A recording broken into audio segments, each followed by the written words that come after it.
Thank you for the hydrate.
Hang on, let me just change the background real quick.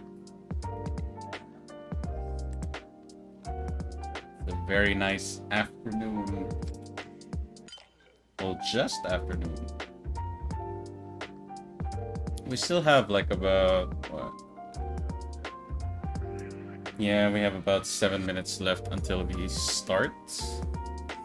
But of course, no rush for those coming in from Chaos's Shrum. Hello, hello. I am Inariyoko, a Kitsune Fox VTuber. I stream a variety of games, mostly fighting games and FPS games. So for fighting games, I stream a lot of Guilty Gear Strive, Tekken 7, KOF 15. For FPS, mostly Epic, R6 Siege, Back for Blood, Ready or Not, and sometimes Valorant. Lately though, I have been streaming a lot of Elden Ring and Triangle Strategy, and of course, the critically acclaimed MMORPG Final Fantasy XIV, with a free trial up to level 60 that includes the entirety of A Realm Reborn and the award-winning expansion Heavensward, with no time restrictions.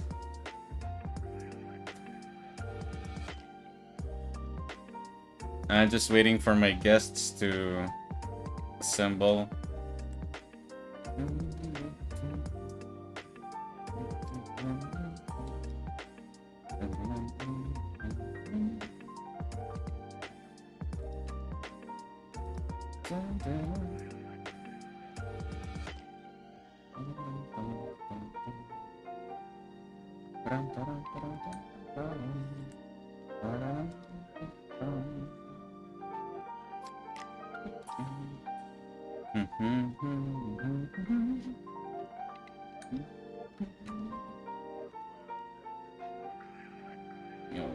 This is old. The new sub goal. 17.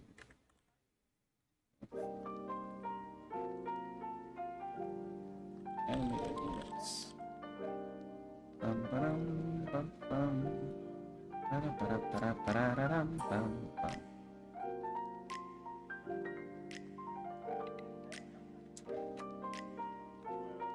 Okay, let me just check my scenes.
Alright, BRB, I'll just go get water.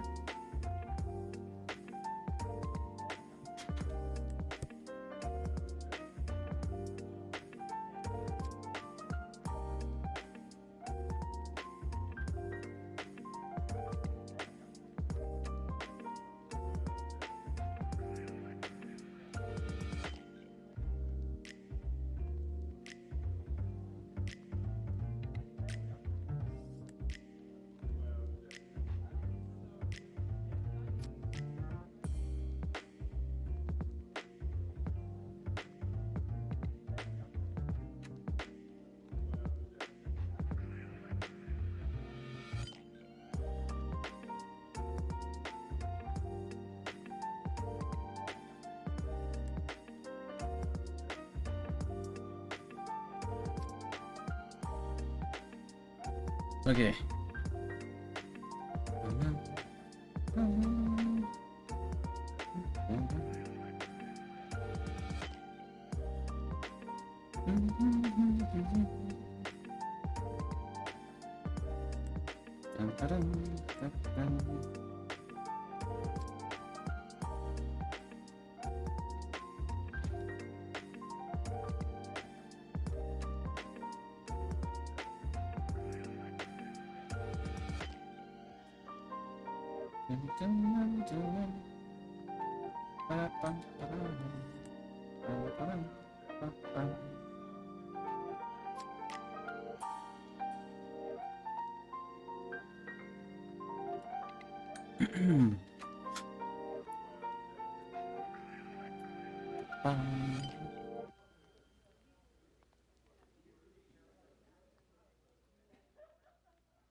Ow. Woo.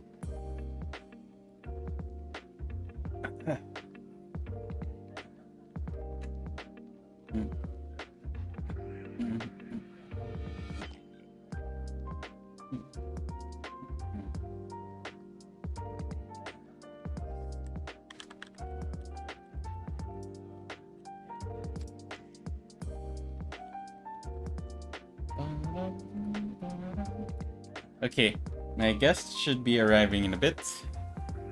I have my water because we are going to be talking. We're gonna do a lot of talking.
Oh. Wow.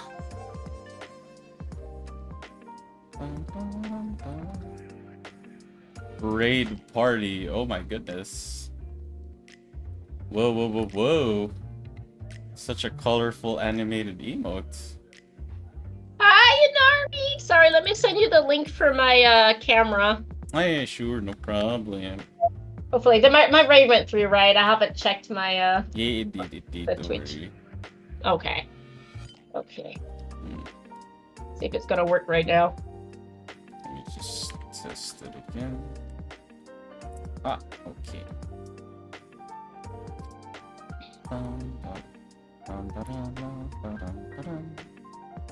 Alright, good.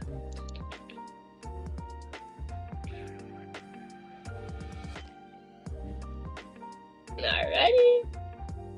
Hello, hello. Welcome, Raiders from PK Strum. It's my strum. Dear Strum. Yeah, is it? It's kind of not working, the ninja. Oh? Yeah, like, the link that you had sent me in the Discord, I'm like, Oh, you know what? Oh my gosh, I was pressing the wrong one. Yeah, that was, oh lordy. That was me. Oh, yeah, that was 100%. That was a PK problem. It's okay. I could have probably sent you this earlier. PK lag. Hey, Okay, kidding, oh you're my in Japan, gosh. you don't lag. Nah. Don't. Alrighty, let me send you the link. I'll send it in the DM.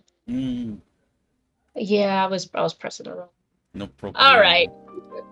Alright, did you make sure to mute the audio on OBS Engine?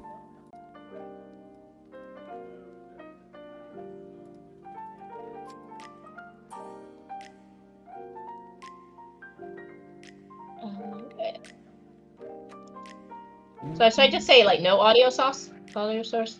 Yeah, so that it doesn't pick up, so that the browser source itself doesn't pick up the audio. Okay. Because Let me send you like a new link then. it should be the same link. Oh, it should? Okay, I'll just set the other one. I think it is actually gonna be, yeah, I think it is gonna be the same.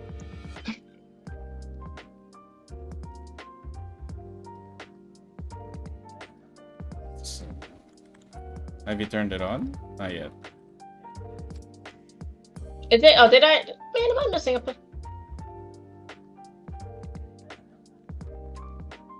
Let me refresh. Okay, I gotta leave it. I gotta leave it on my screen, right? Yeah, I messed up there. Oh, Is yeah. it good now? Okay, that was a me. That was me Let me messing up. refresh the little thing again.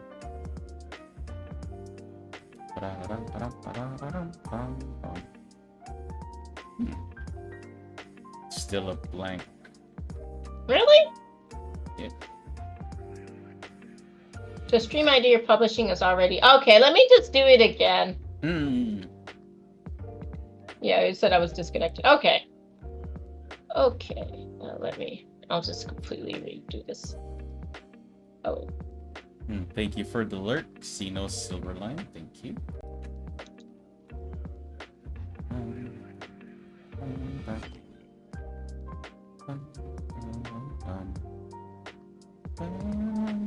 Okay, this one should work just fine because I didn't mess up this time.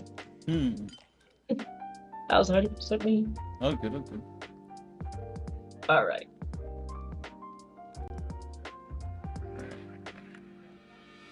Yeah, it's another one. This should work.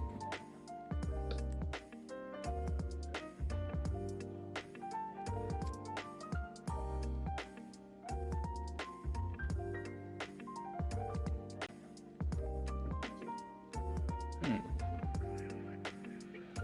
me refresh it.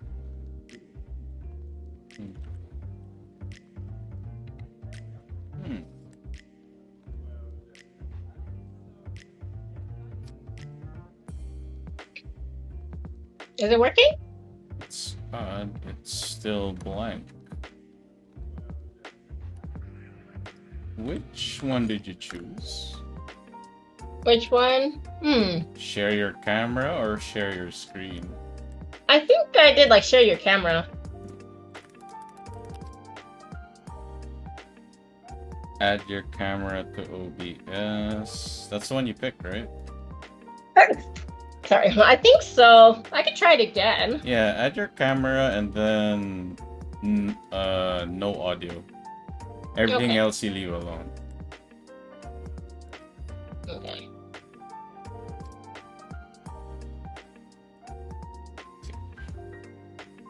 Okay, add the camera. So it says audio source, no audio. And then just start. Okay.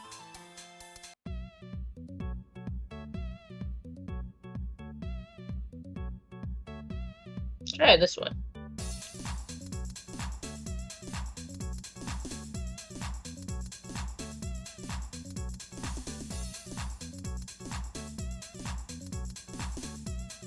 There we go. That's Okay. There I am. But I'm big. Oh wait.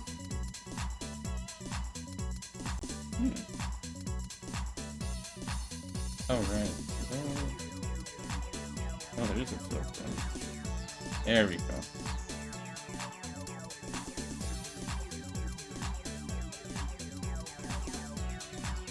Okay, there we go.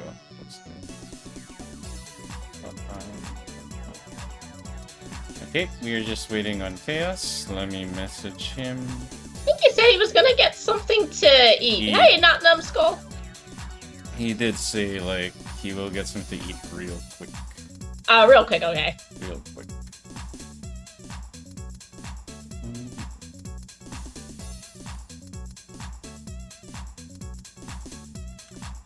Oh.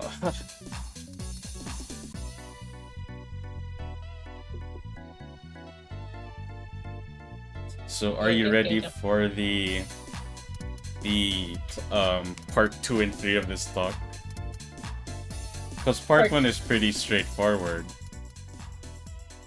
We just talk about then part 2, like least and favorite. I have a favorite and like least favorite. Say I really enjoyed. I mean, there's been games I've been really disappointed in, but I wouldn't say I hate them. Oh yeah. Of course, there's a difference between like my least favorite and the one I hate the most. That's a big difference. Well, yeah. Yeah, I know my favorite game of all time. I know that one. Least favorite's like I've been disappointed by a few. What? Yeah, wait. Although I can't only stay for like about an hour and a half. I gotta go. Okay, no problem. Uh-oh, my camera's acting.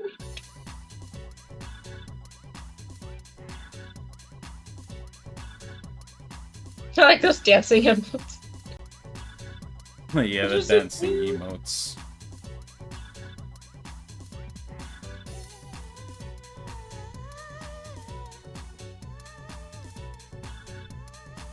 Let's see. I can't find my emotes. Where's... Yeah, I'm gonna get. Like, I don't really have an animated emote. I just like kind of stole GIFs and made it resize them, and then just did the filters on Twitch. Yeah, that's fine. Yeah, it works, but I like these ones. Like, they're so cute. Yeah. Wiggle, wiggly, wiggly. Then you have the Street Fighter 3 music playing in the background. Memory is like that.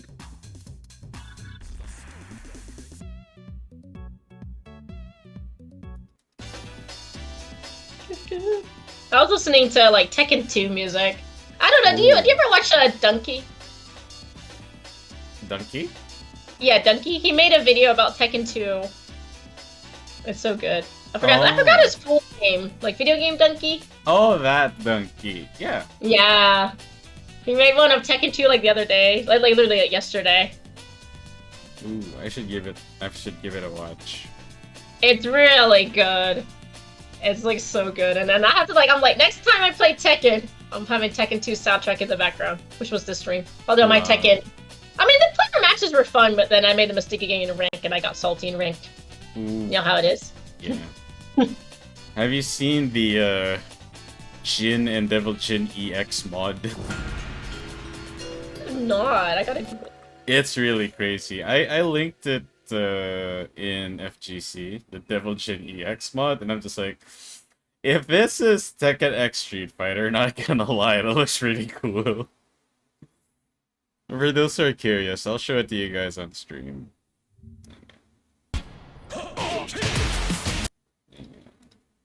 Yeah, I'm like looking up. Yeah, I guess like Tekken X Street Fighter isn't like they're not gonna be like we're never gonna make it, but it's like just put on the shelf for a bit. Oh yeah, for sure. But like here, I'll show it on stream for a bit. But like Street Fighter versus Tekken was like an abomination. I mean, I never played it when wow. Yeah. But when I saw it, I was just like, okay. This is wild. That looks really cool. Oh yeah, just watch the way Devil Jin works in this mod.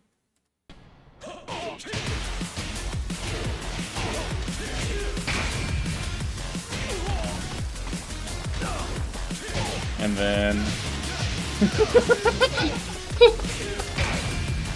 Oh my gosh, what the... Exactly. There's more.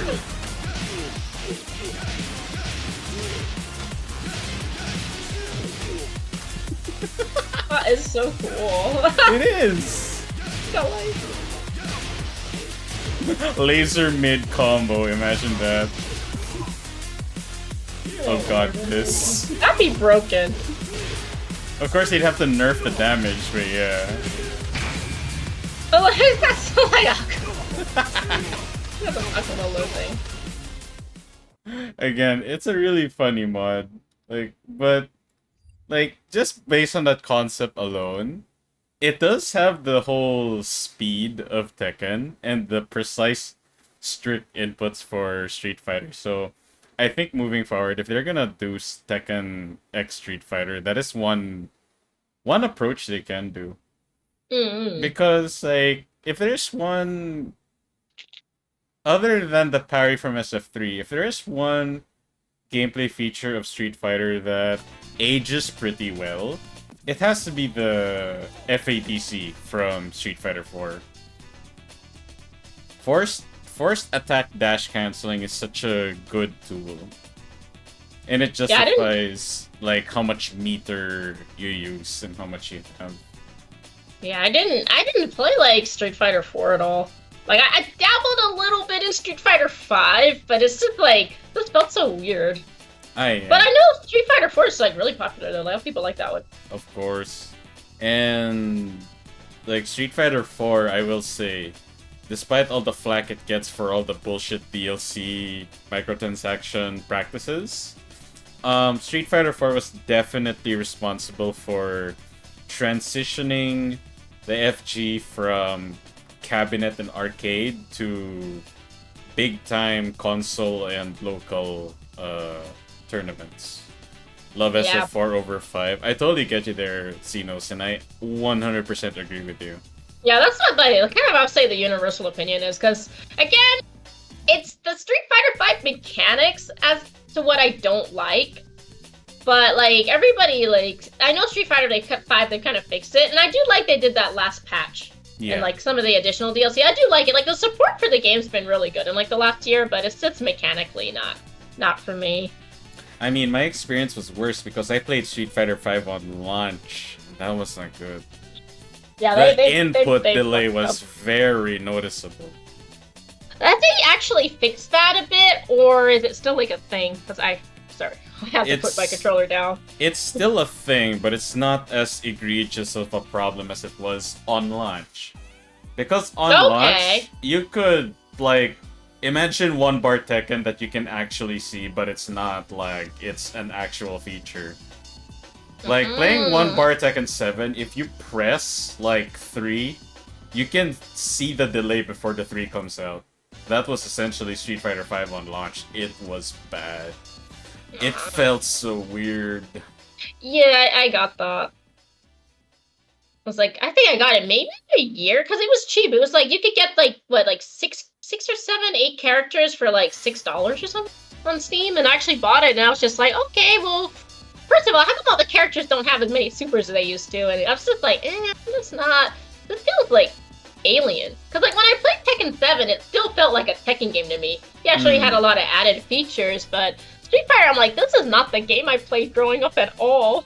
Well, compared to other fighting games, Tekken is the one that changes the least, and it's because their formula is designed like that. Tekken. Oh, hello, Chaos! You're finally here. Welcome. Yeah. Good. I just have a really good meal, but yeah. How was your lunch? Crunchy fish, very good. Nice. Yeah. Well, what did I miss? Oh, we were just talking about Street Fighter feeling very alien on every title, but Tekken doesn't change that drastically. Oh yeah, that's true. Yeah.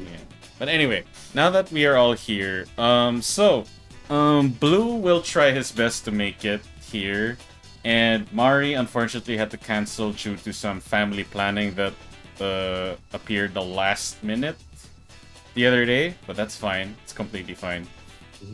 Anyway, so like we are commencing Shrine Talk episode 16, and it is a plus episode.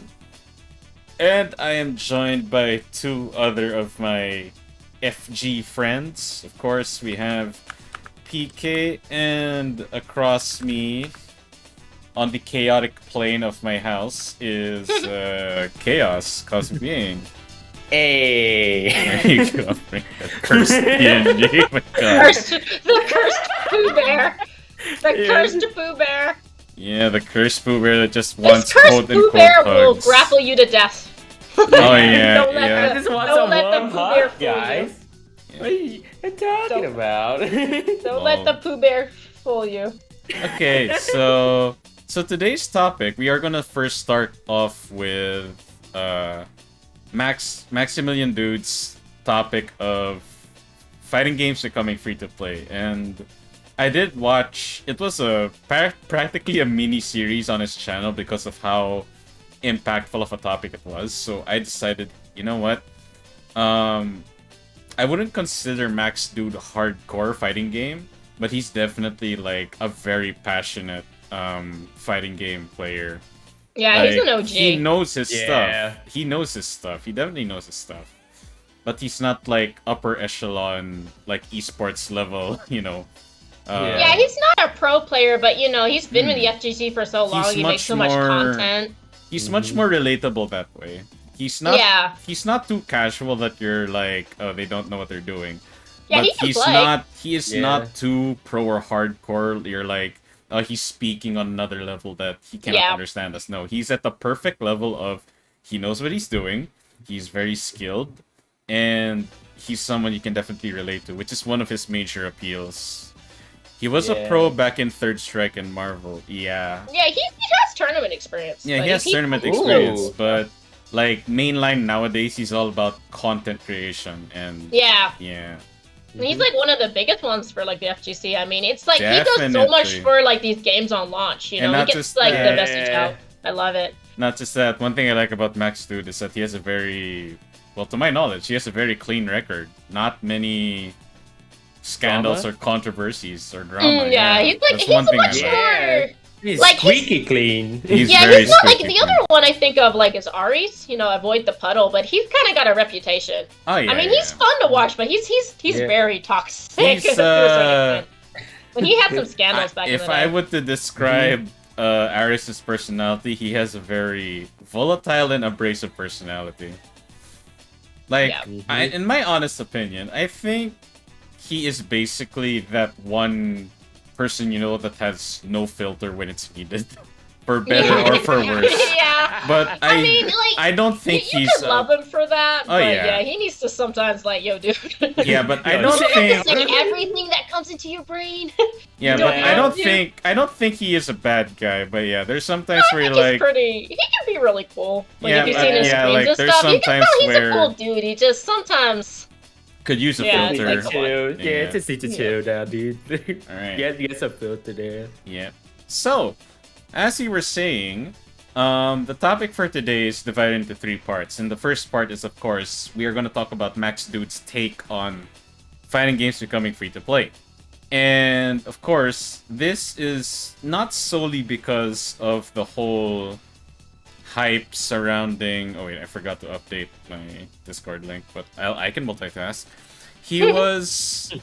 Of course, it's not just because of the hype of Riot's upcoming fighting game, which is Project L. And before I move on the topic, I would like to ask my guests, are you guys considering, like, picking it up and playing it?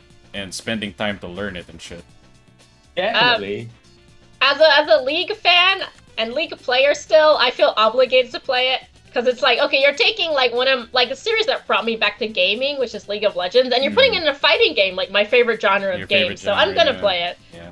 And League is really good with like some of their games. Like they have like I think League as a game actually has some really good gameplay and like mechanics and ideas. Like it's like really accessible, but you can play it at a top tier tier level, I will- and their character designs are like so good. Oh yeah, I agree. I like it. And of course, as a Southeast Asian gamer, I have League experience for better and for worse. Bobo. Yeah, Chaos will definitely be able to relate with me here. Like, you guys think LOL is toxic? You haven't tried Southeast Asian LOL. That is toxic Yeah. as shit, man. Yeah, I think I Like- hear that. Like I play on the NA server, and I've heard from people who played on the Japanese server. Japanese server is actually really chill. Well, duh, Well, it's like, a Japanese server. Japan. No, talking it's about. not a lot. It's Japan. It's not like how can I say Japan's not like the League is not really big in Japan. Like PC gaming is not a real big thing here. It's starting to get bigger, but it's not like the Japanese not League as server. I think it's at mainstream. least popular. But I heard like on the Korean server and from what I've heard the Southeast server, it's like no, you want to play on the NA server after playing on those ones. Oh yeah, absolutely. Yeah, dude. Like, But, as like- much as shitty as the NA server has been, it's like it's just a different level of toxicity Like my elsewhere. friend has this joke, you know, You know the water acidity level, like the pH level? Yeah. Yeah. Like LOL toxicity is literal pH level, meaning pH is in Philippines. Like you have Philippines level of toxic. Like that is, we are our own tier of toxic. And any Filipino who has played LOL in the Philippines can agree with me on this. For better or for worse, it is very, very true. It does give us personality, but it's a personality I'm not particularly proud of. But it's funny as hell to see from the outside. It's like, wow. Damn, it's true. But I will ask. Yeah, I will ask though. The though. spiciest community, dude. How is the Spicy. LOL scene in Vietnam? It's so horrible, dude. It's so freaking horrible. Look at that. It's Southeast Look at his Asia. eyes. Look at his eyes as he says that. Yeah. Look at that. Look at that. That's how bad it is. I have been through hell, and I got out of it. And I have no sleep from playing League. Somebody please help me. I have not been sleeping for 7 days in a row. 7 days in a row? I would have. That's false, dude. Like you're not. Your non-speaking PNG into your speaking PNG is literally you playing League in Southeast Asian servers after 7 minutes. You age insanely fast just playing LOL in Southeast Asian servers. Anyway. Yeah. So yeah, like I said, the whole free-to-play fighting games is not solely based on the whole hype surrounding Project L. And again, this is coming from fighting game players like me, PK, and Chaos. We are not, I wouldn't say we are hardcore, but we are definitely like very passionate, and we are willing to put in the time to learn a fighting game and play it properly. And I don't know, like me personally, one of the most fun experiences, which is also called the honeymoon period of a fighting game, is learning the fighting game. It's really, really fun. Now, of course, the whole crux of the topic that MaxDood introduced is because of a very important trend when it comes to fighting games. So, we are in this very weird era of fighting games where it is the in thing again. It is very, very mainstream. But compared to other genres, it is not as easy to get into. And one of the largest barriers is the price. Now, of course, to use an example, one of my favorite FGs of all time, which is Tekken, if you want all the characters, all the DLCs and everything, it is going to cost you $80. That ain't cheap. That's $80. Yeah. That is a lot. Yeah. And that's Tekken, and that game is practically 5-ish years old, 5 or 6 years old since it released on consoles. Now, if you look at the elementary school from that much years, dude. Yeah, and if you look at Guilty Gear, the price tag. Just for the base characters, okay? The base characters. It's not including Season 1 characters. It's just below $60. $60 for the base game. That is a steep price. Now you're wondering, but Yoko, Call of Duty costs $60. There are lots of games that cost $60. I'm like, okay, fair. But here's the thing. Playing a fighting game is not the same as playing a MOBA or an FPS genre of games, because mechanically, now again, I say this with all the respect in the world, mechanically, especially FPS games, the gameplay is very simple. You aim and you click heads. It's not, like, on a ground foundational level, it's not that hard. It's not that hard. But fighting games, do note that the human element cuts both ways. And unlike most FPS and MOBAs nowadays that are co-op, which is also another genre of games that became very popular during COVID, co-op games, because, you know, people were really hungry for interaction and stuff. Co-op games were very popular. That includes, of course, PvP games, MMOs, FPS, MOBAs, and even fighting games. Now, here's the thing. when it comes to fighting games, the reason why it is one of the more frustrating genres to play is because you have no one else to blame but yourself when you lose. Like, when you play a game like, let's say, Overwatch, Rainbow Six Siege, Valorant, Apex, you can blame your teammates because you're like, well, it's a team game. Teamwork makes the dream work. If you don't, without teamwork, you just can't win. It's a very fair argument, and more so for MOBAs like Dota and LoL. There's 5 of you on the team. It takes 5 people working together, playing properly to win the game. That's why it doesn't feel too bad when you lose, because you're like, oh, it's because 1 or 2 people on our team just wasn't playing right, etc., etc. Like, again, of course, it's not like an excuse, but it is a valid thing to point to. But in fighting games, you only have yourself to blame whenever you lose. Like, you can't say, oh, but my opponent is OP, blah, blah, blah. But I'm just like, you can, 1, you can learn the matchup. Number 2, you could spend time to practice. And number 3, get good. Get good. Get good. That's like me earlier in Tekken. I lost to this like Eddie, and I'm like, Eddie's a cheesy character. I hate him. He's blah blah blah. But I'm like, man, I'm playing Kazumi good, and he just like he's clearly playing seriously, and I'm just like goofing around, and this is what's happening. Yeah. And yeah, that's a fighting game. You know, the league is like, oh, our jungle didn't gank. It's their fault. Yeah. Oh, my support's trolling. It's their fault. Oh, look, they DC'd for the 5th time. Get better internet, bro. That's why we running lost. it down mid, dude. They're running down mid. Yeah, fighting games, it's just like, it crushes your ego so much whenever you It lose. does. You because of the character, this stupid DLC cheesy bullshit that you haven't even labbed that character. You don't even know what they do. Yeah. Yeah, it's just DLC power. Yeah, dude, the DLC power is real. Now, here's another thing.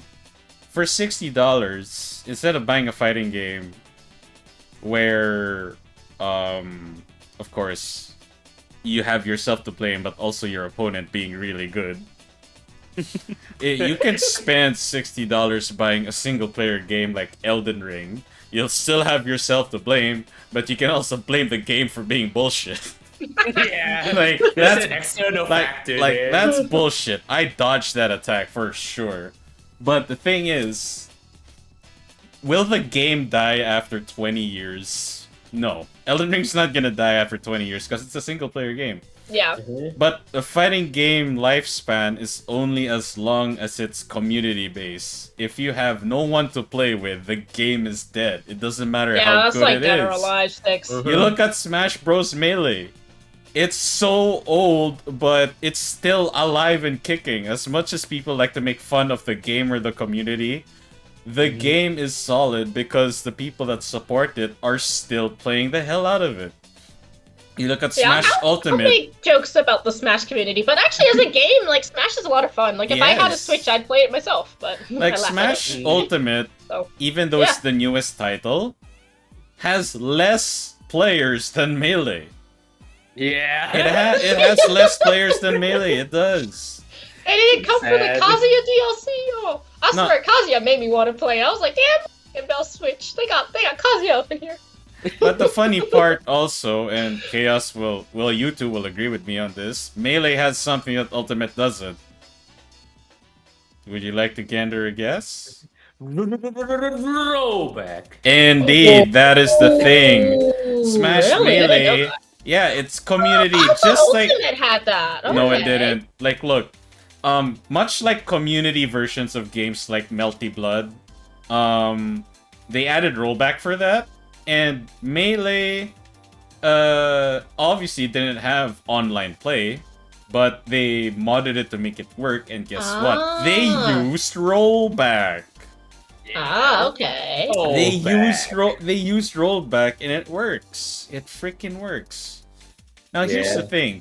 A lot of players who played Smash and Street Fighter who do indeed complain about the netcode. The reason why they shifted to Strive for a period of time when Strive came out was indeed because of the netcode. Like, Yep. a player that rhymes with Discord's feature Deafen had a stint with Guilty Gear because the netcode was better. Street Fighter's very own Punk did indeed mainline Guilty Gear for a good amount of time. And of course, I play all fighting games. What's his name again? Sonic Fox? Sonic Fox, yes. He did enjoy playing Street Fighter, Guilty Gear Strive because of its netcode. Really Yeah. effing good. And now he made in that game as well. As Yeah. I watched one of his videos, thumbnails. So again, you have that intrinsic. There's my favorite word. You have that intrinsic problem that lies within fighting games, where it doesn't just rely on the game being fun. It also relies on people playing the game.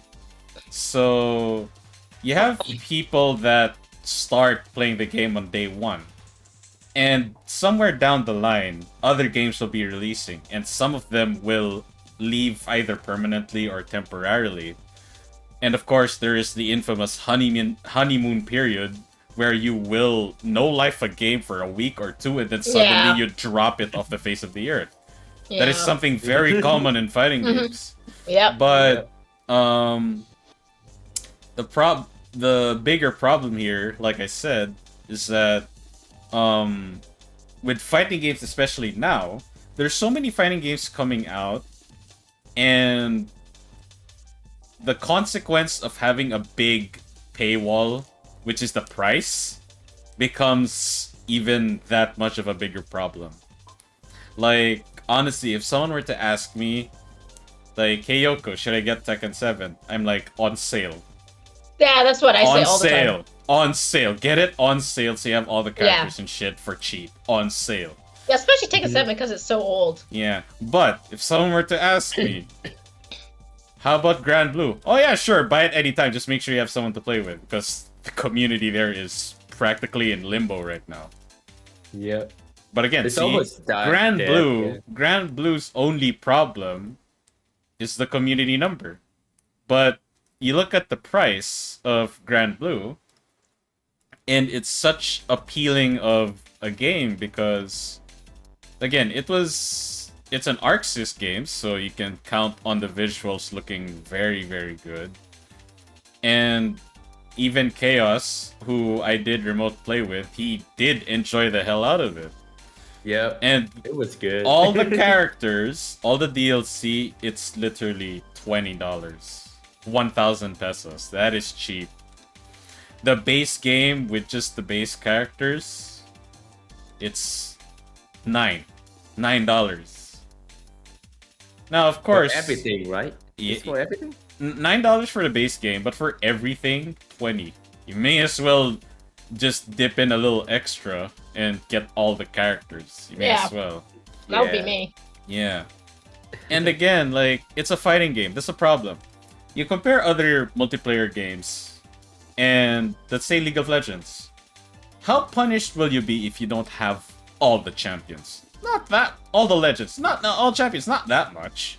Maybe, Yeah. like, in your main role, you want a pool of maybe 7 champions to choose from. So if you're a top laner, you want 7 like high tier or fun tier champions to play on that lane. Fun tier, I love that. And Yeah. it goes for every role. So let's do the math here. There are 5 roles. You have top, jungle, mid, support, and AD carry. So that's 5 roles. You multiply that by, let's say, 8. 8 champions per role. That's 40 champions. It's, if you spend IRL money to buy 40 champions without their extra skins and stuff, especially if they're not the newest ones, it's not that bad. But in a fighting game, if you do not have all the characters, most games do this, you cannot lab against them, you cannot check their command list, you cannot study them. So when you are fighting a DLC character online, or even in arcade mode, God help you, you are literally learning on the fly, and you have no way to review your notes. That's the difference. Imagine a fighting game being a class, and you're like, oh, I know this character. Okay, I'll take notes. And then, bonus quiz, DLC character, no notes. You're like, what? Wait, what? What? Yeah, precisely. Like, you have no clue what to do. Yeah, that's a really good complaint about like DLC characters, especially like in Tekken. Like where people, because like one of the reasons the DLC characters have such a high ring rate is a lot of people can't lab against them because sometimes they don't own them. And so they don't know what they're doing. Another so you thing get the also, win of ignorance. It's not even the tier here. Like, Chaos did consider picking up Gigas, and I'm just like, you do realize that Gigas has the highest win rate in online Tekken. He whooped my F butt earlier. Because no one knows how to play against Gigas. Yeah. So it's not sometimes. it's not a DLC exclusive thing, but it does show you how important it is to have access to all characters. So you have Gigas, who is literally garbage tier, and again, I'm not like saying that's a bad thing. No, but the only tier list I care about is the fun tier, and Gigas is way up in my fun tier list. I love that attitude. Right, yeah. No, I was playing Lucky Chloe or really my Tekken stream because I had to curse lobby, and Loki, she was so much fun. I mean, it was cheesy bullshit, but man, I was laughing my ass off the whole time. I'm like, this is such a good character. Of course, and not just that, you can feel the anger and vitriol of your opponent. I can't believe I'm losing to this lolly idol bullshit with cat ears and a tail. What the fuck? Yeah, that's like damage. Emotional like, damage. If you lose to Kazuya, you feel respect because Kazuya's so hard to play and he's so cool. But you lose to Lucky Chloe, it hurts deep. Yeah, like you become like Chaos there, like you want to strangle people. Yeah. Yes. So yeah. You were just like me when you lose to Lucky Chloe. Yeah, Chaos. POV, you won us Lucky Chloe, your opponent approaches you. That's literally Chaos just talking to like... It's like Lucky Chloe. Lucky Chloe. Yeah, that's basically. Yeah. Oh my god. So we're already stacking a lot of problems with the price tag of fighting games. Like, if there's one thing that fighting games have to worry the least about, it's gameplay. Fighting games have always been very, very fun to play. Yep. They've always been very fun to play. Even the ones that a lot of people make fun of, like anyone, Mortal Kombat. Like I play, I used to play Mortal Kombat, MK11, and I had so much fun with that game. And I totally agree with what MaxDood said, that if you want a fighting game with the most bang for your buck, no-brainer, it's MK11.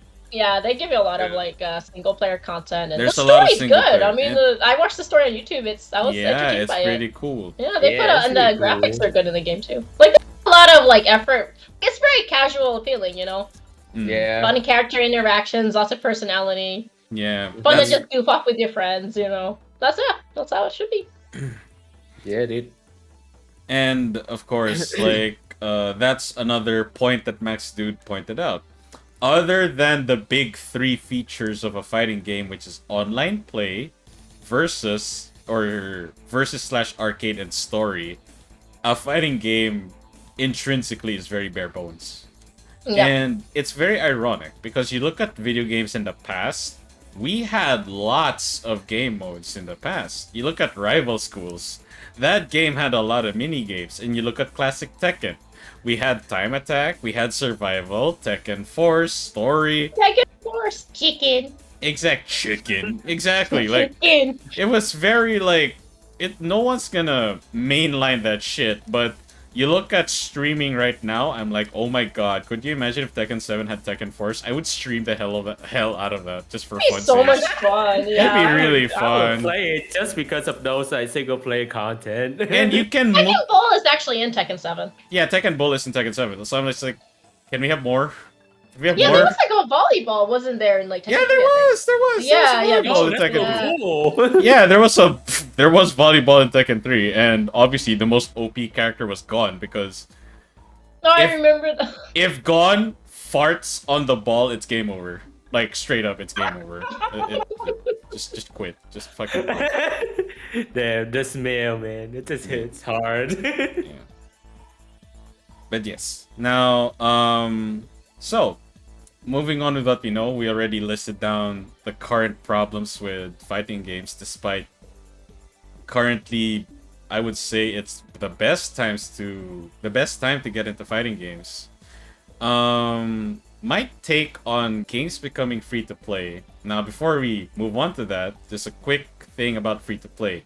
Saying free to play, I understand triggers a lot of people because most free to play practices, or whenever people hear free to play, they immediately think mobile games or gacha games. And that is fair. That is a fair reaction. And of course, I forgot where I heard. Oh wait, no, I remember. I think it was the Act Man that said it. He said that usually it's the stuff that is free that will cost you the most. Now, if you look at, of course, Genshin Impact. Admittedly, I have wailed at that game. Like, this game is free! And then I look at how much I have spent. Wait. Yeah, it was Wait a Zhongli minute. for me. There's Like, Johnny Like, for I you. actually wanted to be, like, predominantly free to play. As in, like, okay, I'll get the $5 pass, I'll get the battle pass, but I'm not gonna spend money to get a character. But I lost my 50-50 for Zhongli. And I'm then, like, yeah. no, I need him. So I ran out of Primos to get him, and I'm like, screw it, I'll pay. So I You'll bought pay. I hadn't bought, they give you double gems Yeah, the first time you buy it. for the so- first time, yeah. And I'm Yeah, just so like, I ended up buying it, and then the first 10 pull I did after that, I got him, and I was so happy. And then after that, yeah, now I'm like, I get the character I want no matter what. hmm.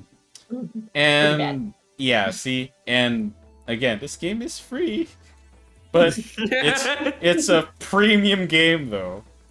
As much as I love to, well, not love to, but as much as I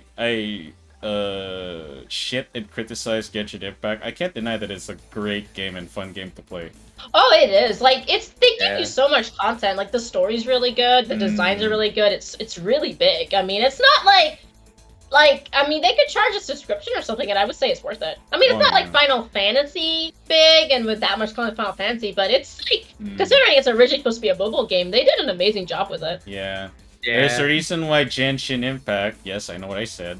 Genshin Impact is the game, mobile game of the year 2021. That is absolutely correct. That is correct. So yeah, whenever people hear free to play, they immediately hear or see red flags and PTSD from microtransactions, DLCs, etc. Because instead of, if you try to look at it from the developer or the publisher's, usually publisher, from the publisher's perspective, we are making sure that instead of them spending $60 at once, we are going to make sure they spend, let's say, $10, $20 a month on average for as long as the game can go. So you look at the long term. Like, you look at Yeah. a game like, say, Valorant or Apex. How often people will buy packs or cosmetics? If they spend $10 a month and they dish out new cosmetics every month, that's a good $120, $240 a year from one person. And because the game is free, there's so many people playing it, and bet you some people are gonna convince their friends who are exclusively free to, like, you know what, you made this character, why not get a cosmetic? It Yeah, starts like with League. that. It starts with that. Where you have no skin. Yeah, no, you Yo, I need to look good in the need to game. look good in the game. Of course. Of course. Yeah, dude. Even if I'm getting my ass whooped, I'm gonna look good getting my ass whooped. Yes. That's like me. I think one of the reasons I still play League is that I have so many skins. Like, there's two things I tell people that are us limits. Don't ask me how much money I spend on League skins, and don't ask me how much money I spend in Genshin Impact. Everything else, I'm open book. That's my thing. The sunk cost fallacy. Oh yeah, the sunk cost fallacy is a very real thing. If you've played Yeah. gacha games, it's a very real thing. Mhm. Or any Yeah. game with loot boxes, sunk cost fallacy for sure. Now, hot take. Microtransactions and loot boxes, in my opinion, are not intrinsically bad. when done right. When done right. What you do not want is stuff being locked behind loot boxes and microtransactions that give you an objective advantage over other people playing the game.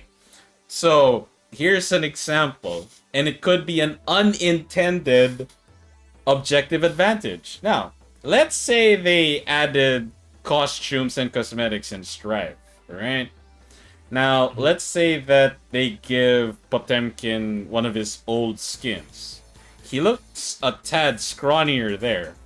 And, like, again, this is just a hypothetical. What if he does in-game look smaller, but his hitbox is the same? And you're like, oh, okay, his hand is further from me than usual. He's not gonna reach...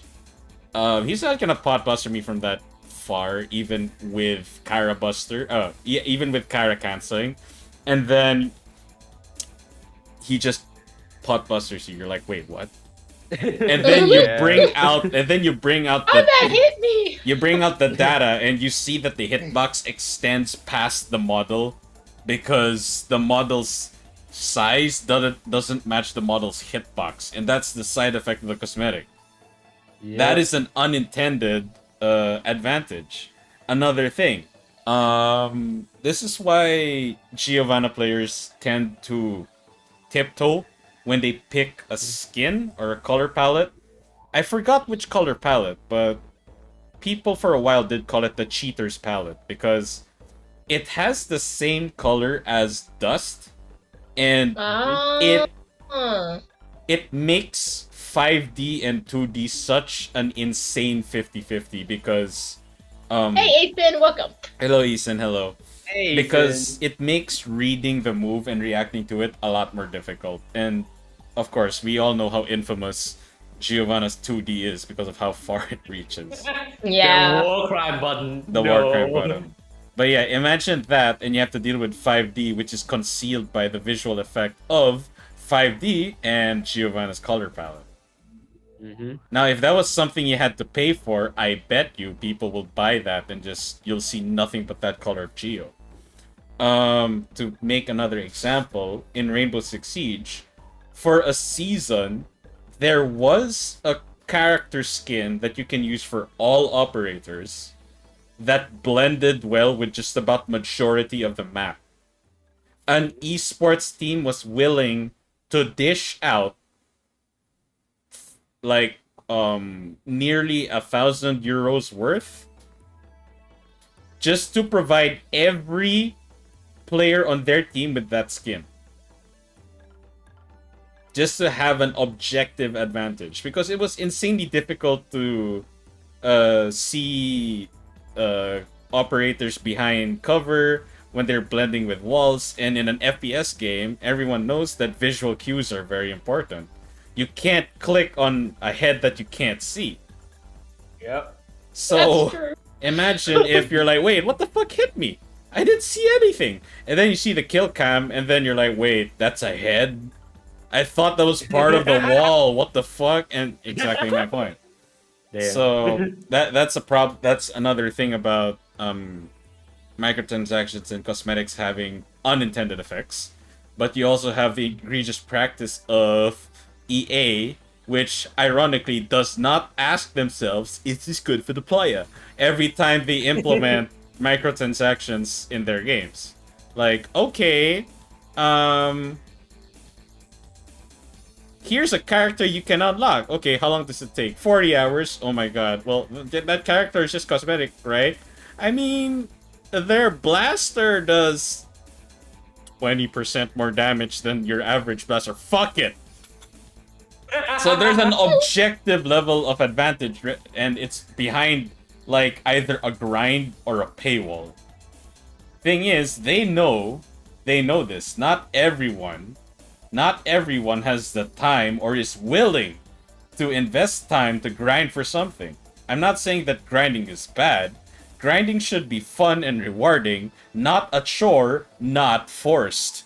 And this is I say this because I am spoiled as shit by FF14. Not a single grind in that game feels forced upon me or a chore. It feels actually fun. And again, like, And I just look at other MMOs, and the first thing I see is like, I don't even care about the rewards, but is it actually fun to do? And of course, WoW players in chat, you mean Torghast? Yes, Torghast. You have to do Torghast. How much of a grind is it? Doesn't matter how much, but like, do you have to do it? Yes. Is it fun? No. Okay, then I'm out. I'm not saying I don't want to grind. I'm saying if I'm going to grind, I have to grind with a purpose, and more importantly, it has to be fun. Yeah. Now, Yeah. with that mentality, that is another thing that fighting games has a problem with. There is a grind in fighting games, and then I'm not talking about climbing the rank ladder or anything. It's practicing your character. Depending on the character you use, like, I'll just use an example in Tekken. Let's say Kazumi. Outside of instant while running 2 and 1, you're not going to spend too much time labbing Kazumi because her moves have so much impact, very easy inputs, and they're very straightforward. Her combos or her B&Bs are very, very straightforward.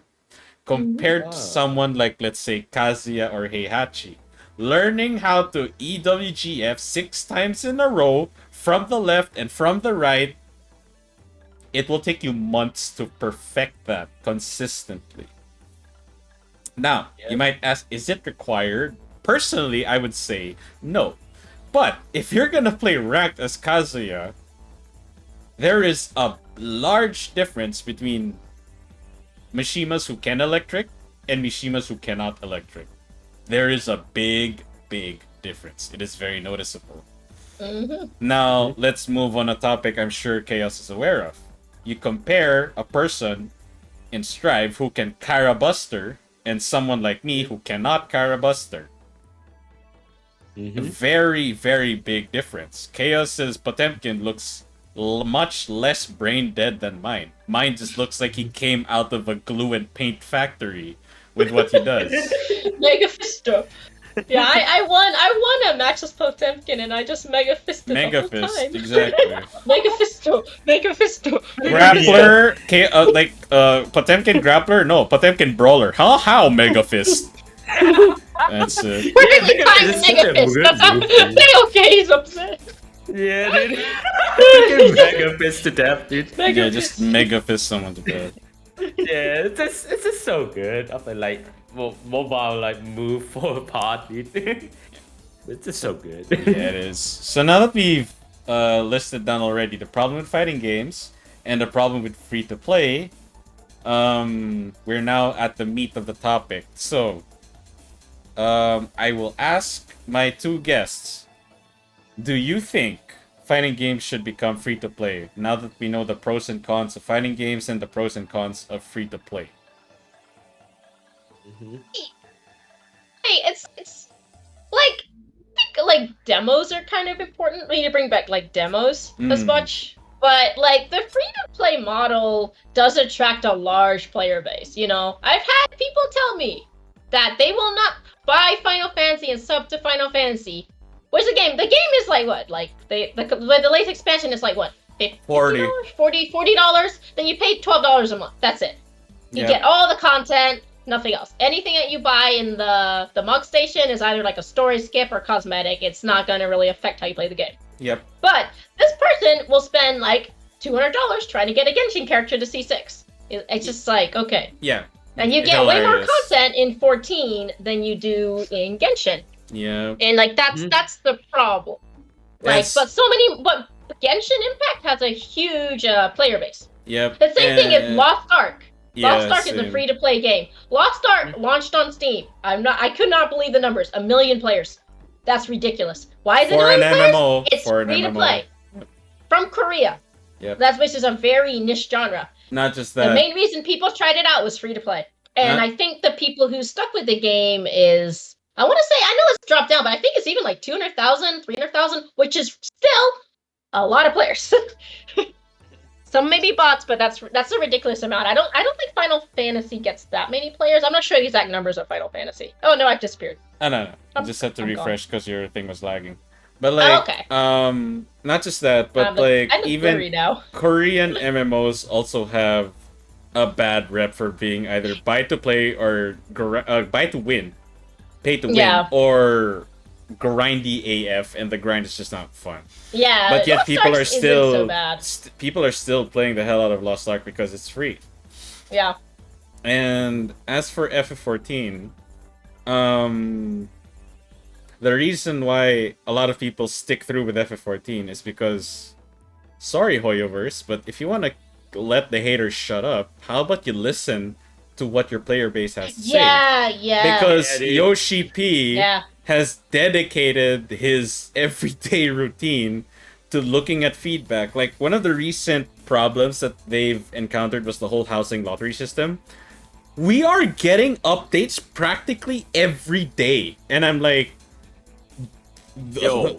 a Blizzard developer would like, what the fuck are you doing? Yeah, and like Yoshi P actually cried during his talk when he said, "I'm sorry, guys, we have to delay this game. What we'll give you on the release date, it's not good enough. I'm so sorry. We're gonna have to fix something." He did and he's cry. crying. He's literally, and I'm Yeah. like, dude, like, Crying Don't in cry. Crying in Japan Yeah. in particular is a very, very big deal. yeah, he was Showing- like so emotional. Showing that. expression in public in Japan in particular is a very big deal. Yeah, And the fact that Yoshi P was willing to do that, willing to show weakness, it just Mm. goes to show how much he puts players Yeah. As a priority. And again, And- he showed that again with the whole housing issue right now. It's a big issue, and he takes the time to explain the steps that they are taking. Like, okay, we have confirmed what is causing the issue and we are implementing fixes, but the fix will not be implemented with the planned update of 6.11 because we want to finalize and make sure that this does not cause more problems than the one it is fixing. And people are like, wow, very informative. Thank you, Yoshi Yeah. P. Meanwhile, you have other companies, this will be fixed at a later patch. And I'm like, yeah. it would be great to know how what steps have been taken already. Do you guys even know what's causing it or what you think is the reason? It will be fixed in a later patch. Good lord. Yeah, but You know, fighting they don't games know. being free to play, like I think the main thing is when you look at the initial cost to the amount of work that you have to do, it's like I can only recommend people buy fighting games if either the game gets very cheap, like Tekken 7 will, or you've had cases like Guilty Gear, KOF, you get $5 for the really old titles. Yeah. Or like they're super big into fighting games and I know they're gonna play it. Like for example, KOF 15, I only really would recommend that game because it being like $60 is like if I know the person likes fighting games. Oh yeah. That's like my thing. So I like the idea of free to play because it's gonna get a lot of people to at least try the game. And Oh, yeah. even if you get 100 people to try your game, maybe 5 of them could be like hardcore, like competitive level players, which is good. Yeah, But for, then you like- multiply that number. You multiply that number by several thousands, or like For- 1 million people. You have a lot of people. Yeah, you Doesn't compare like, let's say on the first month of Guilty Gear, didn't we have like 350,000 in sales for That's Guilty crazy Gear for a Strive? fight. I was blown away by that Yeah. number. It's not. Yeah, it It's was not just crazy for a insane. fighting game. It's crazy for Guilty Gear, which Yeah. very popular. It's not as big as say Tekken, Street Fighter, and Marvel vs. Capcom. Yeah. You'd It was expect small. that from the big three, but not Yeah. from Guilty Gear. So Yeah. of the 350,000, maybe around, I would say maybe 70% of them or 80% are really into fighting games. Mhm. But Mhm. if it was free, maybe for the first week you'd see 1 million. And then Yeah, I because could the see that. the game is so good, so stylish, and it's the most accessible Guilty Gear title to date, you Yeah. could easily convert, like, let's be not as generous as possible, but a bit realistic. 10%. 10% of the player base could be converted into fighting game enthusiasts. Not hardcore, just enthusiasts. Like, whoa, Yeah. I love Mhm. fighting games. Yeah, What's like, kinda like us. 10%? 10% of 1 million is 100,000. That's a lot. Yeah. That Yeah, is a dude. lot. Mhm. And There's still a lot of people get converted to like the FTC. It's really big. yeah, For and a small community like that, yeah. And when you look at, like, again, the larger the community base, the more interaction you get, which means There's more stuff to learn, more people to teach, and generally more growth. Yeah. And again, a very good example for this outside of Guilty Gear or free-to-play games, you look at Tekken. Until Pakistan was discovered as a Tekken community, we have I was gonna mention that. we have the three great nations of Japan, Korea, and the West. That includes Europe. You have Japan, Korea, and the West, where you have the Korean style of perfect gameplay. You have Japan's style of ultimate footsies, and you have America's you have the Western play style of risk reward. Little did they know that Pakistan had a community that was really, really different compared to the other three. And Arslan Ash himself, the very first Pakistani champion of Tekken 7, he himself said, actually, there are a lot of players in my country that are even better than me. And but I'm not even the best player. I'm not even the best player. And a lot of people are like, oh, come on, dude.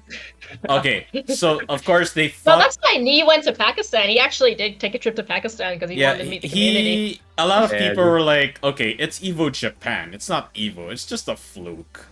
And then he beat Nee very convincingly with already a nerfed Kazumi against Devil Jin. I'm like, that ain't a fluke anymore, guys. That's not a fluke. And they took away the wall splat. They took away the wall splat from back two. Yeah, they took away the wall splat from Down back. forward one doesn't reach it halfway across the stage anymore. Yeah. But like, and then after that was the Akuma Apocalypse. Now you'd think that... Asen, are you still there? Because, okay, Asen is an Akuma stan. He loves Akuma. Okay. We just use the term Akuma Apocalypse. Yeah, because That's see, become a meme. like, the Akuma Apocalypse was not even brought about by Super Akuma, an insanely good French Akuma player. It was Pakistan that was infamous for their Akuma players. Their Akuma players were just a nightmare. They threw all the Akuma players there, dude. If you watch them play, you're like, wait, this was a community? Wait, what? This exists? And again, it started that whole discussion, and the Tekken 7 community was abuzz again. There was, for a long time, the discussion between Japan versus Korea versus West versus Japan, it kinda like became dormant. Like, yeah, we already know the rock, paper, scissors nature of the three regions. It's fine. And then Pakistan comes in, and people are like, whoa, whoa, whoa, whoa, wait, their playstyle, oh my god, we have to study this, we have to analyze this. Tekken became exciting again. So, if you have... Yep, he heard it, Here, nice. No, that was too brilliant. I was like, That's too good. that has made his day for real. You have no idea. You have no idea.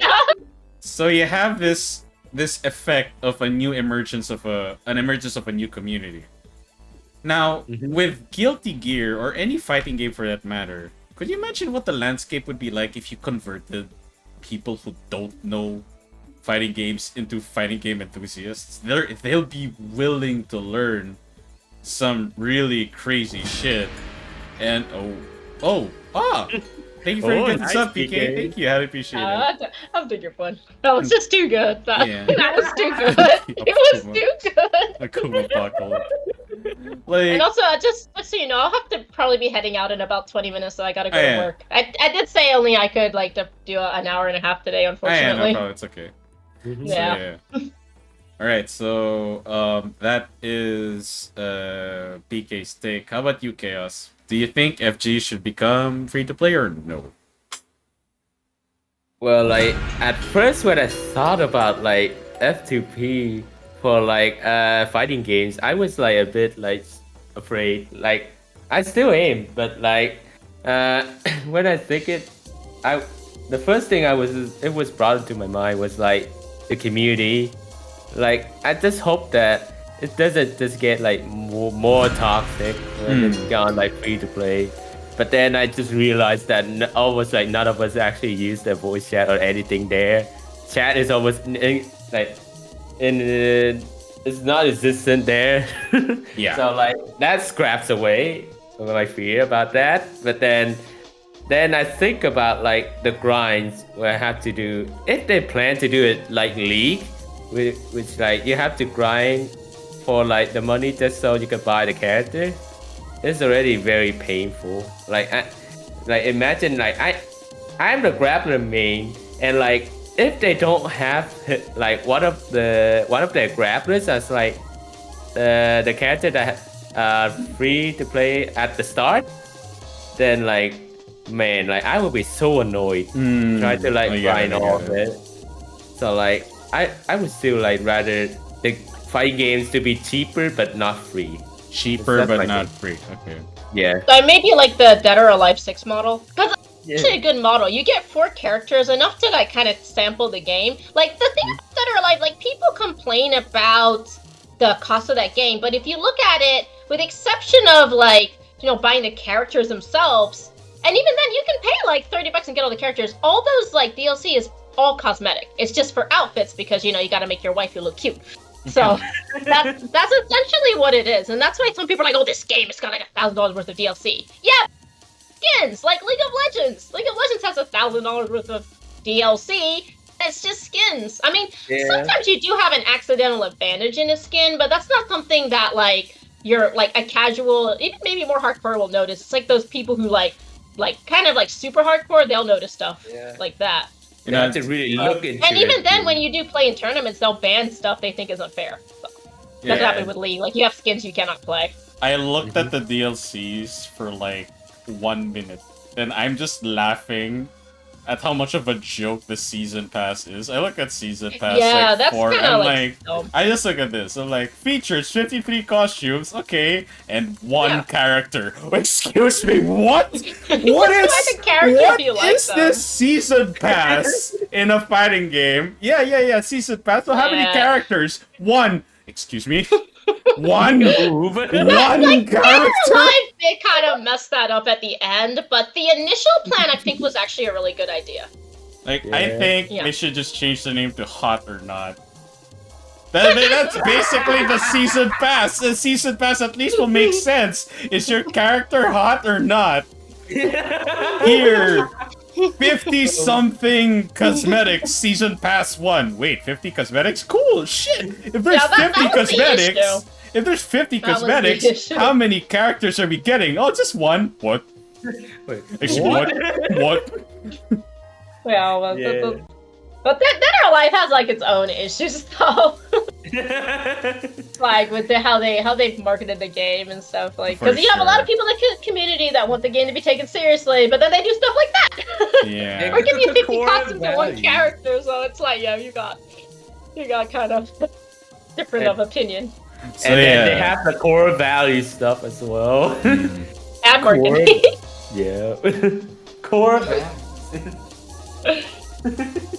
So Chaos says not free, but definitely it has to be much more affordable and cheaper.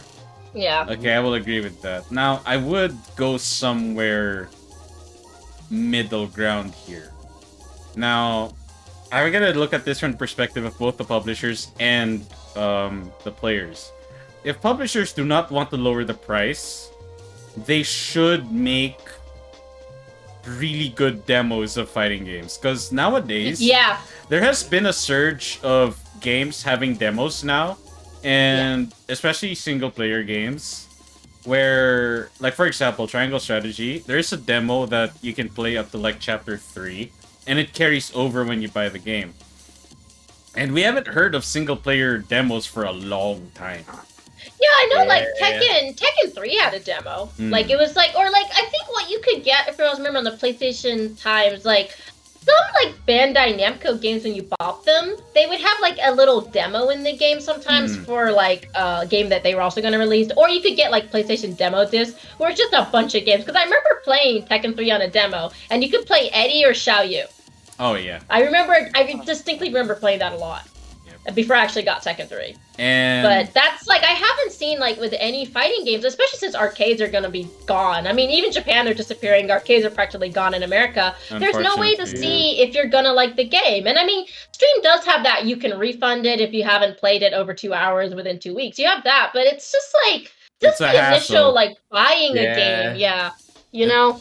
it's still a So I hassle. feel and like they need like it's like I think Dead or Alive kind of with not the initial thing of just having like the core fighters where you just get 4 characters and you can kind of test the game and see if you like the mechanics or it's interesting. That's what they need to do because Tekken doesn't have that, Strive don't have that, KOF. Like KOF is such a I cannot recommend KOF to anybody unless I know they love fighters or they played KOF before. That's it, because it's just like for the amount of money you're gonna shell up front and just how hard that game is, it's I can't recommend it. Yeah, Yeah. I agree. And Yeah. so that's my perspective from the publishers. But for the consumers, I would say if they're gonna make it free to play, they have to give the players an option to, well, again, this is a little bit big brain and maybe difficult to implement software wise, but I think moving forward it's a very good way to package a game as free to play. So let's say, for example, let's say free to play, hypothetical, free to play Tekken. And I'm, of course, with the mentality of Riot Games' upcoming Project L. So I would say for single player, or at the very least, training mode. For training mode, the whole roster should be playable. Because Yeah. like, realistically speaking, especially if if you're not a fighting game enthusiast, you're not gonna get all the players even if you're not gonna get all the characters even if you had the money for it. Realistically speaking, you won't. Because there are other games to play. You'd rather spend that microtransaction in another game that you mainline that isn't a fighting game, etc. So, at least with training, you get to try out a character that looks like fun. Sorry, hiccup. Looks like fun to pick up, or yeah, yeah. This is a VTuber stream. A character that has a lot of core values. Yeah, go ahead, try them out. At least, yeah, at least you don't get shafted by like, oh, I didn't know they were fun, or I thought they were fun with their core values, but that's all they have, core values, and they're like insanely difficult to play. Because, I mean, like, I just restarting your OBS, and there you go. So, like, could you imagine, like, if you pick a Tekken character just based on their core values, because they're DLC, and then you're like, wait, this character's insanely difficult to use. What? Yeah. You feel Yeah. shafted. So at Yeah. least with training mode, you can get a feel for it, and then you're like, oh, hey, they are fun. Oh yeah, like a preview. Yeah, Yeah, character preview. Yeah, yeah. With training mode, because you're not fighting against real players anymore. You're just giving it a shot. It's like a free Yeah, yeah. trial. Yeah. And even if you do not plan to get that character, at least you can practice against them at the very least, you know.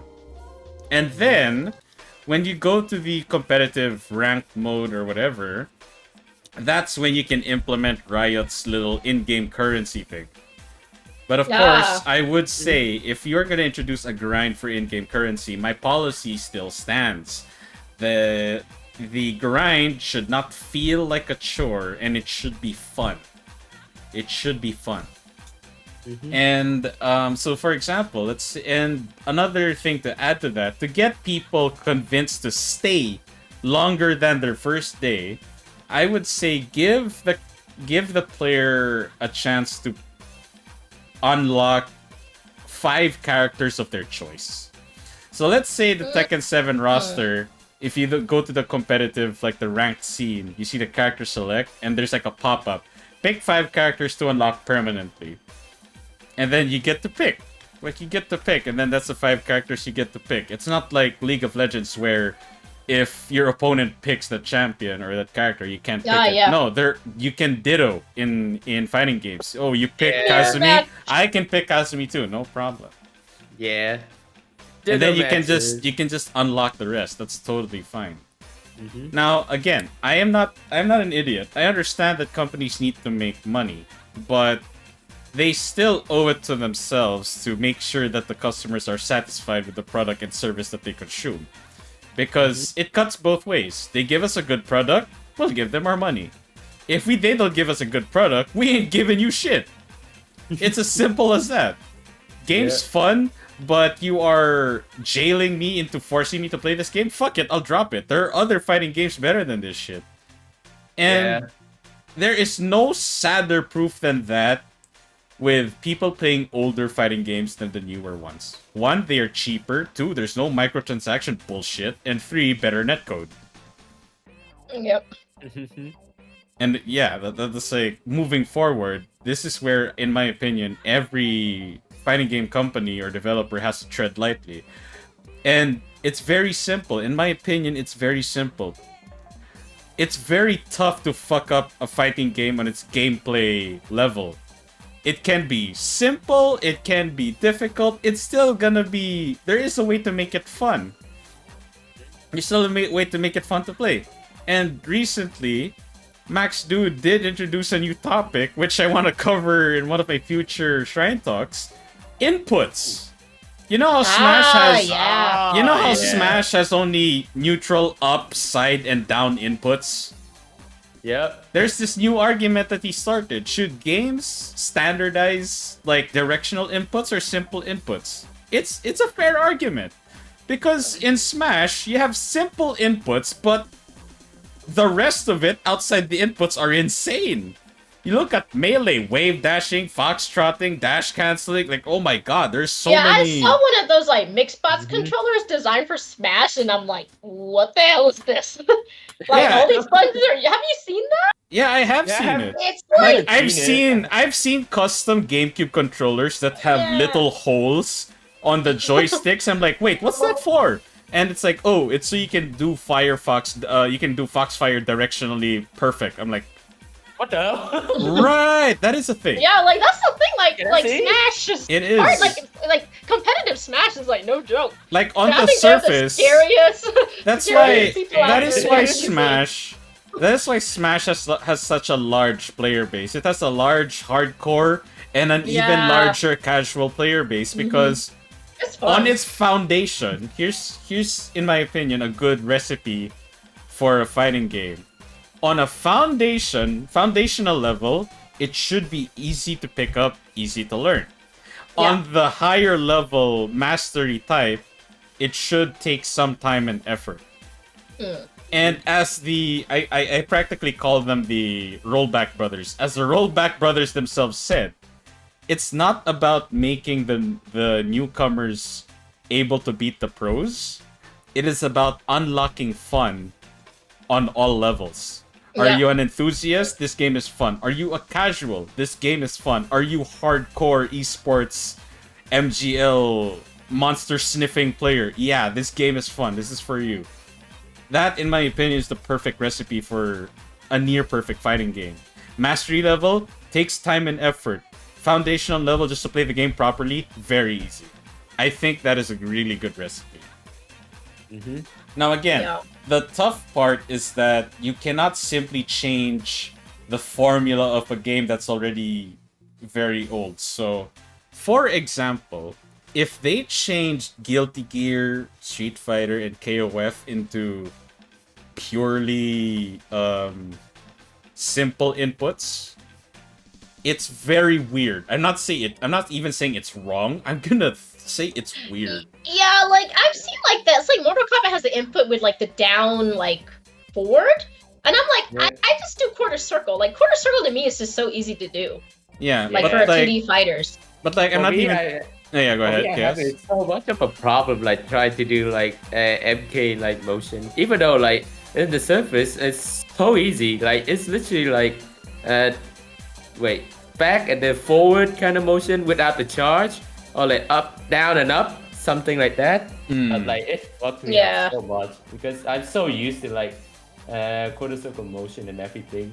It so, would like, change the landscape of the scene. Yeah, precisely. So could you imagine if instead of doing quarter circle forward punch for Hadouken, you just do like the special button for Hadouken. Like that's so weird. It's so weird. Yeah. It's like the mobile, like Yeah, and Street it's Fighter like the 4. thing is like Street Fighter and KOF and like Guilty Gear have been like simplified compared to the older titles. I would Yeah, say so much that simplified. I would say there was a game that did try a little reward for doing it the difficult way, and that's Grand Blue Versus. So, for example, if you were to do, The DPs are coming. They're coming, Asen. yeah.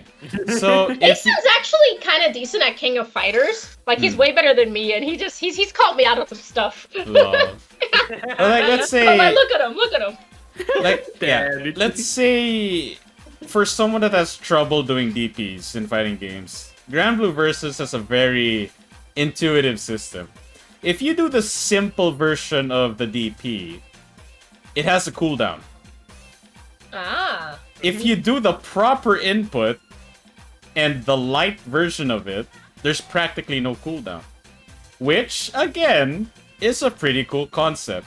So, for grapplers, if you like grapplers, but for the life of you, you cannot do full circle motions, you can just press one button for La Diva, and he will grapple. Or rather, she will grapple.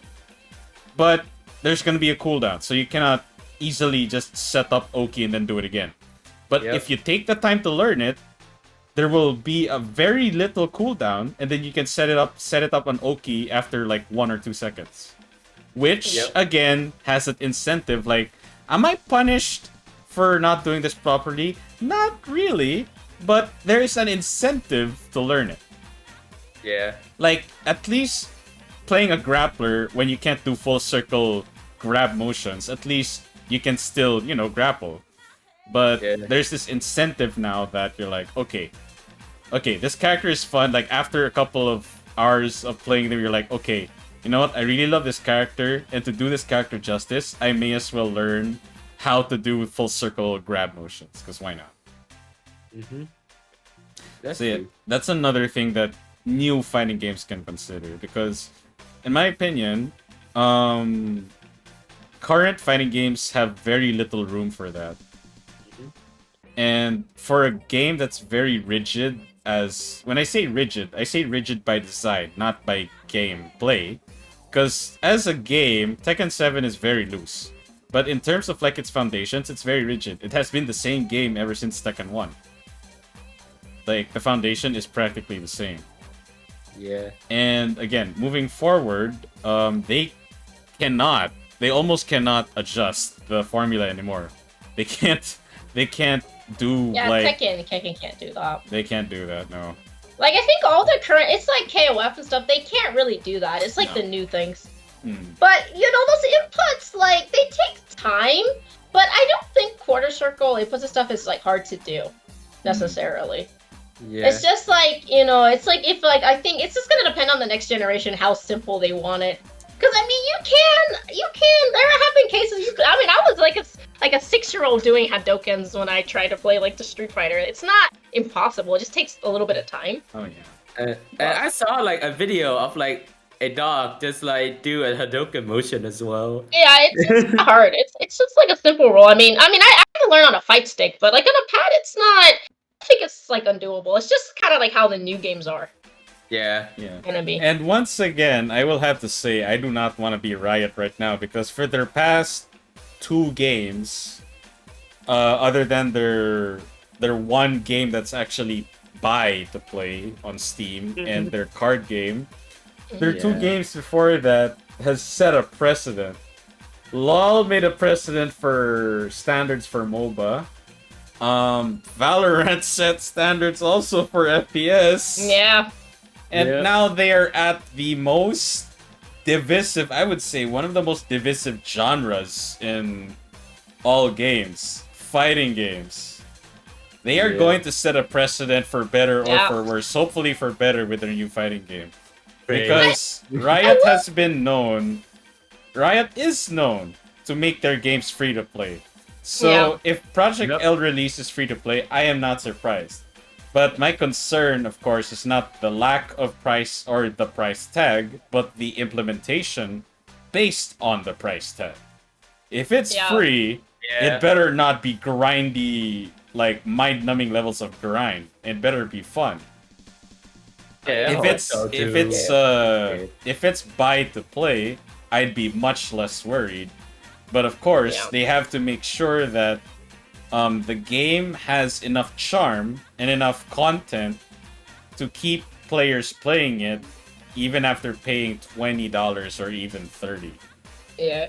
But unfortunately, like, I literally have to go, like, Oh, yeah, right no now. problem, no problem. Yeah, but I will say, like, I think that Riot does make quality products. Like, when it comes to, like, you know, Arcane, the music, and even their games, I think they will do, like, the fighting game genre really well. I hope that they are working with actual people who have developed fighting games in the past. Like, from what I've seen, like, a lot of the developers really do have a love for games and, like, content and music, and they're very experimental and open. So I do think Project L will be like, I think it will be like that's gameplay wise. I think it will be good. It's just gonna see like The how implementation. popular it gets and how it's implemented. It's gonna, I think, affect like the next generation of like fighting games maybe. And Like if it does especially really well. yeah, like I said, also the people who literally made Rollback are part of the dev team for that game. Yeah. So yeah, it's So gonna I'm be not worried really, about the really- foundations of that game or anything. It comes Yeah. to the implementation and packaging of Yeah. that game that becomes the issue. Yeah, that's gonna have to see. Yeah. So that's the thing, but I think because of that, I do think that they will make a product that will be really popular, and depending on how they kind of like basically what you're saying, how they do that is gonna be really like the next gen are gonna have to like take notice. Yeah. But we'll have for to sure. see. We'll have to see. It's really just kind of like everything's up in the air, but I'm kind of happy that fighting games are still going. No, because they almost died, and it's like a game that I loved as like a kid and stuff is still relevant today. Oh, and I can yeah, stream they it and really meet did. so many cool people. So yeah, I legit have to go, but I will answer the favorite and least game before I go. I don't want to change the subject, but my favorite game, Tekken 3. That game is probably why I'm here. Made me love Wow. fighting games. And then my least favorite game, I'll have to pick one recently because I don't really have played a lot of games that I've despised, but I was not impressed with Neo 2. I pre-ordered that game, and it was just too hard for me. Like, I beat the base game of Neo 1, and I was excited for Neo 2, but I just could not get into it, and it made me so bad. And I'm like, I pre-ordered this at $50, and I'm not even going to beat it. Oh, So that's what I okay. don't play. that's sad. So, That's alright, sad. guys. Oh, good. yeah, I don't know if you guys are familiar with the Neo, but... I am. I played Alright. Naya too. I had fun. Okay, you know. It's a good game. Like, it's better than Neo 1, but I'm just like, no, this is not for me anymore. So, okay, guys. I'm sorry. I'm really sorry I have to just, like, leave like that so Ah, fast. no, it's but alright. I legit gotta Oh, go. I'm really? actually a little bit late. But No it's all biggie, good. no biggie, no biggie. So anyway, also, everybody who came from my chat and stayed was lurking, Ace and Snuggles. Like, thank you very much. I really appreciate it. So I really like doing, like, the podcasts. I don't know. I might try to do more just chatting in my stream because I really do enjoy it. So, alright, I'm gonna be, like, going. So, No problem. thank you all, and I will see you next time. See ya. Bye-bye. See ya. Okay. Alright, then there's two of us left then. Yep. Hopefully Blue can make it later. But yeah, Mhm. for now it's just you and me. Alright. Yeah. Alright, so we're up to part 2 now of Shrine Talk Plus, which is... Oh my god. Our favorite so good. and least favorite game. But first we start with the good shit. Alright, the good shit. The not so Yeah. toxic side of the talk. Yeah. Let's see. I would say one of my favorite games of all time. As someone who doesn't play just one genre to my detriment, is there a quiz after this? I mean, do you want me to make a quiz? Damn, Monk. You want that? Let's go. Do you want me to make a quiz? Let me grab my popcorn first. Go ahead, go ahead. Damn. Alright. That would be interesting.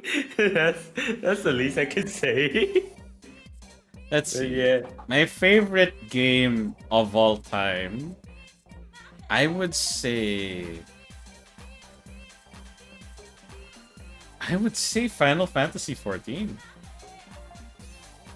Oh. Yeah, it's an MMO, and that's very tough for me to say. Like, MMORPG being my favorite game of all time, Final Fantasy XIV, for sure. Because, like, for me, that game has royally spoiled me and opened my eyes to like what standards should MMOs have. If I did not play FF14, I would probably be on high amounts of copium playing World of Warcraft and just be a disappointed, toxic little shit. If I didn't move into FF14. But I'm glad I did. I have moved to FF14 and I have never looked back. Not to say that FF14 is without fault. No, I have a lot of complaints about FF14. But the reason why I'm not mad whenever I make complaints is because I know that the person developing the game actually gives a shit about what I have to say about the game.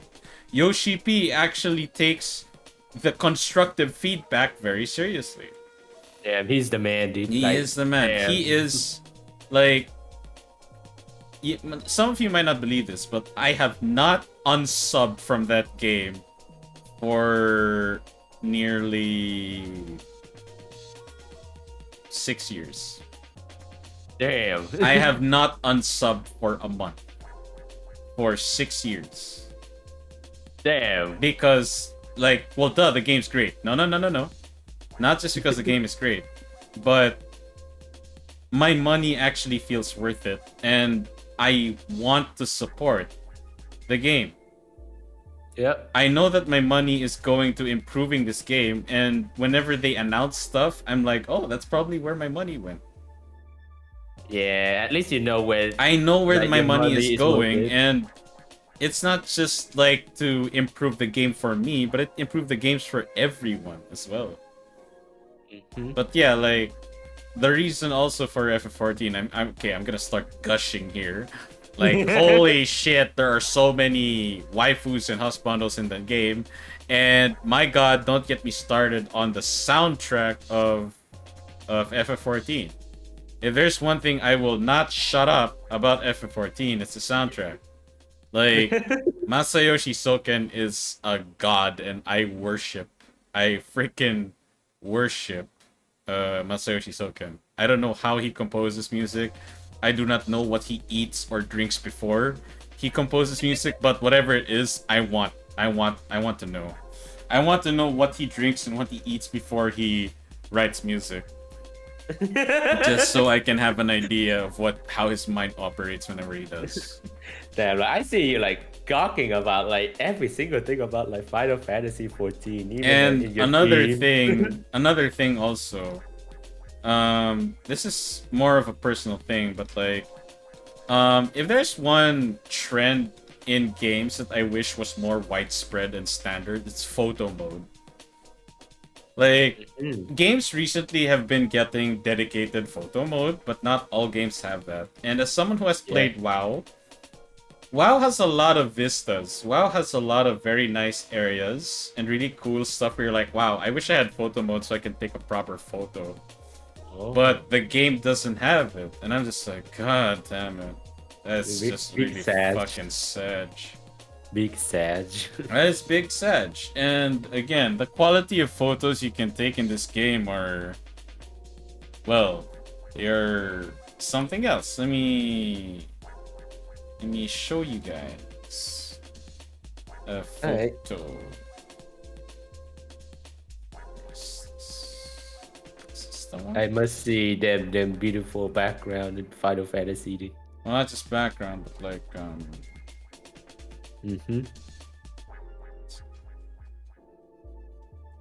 this isn't showing up.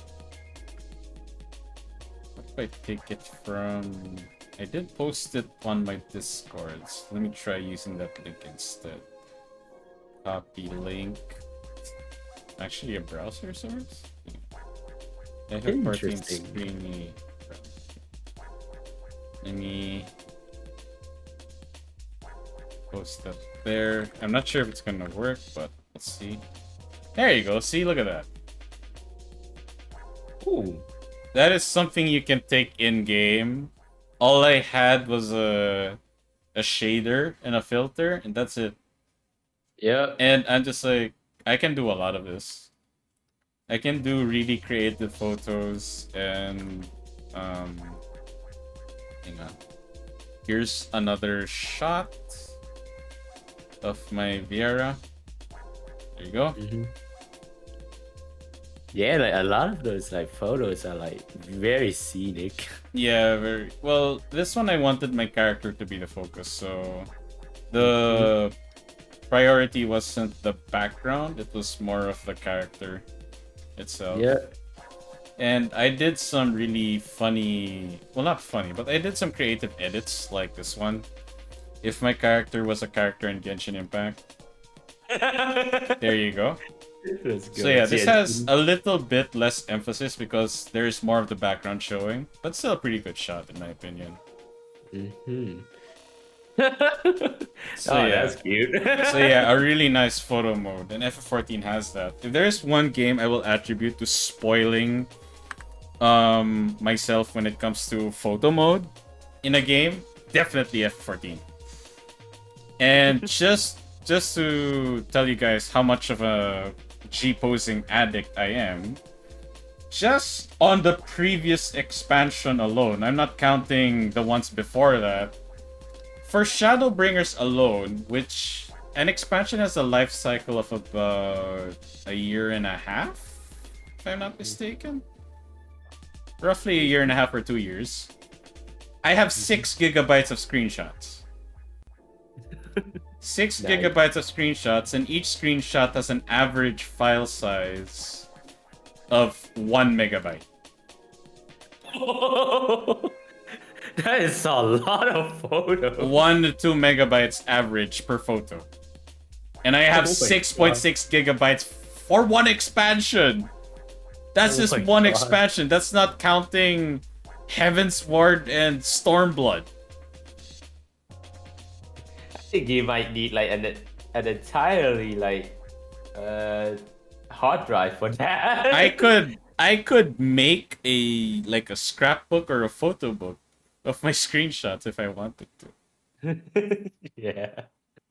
Now my close second favorite game of all time. Now this is no surprise I think to some of you. Elden Ring.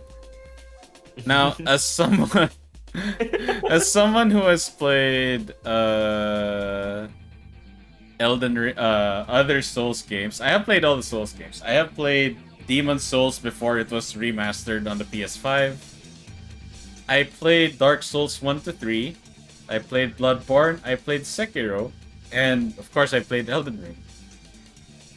And currently I have 260 hours in Elden Ring, and I haven't been playing it that much recently because I want to play other games. But I could pick it up right now and play it, and I'd still be having fun. Now, I don't know. Elden Ring is just does so many things better, and they've done so many things right. Now, of course, it might come off as, oh, so it's flawless. No, absolutely not. Elden Ring, even for a Souls game, still has a lot of flaws. There are builds that are ridiculously busted and OP, like borderline unfair in PvE and PvP. You have bosses that have one unfair move. You don't feel like you're fighting the boss, you feel like you're fighting the move itself than anything else. And of course, on PC, there are frame issues in several areas, not just one, but several areas in the game. So yeah, Elden Ring has its rough edges. But as a whole game, so many QOL changes, so many new gameplay stuff. Like, well, I'd say new gameplay because stuff like power stancing was a thing, but it wasn't implemented, I think, in Dark Souls 3. Because they implemented something different, something else. But yeah, you can power stance weapons again. You can jump. Oh my god! Like Yeah, it's a a game huge change for Souls games was definitely jumping. Yeah, it's Like a that freaking was game definitely one of changer. the biggest changes in Elden Ring was being the ability to jump. Yeah. It feels so much liberated. The movement is so much liberated, dude. Yep. And of course, the music and the bosses. Oh my god, the bosses in Elden Ring. So freaking good. Especially Malenia. My god, that boss fight. I thoroughly enjoyed that boss fight. Fuck the final boss though. It's the worst boss by far in any Souls game. The freaking redacted beast. Oh my god, like Redacted. that boss is so mind-numbingly dumb and boring. It's so boring, and the worst part is that it's the part 2 of the final boss. And part 1 of that boss was so good. Part 1 of the final boss was so fun and so good. I'm like, oh my god, this is part 1. What's part 2 like? And then I fought part 2. I'm like, really? You are going to end the game with this boss? I would rather fight Sword Saint with one hand tied behind my back and my foot using the controller than the final boss of Elden Ring. I would rather use my feet to control Sekiro than fight the final boss of freaking Elden Ring. My god. I'm not saying that why is he bad? Why is he so hard or so easy? No, I wish it was that, but the boss is just boring. It's rinse repeat of this. You go close to the boss, hit it a couple of times. Boss will run away from you, do a big attack, and then you try to get close to the boss, rinse repeat. Yeah, the boss is not dynamic. The boss does the same damn thing. He'll get hit by you, run away, throw some ranged attacks, you can run in, do it again, rinse, repeat, he'll run away. I'm like, what? Really? Literally every boss fight before, they felt like actual bosses. Like, there's some bosses that keep their distance, trying to read you. If you have a pattern, they'll attack you when you're about to heal a pot. They feel like actual living beings. Mm-hmm. Like, realistically, how a boss fight or a sparring match would feel like. Mm-hmm. Even CPUs in fighting games give a better, exciting fight than the final boss of Elden Ring. That is my one major complaint about Elden Ring, my god. The final boss is ass. I like the fact that you compared the CPU fighting against the redacted beast in Elden Ring. Because I get to practice something! I get to practice something with a CPU in a fighting game! With this boss, I'm just like, really? You're just going to run away after taking damage? Oh, let me guess.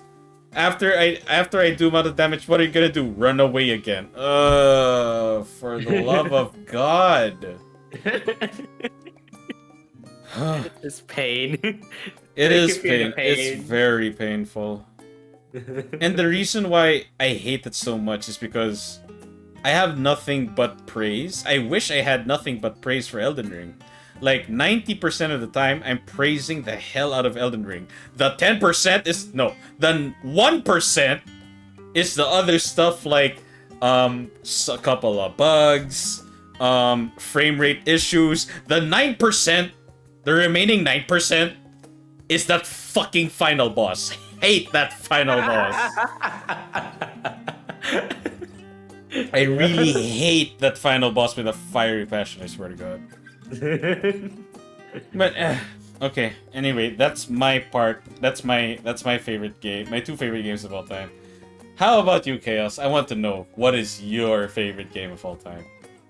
So like, I was like really torn apart with like between three games. It was like Ultra Street Fighter 4, Street Fighter 5, and Guilty Gear Strive.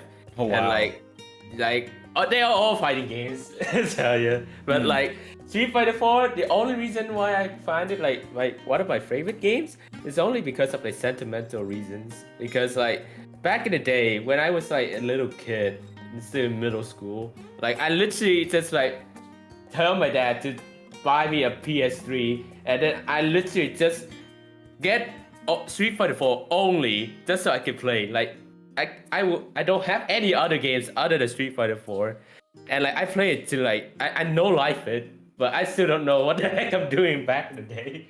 So like I'm just like every time I try to do like special moves and try to do like ultra moves and everything, it feels exciting. It feels so fun and cool to actually know like the move. I But mean, then that's fair.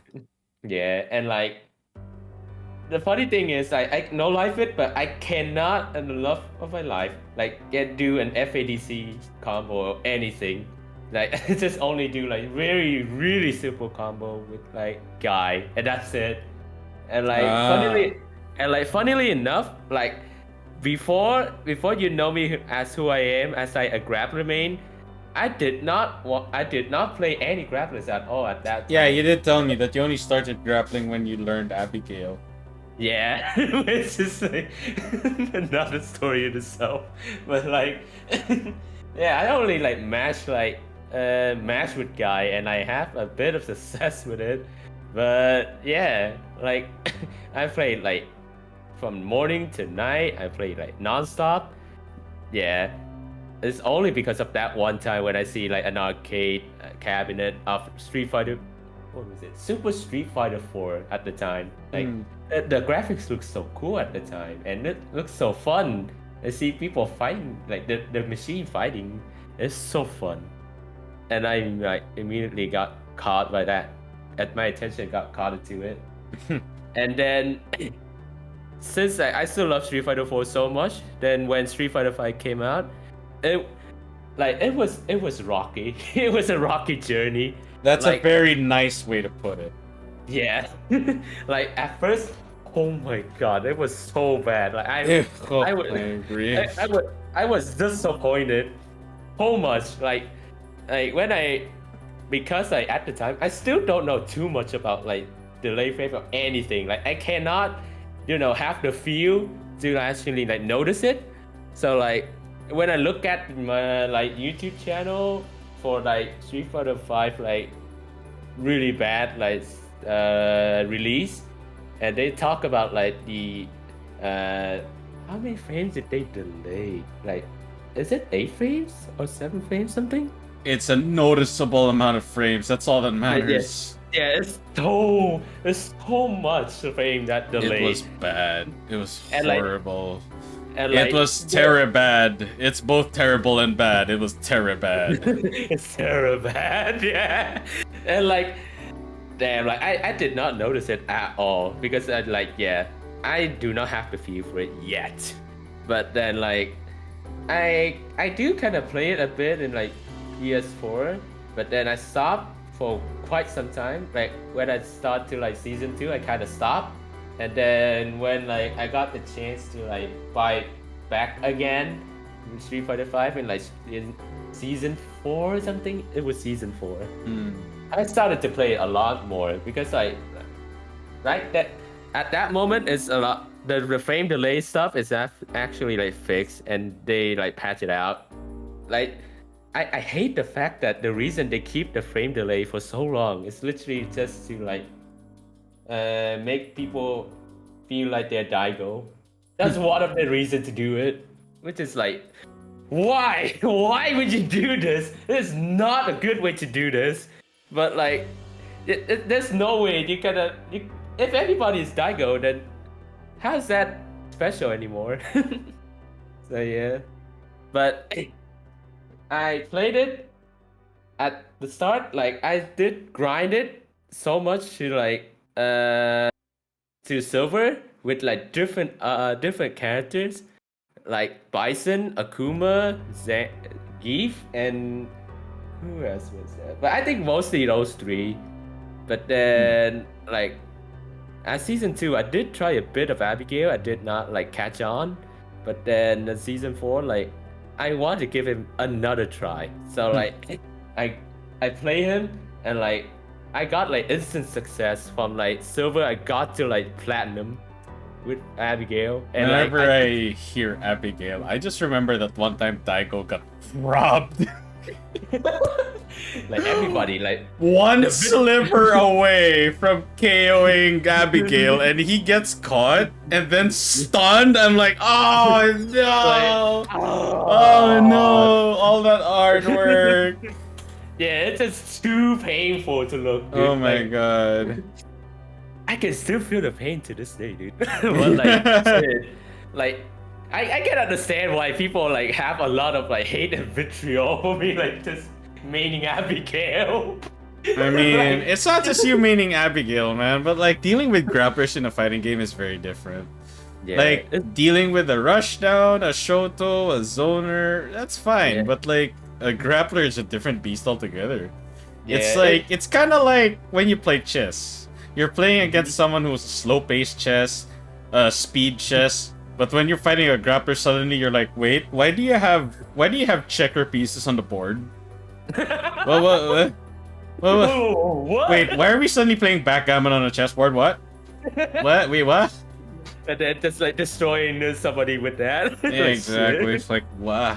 But honestly, I think the larger consequence for sure is that I will say I would rather fight a grappler in KOF or Street Fighter than Guilty Gear, because I have to say, like, command grabs in Guilty Gear, this is just me, this is just my opinion, of course, they deal so much damage. Yeah. Like, it's not as horrifying. frustrating. Like, I have been victim to your King of Dinosaurs in KOF several times, but I don't feel shafted, even getting grabbed like thrice in a row, because I'm like, oh, I can still get this back, I think. And there's still a chance. Yeah. But like, in Guilty Gear, I get pot busted twice. I'm like, you know what? I'm gonna save myself the stress. I'll just give this guy the perfect. It's just perfect me already. like true, dude. Like Two pot busters and you're just out. You're fucking done. I'm like, Yeah. You Huh? almost there and died. why is this a thing? Like it got to a point where like the command grab pod deals so much damage that it really doesn't make me feel like scared whenever I got to only like 20% health. Like I just need that one pot buster. I just need that one buster. One and pot people buster, gonna that's all you fucking need. scared. And Like, yeah, just- and I'm just like, what? Yeah. Like, one again, pot that's buster- just my take. But like, I kinda understand though, because Guilty Gear Strive is such a high damage game. Even for a Guilty Gear game, it's such a high damage game. Most B&B combos for most characters, not counting Potemkin, but even Potemkin's B&B that does not end with Heat Knuckle, pretty meaty in terms of damage. Pretty Yeah. meaty. And Yeah, it's like almost half health every time. even fast rushdowns like Milia and to some extent Geo, their B&Bs hurt. Their B&Bs hurt. But yeah, like, it's just very incongruent when you see I'm not even gonna use Chip or Kai as an example, but like, if you see a Ramlethal player like do decent mid-screen damage, Mhm. and then you just see Pot do one move and it's like a third of their health gone, you're like, It's just too much Huh? robbery. it's not robbery. No, it's not robbery. I would say it's very demoralizing. I'm like, Demoralized. it is demoralizing. But the thing is, Yeah. like, I haven't encountered this problem. Well, I don't think it's a problem. I haven't had this issue in other fighting games. Getting grabbed by King, Armor King, Marduk in Tekken, no problem. Getting grabbed by John Cena, King of Dinosaurs in KOF, not a problem. Getting grabbed by La Diva in Grand Blue versus, not a problem. But when it's not even just Potemkin, but let's say Soul Potemkin, Soul. I'm like, why does that deal so much damage? Or not so much, that much damage. Why does it deal that much damage? What the fuck? And like you said, it's demoralizing for sure. It's very demoralizing. And I think there is a reason. And honestly, moving forward, I know this is bold. This might be something that a lot of people would disagree with, but this will definitely it will definitely how do I say this?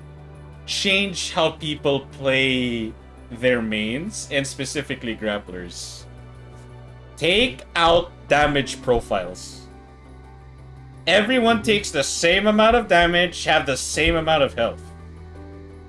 Yeah. That's one thing that I have no problem with in other fighting games. Tekken 7, same amount of health, regardless if you're Lucky Chloe or Marduk.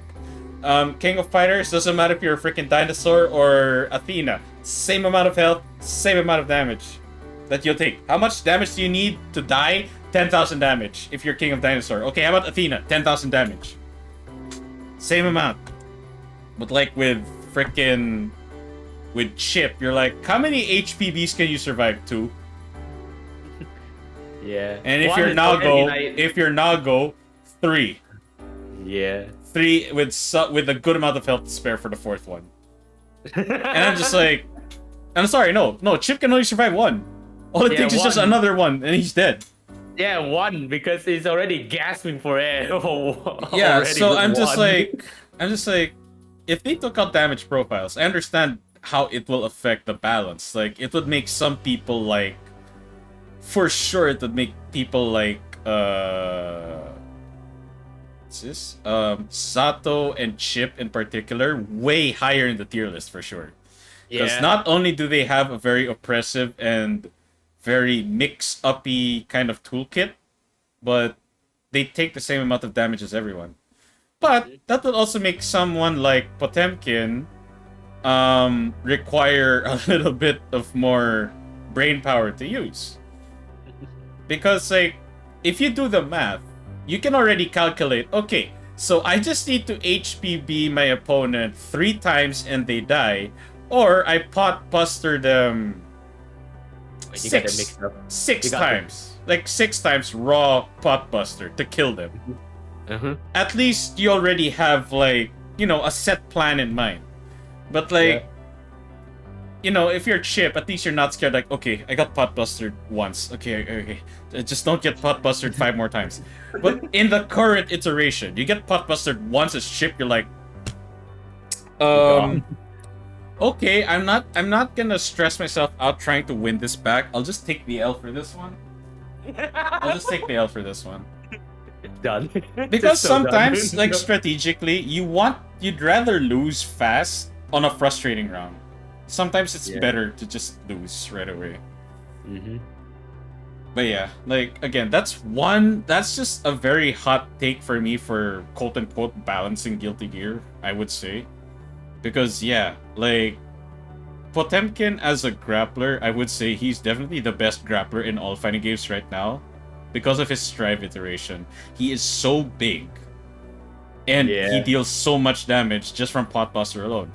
And you're like, but Inari, like, if they nerf his Potbuster damage, less people will pick Pot. I do not think so.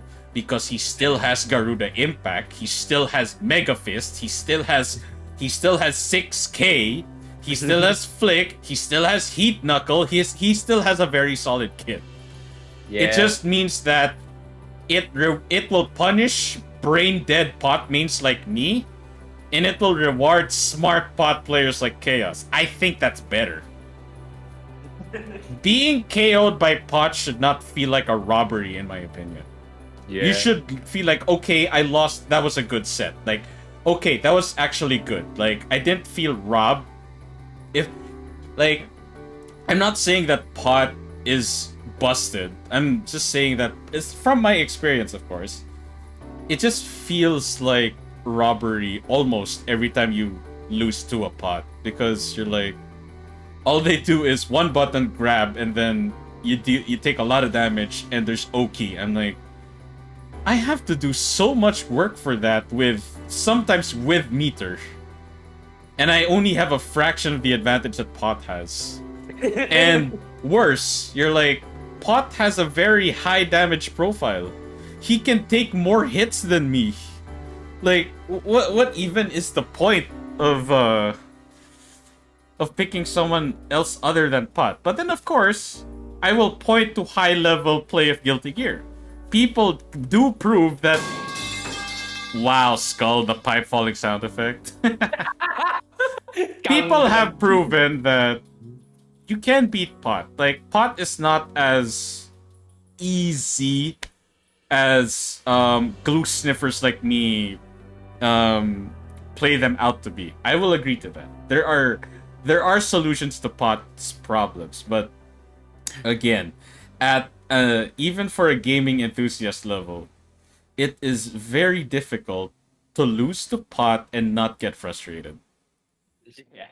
And even the time that I did play a lot of Pot, I felt dirty. I didn't like it. It was fun, but it felt dirty. And here's the difference. Like, whenever I see that clip of Sheikah, like, I'm not falling for that, and then he actually falls for my second HPB, that's, like, no offense to Sheikah, but that's just him being a dumbass.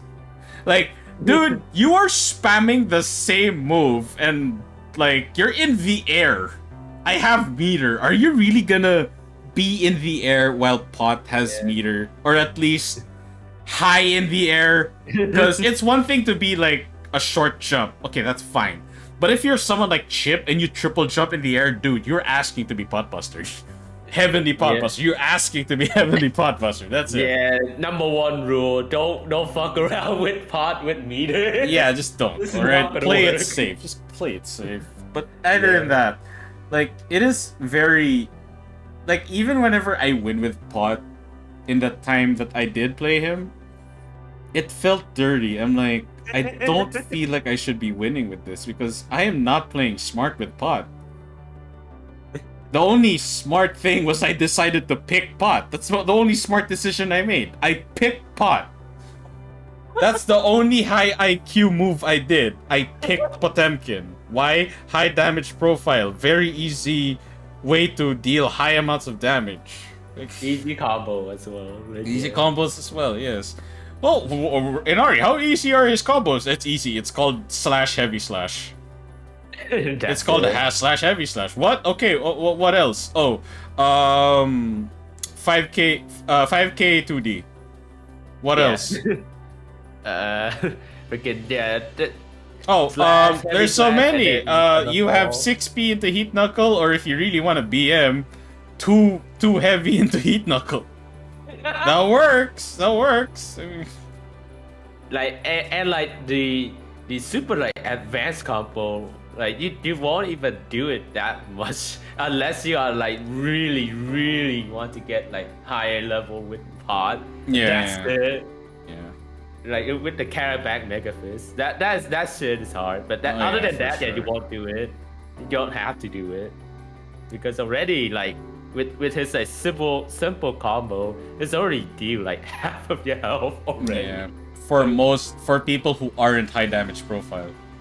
So Yeah. literally anyone that isn't Nago, Potemkin, And Gold Lewis and yeah. Gold Lewis, yeah, they're just gonna like half health in one combo, and I'm just like, this feels wrong. It You're feels gonna be wrong. vaporized with Yeah. only one combo. But yeah, like continue with like the Street Fighter 5 stuff. Like yeah, Abigail. Abigail actually like helped me realize that how much I actually really love grapplers. And I still made him to this day, even though he got nerfed to the ground. Maybe he got a little bit above, but still he's not the same as he is before in season 2. But yeah, and then I get to meet like the FGC in Vietnam, and like it was fun. But then like the netcode there was kind of shoddy. It's not good. like even with people in my own country, like we still have to use VPN to make it work. That's how bad it is. And like when we did our like stream team battle tourney, you know Stack Bradford, right? Like we did that tourney and we do like experience a lot of problem during the tourney. Like Season 3 sad. Abigail is a war crime. You know, For sure. like you know that meme. You know that meme of like women with women when they discover a time machine. Oh my god, very constructive. Like they're gonna change history for the better with a time machine. If I had a time machine, like I'll go back in time. Capcom like, do not release Abigail. You are introducing a Vietnamese atomic bomb in the fighting game scene if you release Abigail. Change Abigail.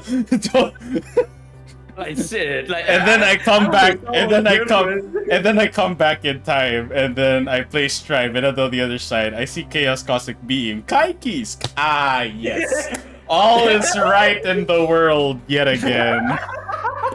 Oh my god, like Mariva. Like, what would happen if I didn't know Grappler? I know, if you didn't Abigail. discover Abigail, I don't know what would happen to you.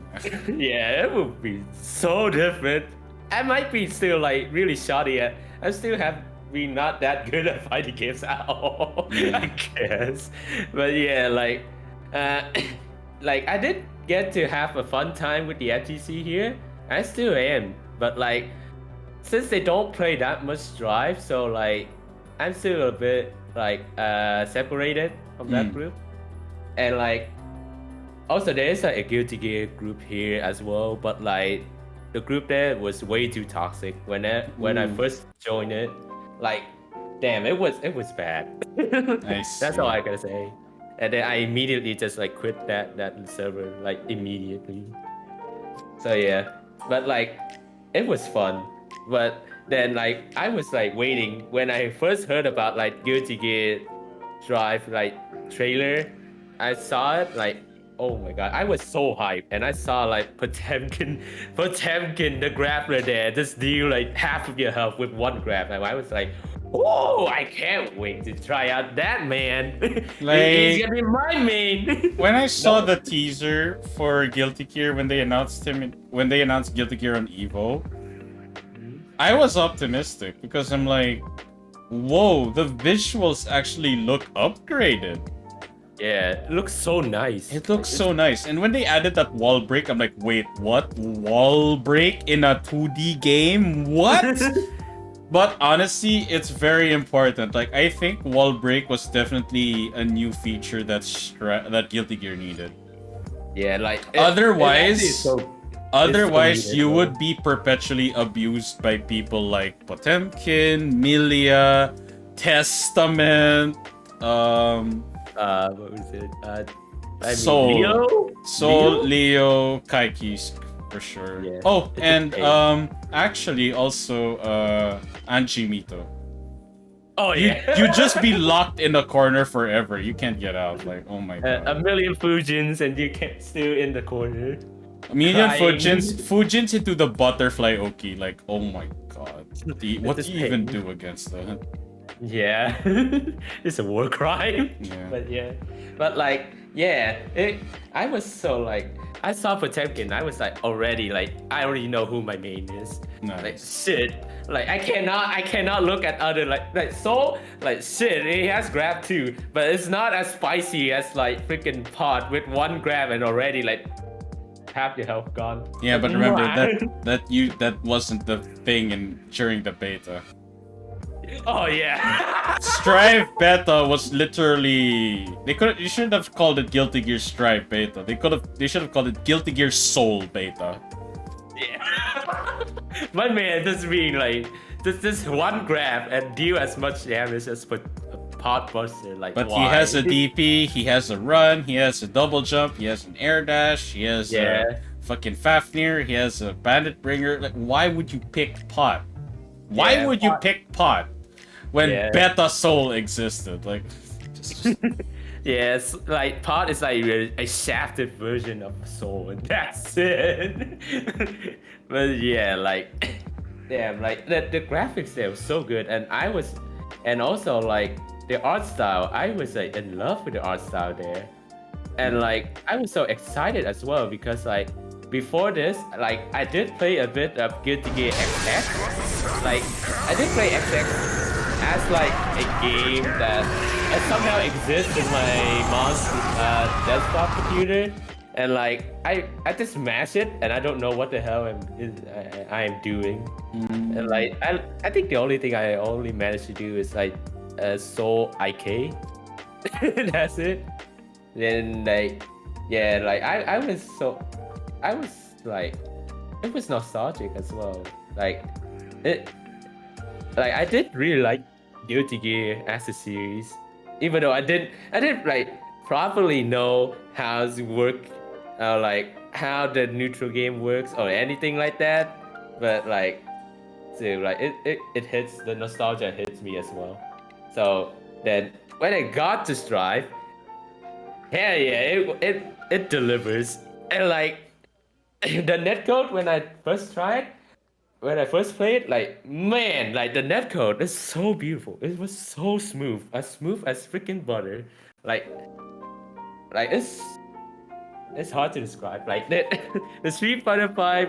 Before that, I only played like a lot of Street Fighter 5, and the netcode was so shoddy. But then when I played like Strive, and this was like at the time it was COVID, so I was like having so much fun, like playing like other people in other country as well. But like the first thing I already noticed is that I'm playing with my community, and like it was so nice. It doesn't feel that. It almost feels like playing like locals, and like I I like having so much fun with Pod, and then at, for many more months after that, like when I start trying to like wanted to do some VTubing, because at the time like I was like very inspired by like VShojo, and like I really like this style of like doing VTubing. So at first I was looking at like the Twitch category to see like if any like VTuber at the time play a lot of like Guilty Gear Strive, because like when I look at them and look at the channels that did collab with them, I didn't see them play Strive at all. So like I was trying to do something unique. Like I want to stream a lot of like fighting games and everything. And the first person that and then like I just looked all the people there like who stream Strive, and like the only VTuber that was streaming at the time was like 48 volt, and I was like, oh, I must give him a visit, and I played with him in one of his like lobby matches, like viewers lobby, and I was like having fun, like talking to the chatter there, talking to him, and then from there, oh, it's just history. Like it just expanded my horizon with like VTubing, and like I get to meet a lot of friends there. That includes you too, Yoko. Like, if I haven't starved Volt, like doing all of those like Strive, like I wouldn't have known you. Oh yeah, I agree. Yeah, like I play, I saw Yoko, and then I saw a lot of people there, like Mariba, Soli, and like so many people there. Numbskull, oh my god. Like, yeah, and it was through you guys that I met Blue. Yeah, God. yeah. Like we know each other for. That's when it spiraled, in my opinion. That's when it spiraled. Like holy shit. Yeah, I was like, at that point, 48 volt is the man that makes me like got deep into the VTubing rabbit hole, and now I become a VTuber. Yeah, Thanks let's to give a Volt, proper shout out to Volt. Yeah, and like even though he does not play like Strive anymore, I still give him a watch time to time again, because he's still an entertaining streamer. But yeah, like it has so much sentimental values for me as well for Strive. So like when I think about it like very like closely, like I still think Guilty Gear Strive is like the best game ever for me. Like I cannot think of any other games that give me that much like happiness, and like how would I say it? Yeah, a game that encapsulates all my happiness into one block. I Like see. like it's sentimental values, the rollback, the art style, the OST, which is freaking awesome. Oh, It's yeah. also one you freaking know that. It's only good at the one It really lasts like 1 minute and 30 seconds part. And like, oh my god, I cannot like go to a hardware store and whenever I see a paint can, I cannot stop listening to pot theme. Because how am I supposed to get a can of paint without listening to pod themes? And how the heck am I supposed to be a monkey with like soul whenever without listening to like soul themes, something like that? Like damn, it's just so influential That's for fair. me. Mm. Yeah, it's way too big. Like I can gawk about it for like hours, but Oh yeah, I get it. I need to stop right there. That's so we can continue with the freaking show. Oh, yeah, fair. Yeah. Okay. Next. Okay. The next part is now going to be. Oh boy, the more toxic part. Our least favorite video games of all time. Mm-hmm. All right. For me, actually no. I started previously. You start this one. What's yours? So for me, like, to be honest, like my least favorite game is not even a game that I play a lot. Like I only played one of the game in that entire series, and it was in like a mobile game. It was Assassin's Creed. Oh Like- my god. Okay. Like I hate it so much. Like when I first played it on like mobile phone, like I don't remember what's the name of the game anymore, but like it has the stealthy missions and everything. Like it requires a lot of like meticulous thoughts onto like how you could like progress in the game. And like after that game, when I look at like all the other all the other Assassin's Creed games in the whole series, like it's just like slowly drift away from the stealthy part of the game, and it just gone slowly to the RPG stuff, which makes me like very sad. Yeah, I Like, agree. it lost its charm. That's what I would say. It was a middle finger when they announced last year that moving forward, Assassin's Creed will no longer be a stealth genre. I'm like, why? It's so sad. Like Ubisoft, if you keep that stuff, like you keep that in there. Why? Nobody- You have a monopoly on stealth. Yeah, it was so good. Like if you keep on the stealth genre like this, no other games can compete. Like it's almost no other game can compete. Or not just Like- that, other games would have to try really hard to compete. You look at Metal Yeah. Gear. The reason why Yeah, they- people were trying so hard to make tactical espionage stealth games is because of how successful Metal Gear was. Mm-hmm. The only one title that came close was a Ubisoft title, Splinter Cell. Mm-hmm. Oh my god. Yeah, like it hurts me so much when the first thing I saw was like Odyssey.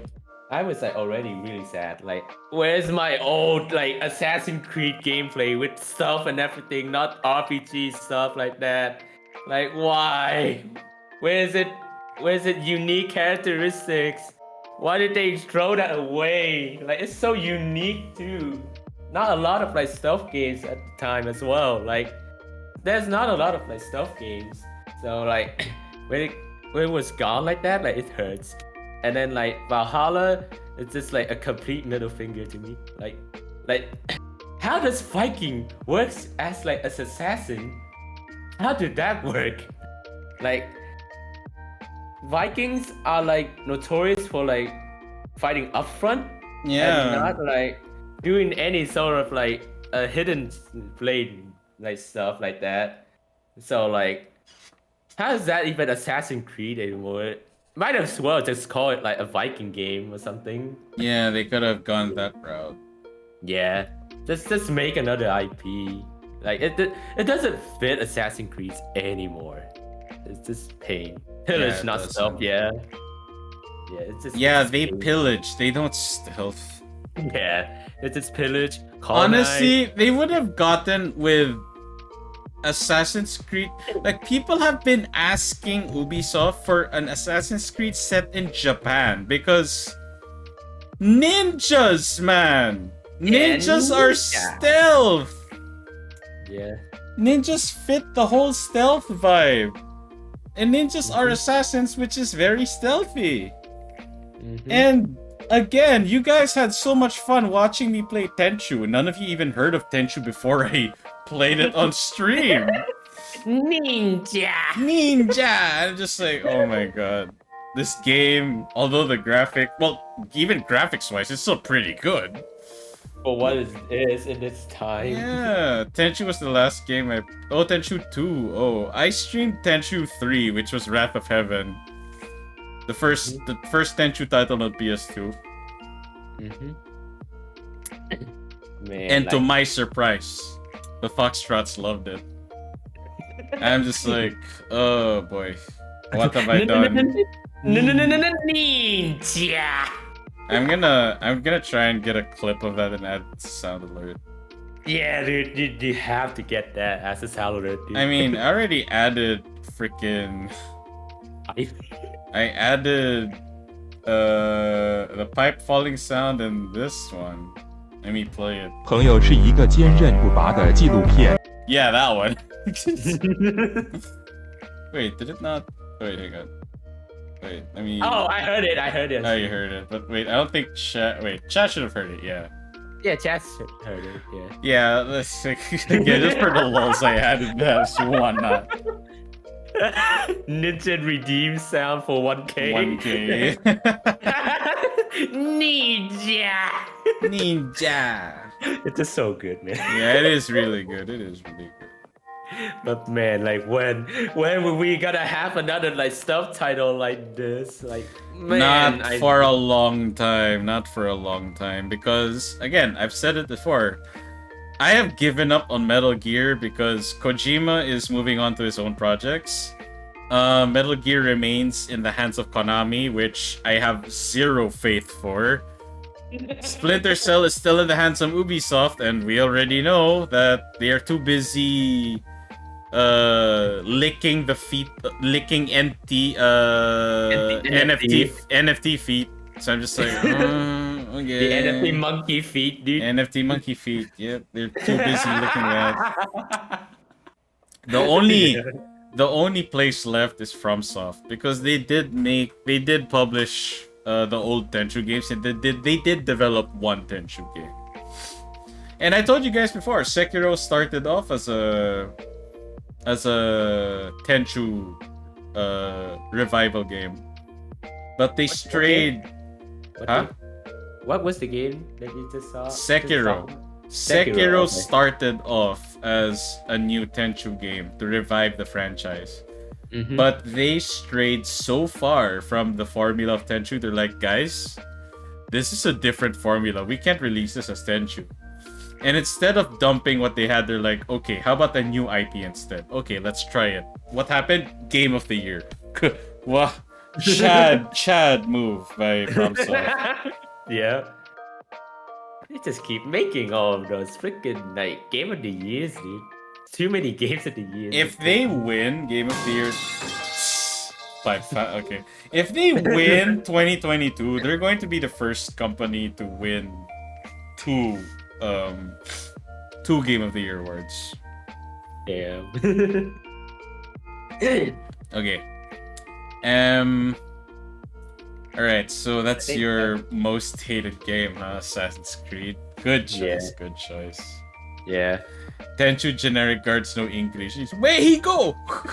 Where he go? Where he go? You're no match for me. Your skills were pathetic. I'm like, oh my god, dude. Gaming. English gaming. English gaming. Okay. Let's see. For my least favorite title, least favorite video game of all time. Let's see. I did list two of them. let's start with one that will take less time to talk about. Okay. As a fighting game enthusiast, fuck Street Fighter X Tekken, man. Fuck that game. Here's the thing. Did I have fun with it? Yes. But do I hate the game? Absolutely. Because it featured characters from two of my favorite fighting game franchises. I love Tekken. I love Street Fighter. So Street Fighter X Tekken sounded like a good combination. And the way they did the moves there were pretty solid. The combo system there felt really nice. And then I discovered the whole gem system. I'm like, oh dear. Oh dear. What is this microtransaction pay-to-win bullshit? Like, It was bad. one of the worst gems I've ever seen. Automatically break a throw for one round. I'm like, excuse me? Yeah. Excuse me? Why? Like, you get more damage, and then there's armor, there's freaking like more, oh yeah, more moves bars. with was this? It gives one of your moves have like super armor. I'm like, no, what? No, why? No, you don't do this. This is bad. Why would you do? The worst RNG you can get. And here's the thing, like Street Fighter X Tekken had a lot going for it. The playstyle was fun. The art style was very Street Fighter 4, but at least the Tekken characters weren't Uncanny Valley at the very least. The music, oh my god, the music was really good. Like, let me bring it up. One of my favorite, like, I love the theme of Ogre in classic Tekken 3. I'll let you guys listen to it. Right. Yeah, this is Ogre's theme from Tekken 3. I'll just forward to the good part.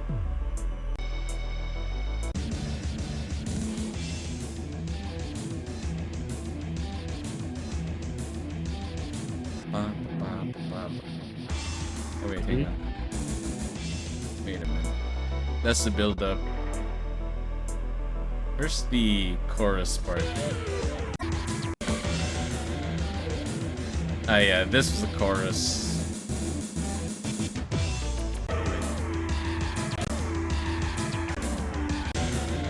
No, that's not it.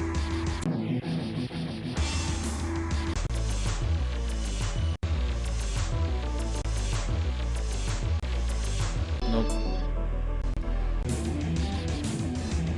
But this was the main beat of Ogre's theme from Tekken 3. It was pretty good for its time. I love this theme.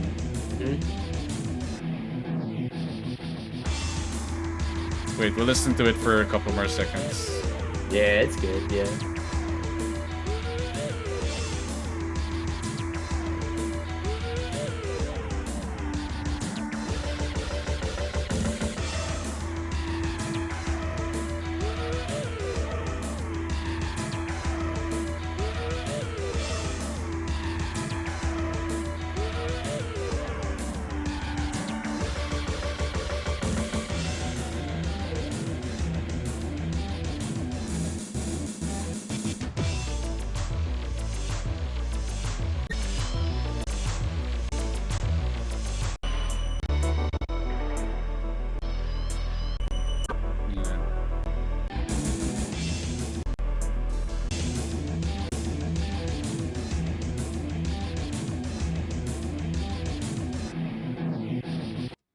So that's Ogre's theme from Tekken 3.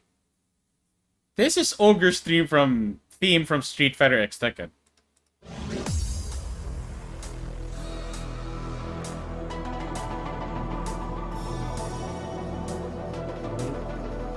Wait for it. It gets even better.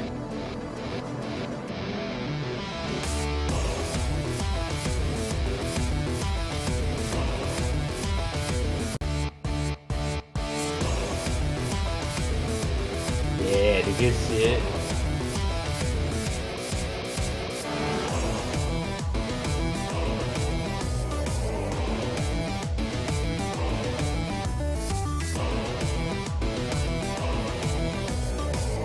Oh my god, like that's just the first few seconds. It's so good a theme.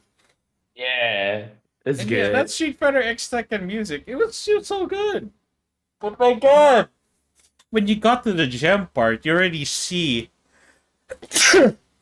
how the foundations of that game has more cracks than chip after a potbuster.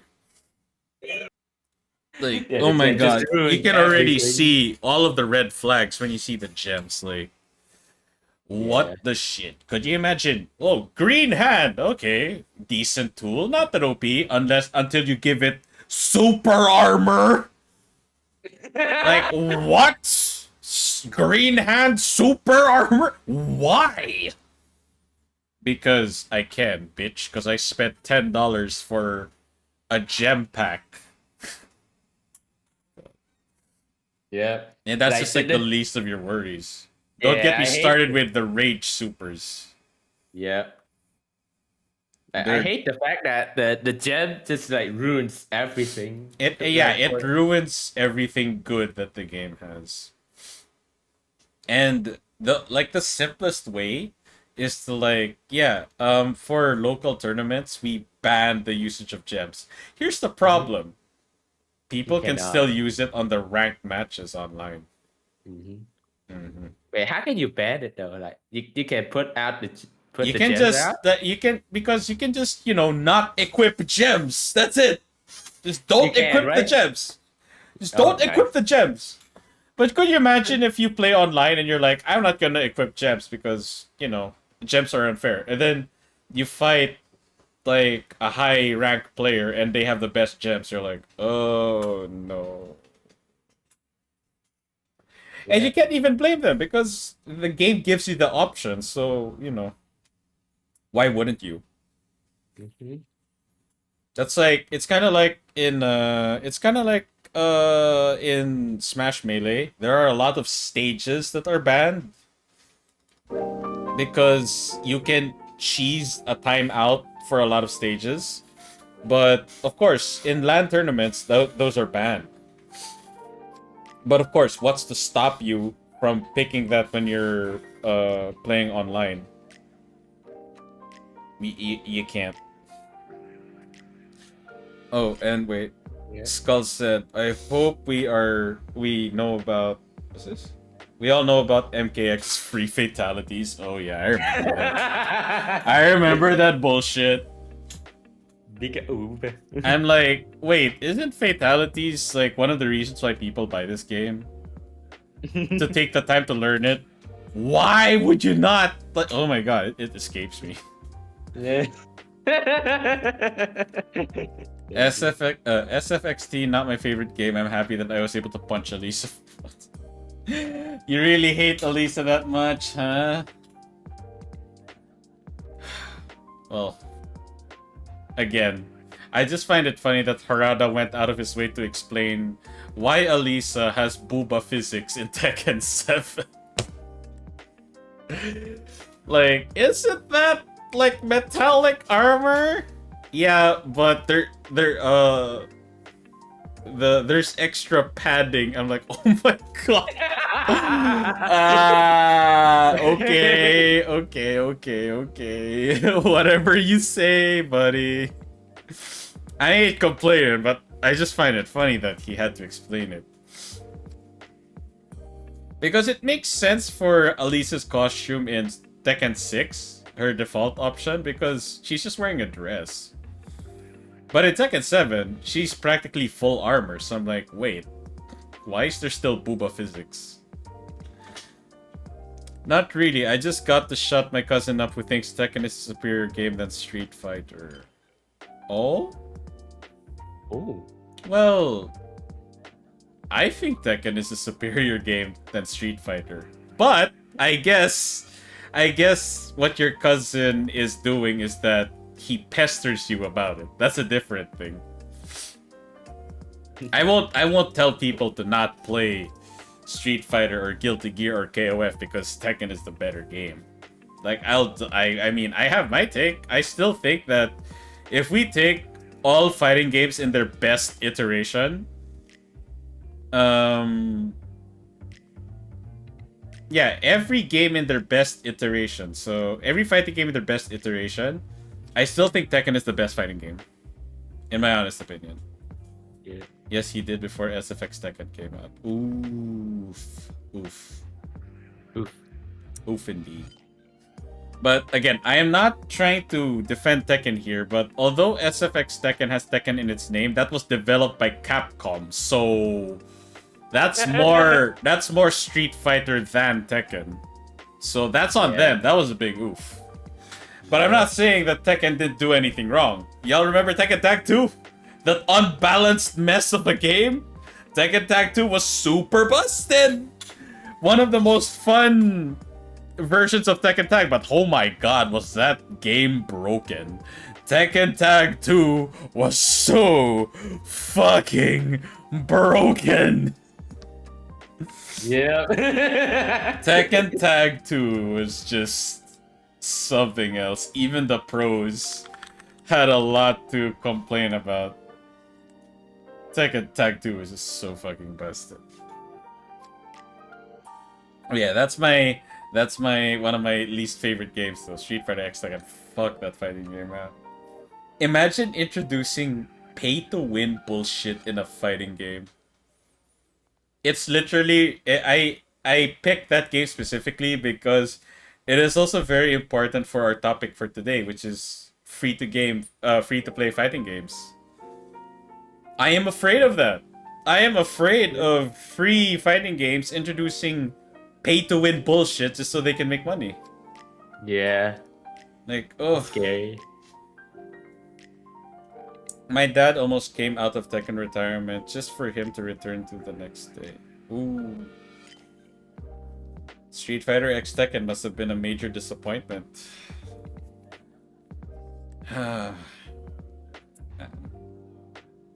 Anywho. Alright, the next game. Oh, this is gonna be a doozy.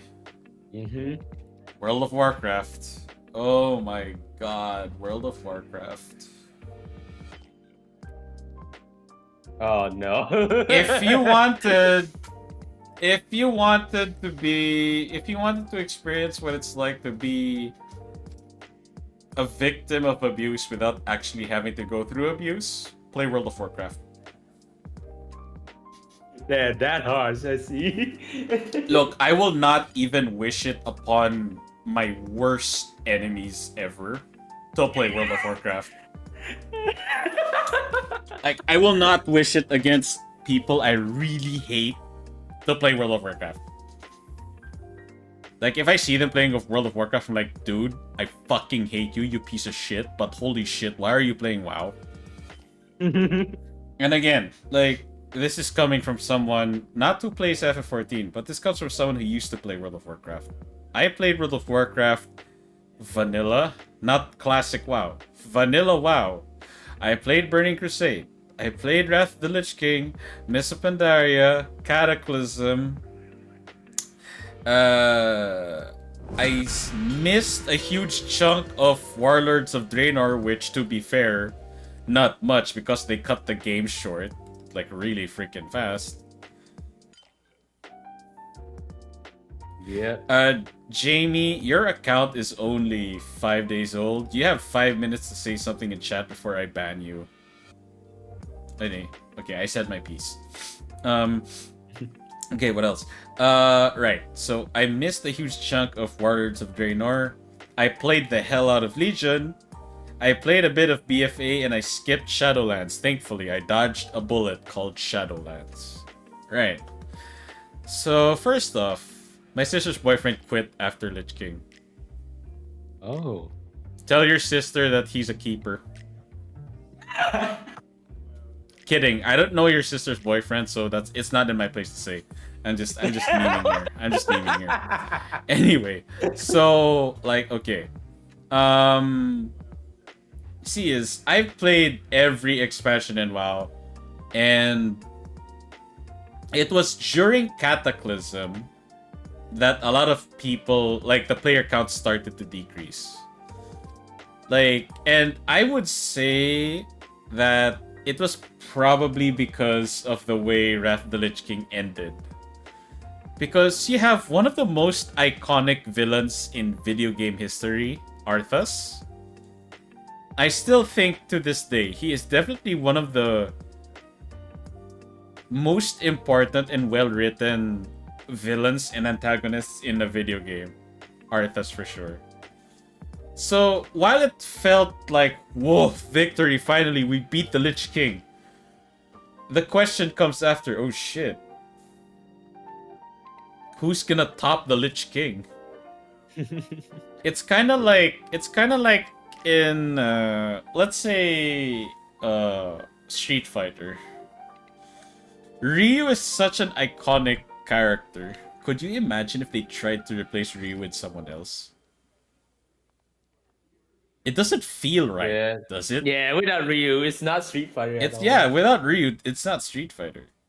Like it's something else. Without without Sephiroth, FF7 just feels a bit different, doesn't it?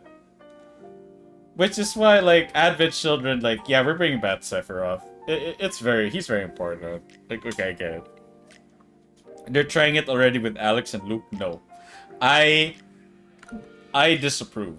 I vehemently disapprove. If they try to replace Ryu and Ken, I'm out. I'm dead out. You just can't. And if they give a bullshit excuse with like, but lore-wise, I don't care. It's a fighting game. It's a video game. Do you think I care that on Street Fighter 69 Championship Core Values Edition, Ryu and Ken are still there? I won't care. They're just too important. You can't ditch your mascots. And I'm sorry, but did Disney ditch Mickey Mouse? I don't think so.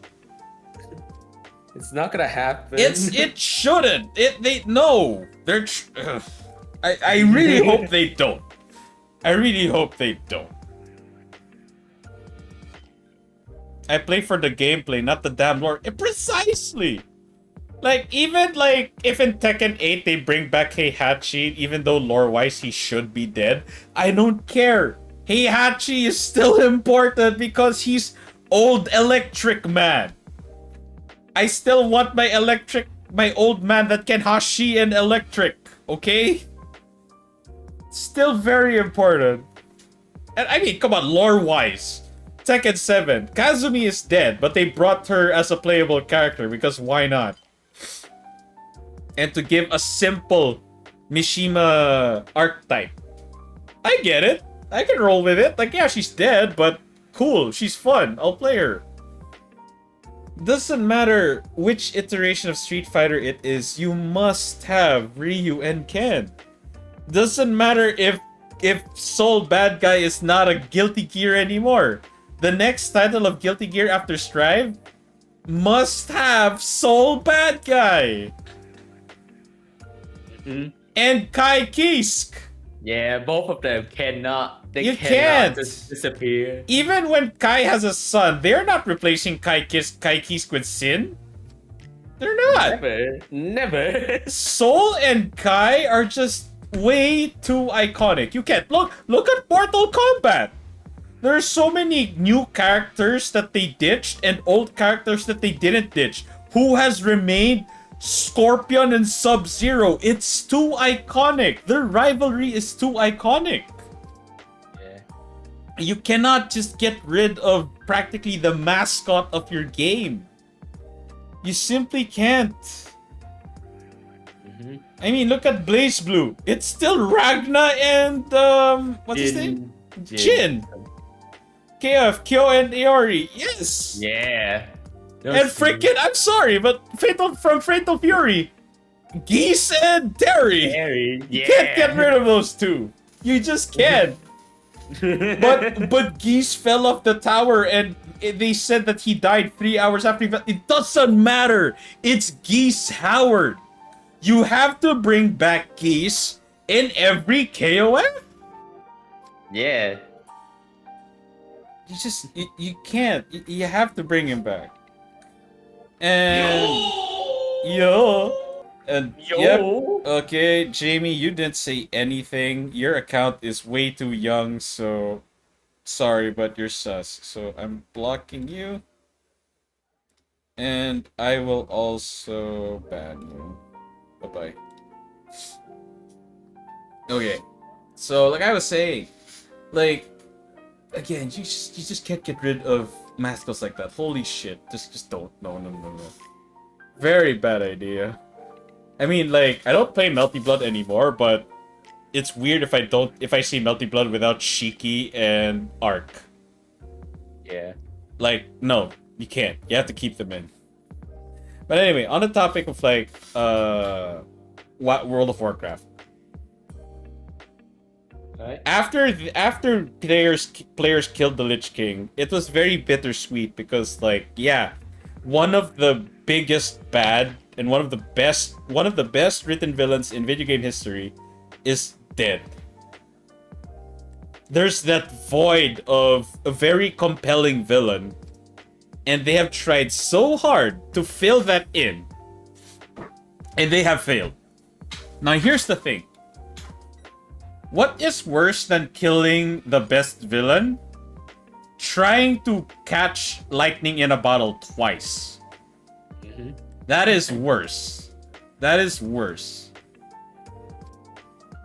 And they've been trying to do so ever since after Wrath of the Lich King. They've been trying so hard to make a new Arthas, or a lot of like Arthas redemption or references to him, and I'm like, dude, the fucker is already dead. Let him rest in peace. Can you write someone else? And like, I look at FF14, and I'm like, every expansion has a very compelling villain. Heavensward had Nidhogg. Stormblood had Xenos and Yotsuyu. Shadowbringers had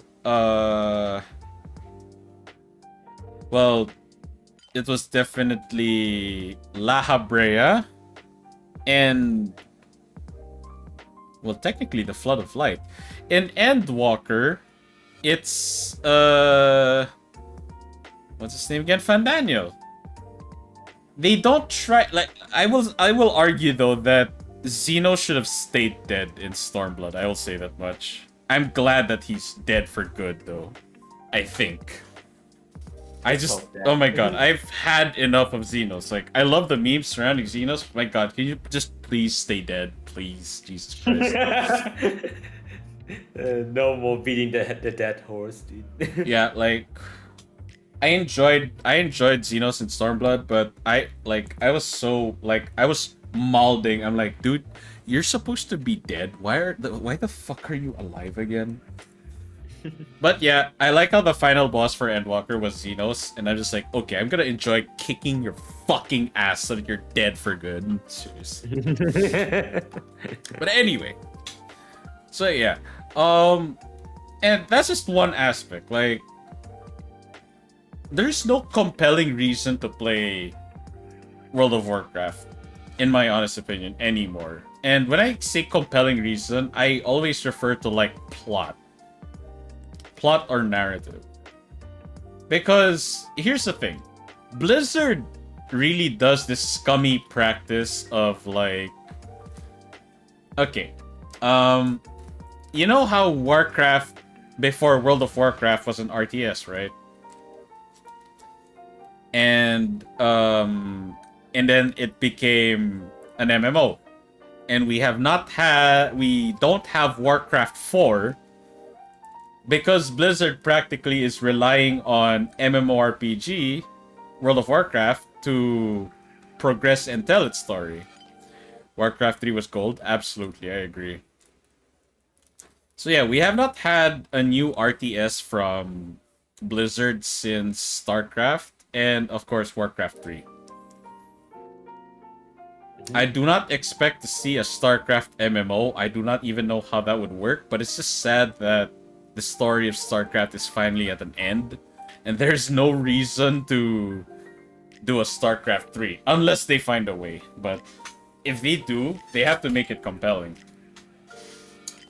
Other than that, so for you see, Blizzard is doing something really scummy right now. So you have the story, all of the story of Warcraft is now in World of Warcraft, or so we thought. Do you know that to understand the plot of World of Warcraft, you still have to read the books? You have to buy books separately to understand the fucking plot.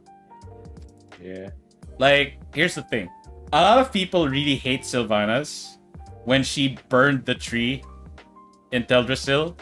And I'm just like, look, I hate reading books as much as you guys, but did you forget that she had a reason as to why she did that? Why? Because there is a book that does explain why she did that very controversial thing. Her plan was to drive a wedge in the heart of the Alliance. Her plan was to kill Malfurion. Not burn Teldrassil and kill innocents. Kill one person. Kill Malfurion. What happened instead? She asked Sarfang to kill he asked Sarfang to kill Malfurion. And Malfurion was defeated. Malfurion was defeated. And he was going to be killed. Guess what Sarfang did? He let him go.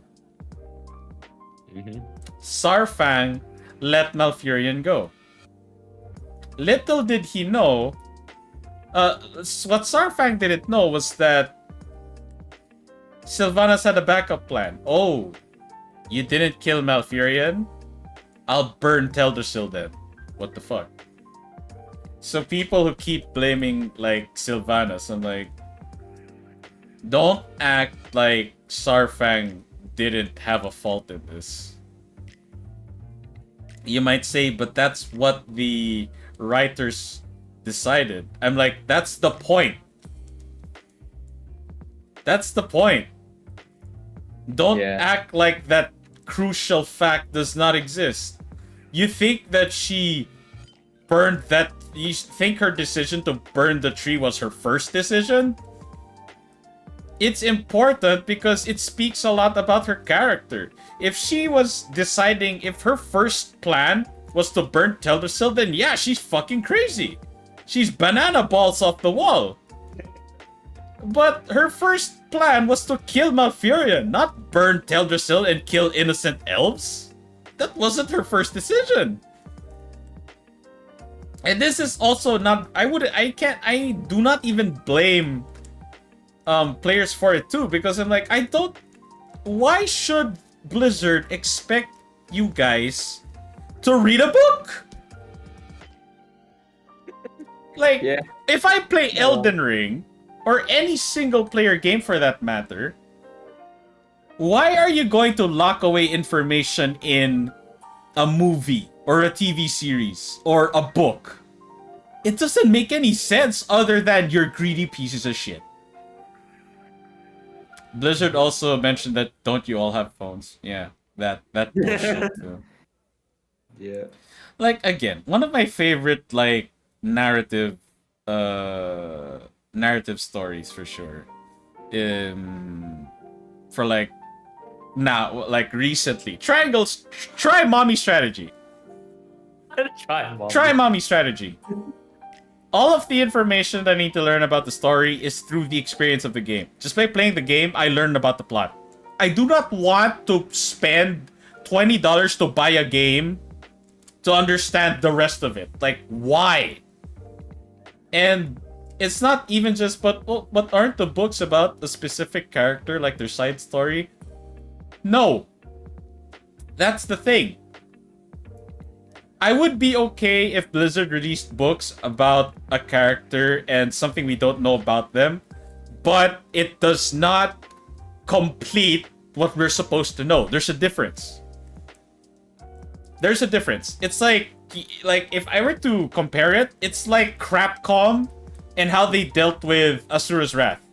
Oh, that The one's true ending of the game was locked behind DLC.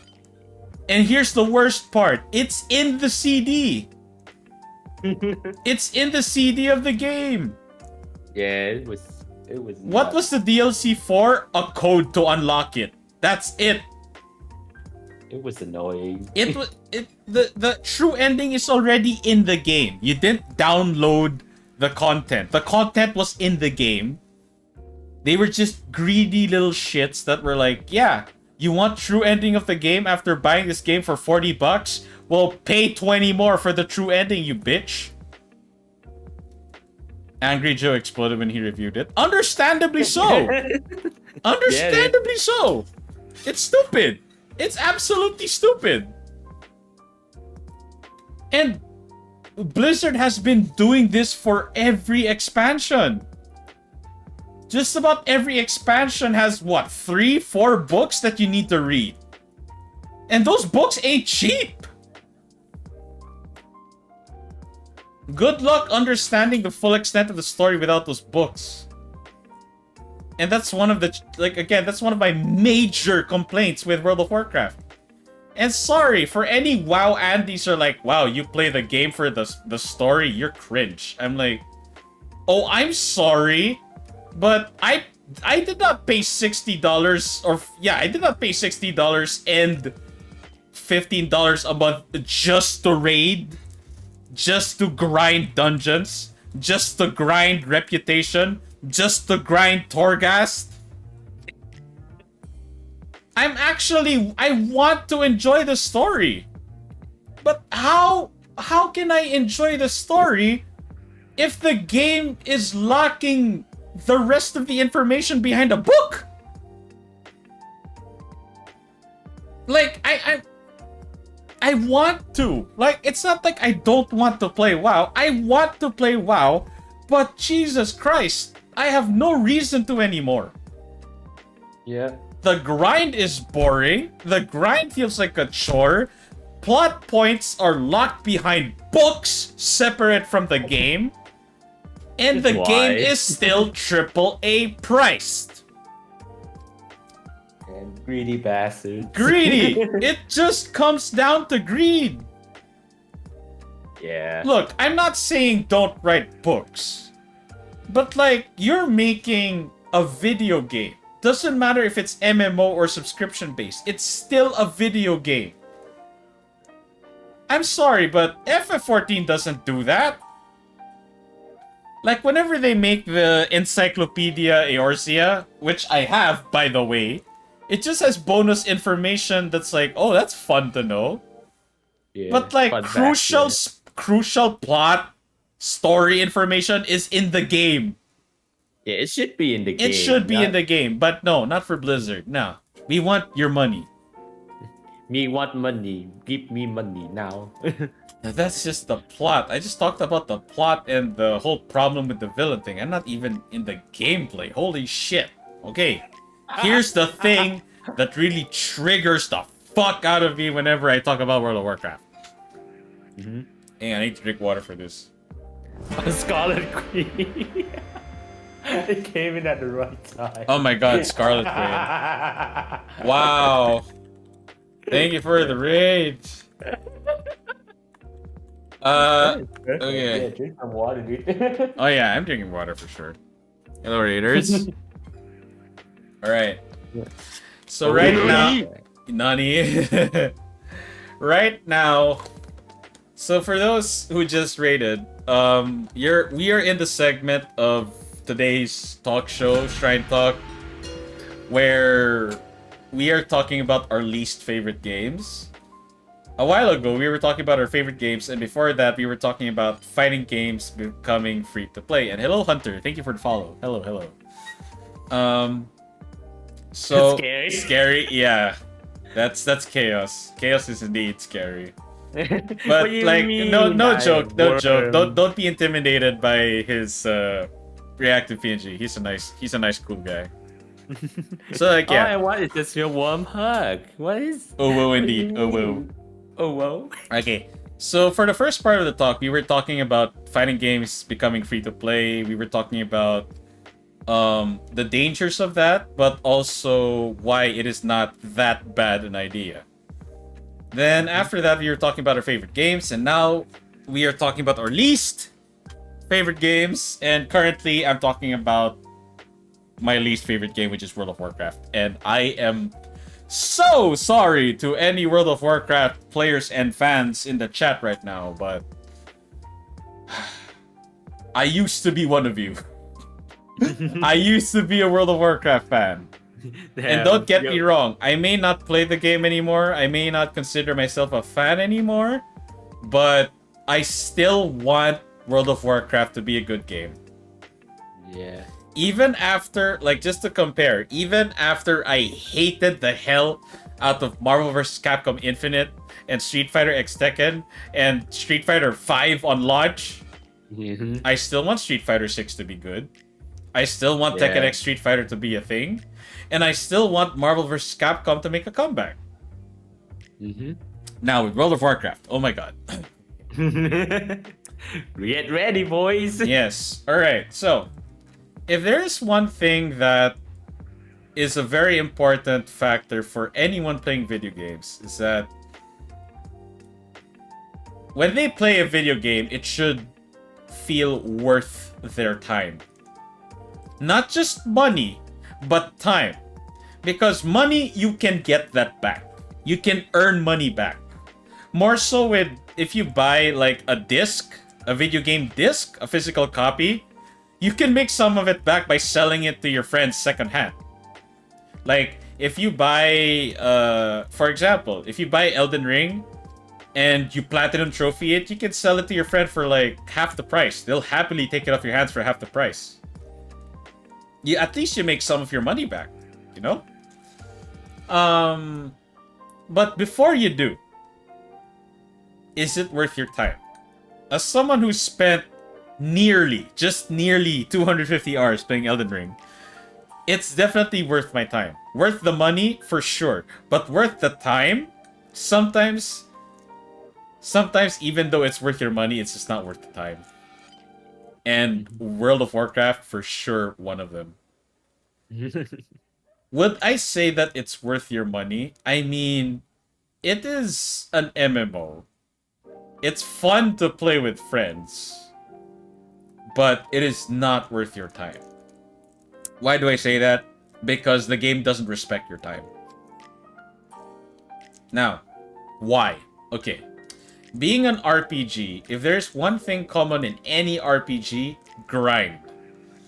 Be it an action RPG, a tactical RPG, a JRPG, a Western RPG, there is some form of grinding involved.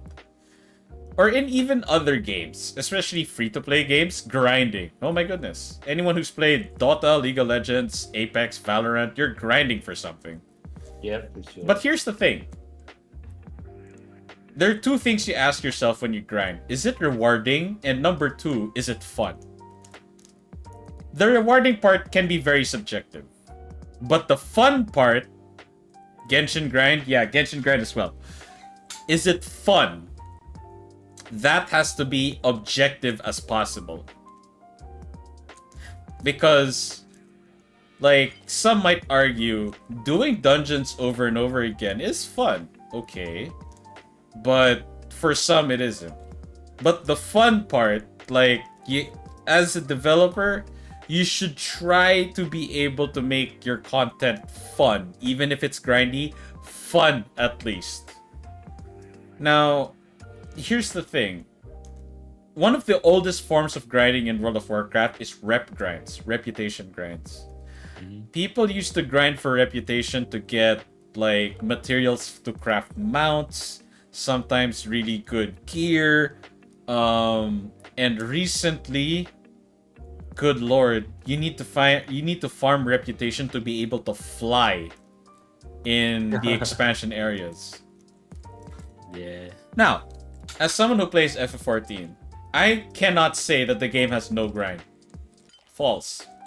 Anyone who says that FF14 doesn't have a grind, they are just lying to themselves. Because that is not true. That's copium. you're still grinding for your levels. You're still grinding to get better gear. You're still grinding to get better glamour. You're still grinding for whatever reason. But is the grind fun? There is a lot of fun to be found in a lot of the grindy content in F14. And here's the best part. It's a choice. Most of the grind-heavy content in FF14 is a choice. In World of Warcraft, it isn't. What am I saying? The grindiest content in FF14 is usually the relic weapons. That takes a lot of time. Not just skill, but time. A lot of time. But are the relic weapons the best weapons in the game? No. They're just bragging rights, in my opinion. They look really cool. Some of them are fashion statements, but more importantly, they are bragging rights. If you see someone with a relic weapon, like, whoa, they stand out so much because, like, again, it takes time to grind that and patience. In World of Warcraft, you are forced to grind very unforgiving levels of grind. Yeah. Now, let me give an example. Now, this information I have may be outdated, but it just goes to show you how bad the grind can be. Or was. So, in the last patch of the current expansion of World of Warcraft with the Shadowlands, to unlock flying in Zereth Mortis, which is the last zone of the current expansion of World of Warcraft, you need to level up a certain tree. Like, it's kind of like a rep tree or a talent tree or some kind of thing. And you needed to spend in-game currency for it. And to get in-game currency, you had to grind by doing quests, doing dailies, etc., etc. And here's the worst part. There was a cap. There is a maximum amount of currency you can get, I think, per week. So, how long will it take to get the amount of currency you need to be able to fly in Zereth Mortis? I'm not sure how long it is now, but before, 2 months. Yep. 2 months with an average playtime of at least maybe 8 to 10 hours per day.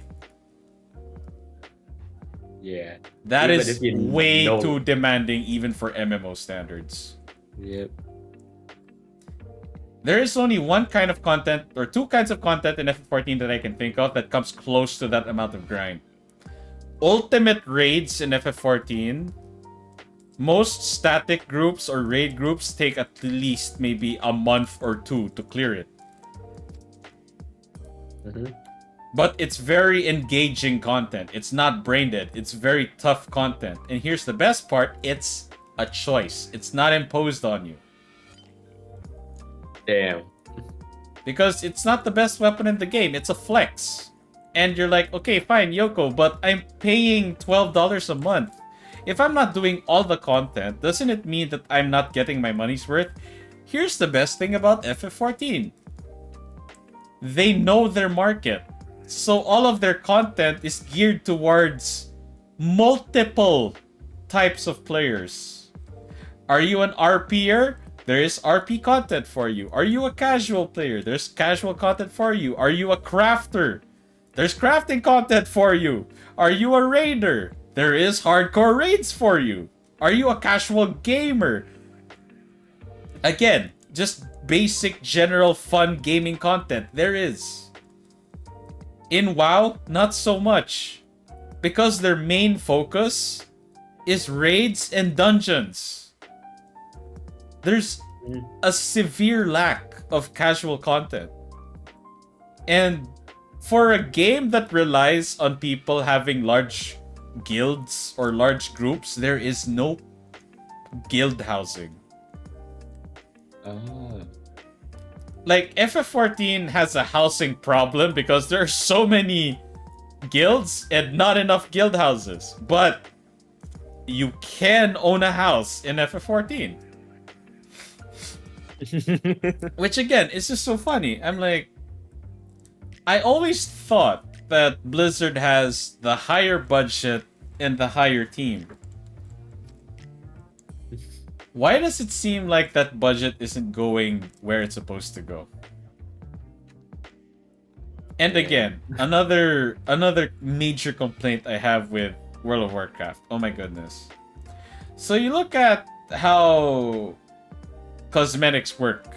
I mean, cosmetics are cosmetics. They don't affect player skill or character power. That's why they are cosmetics.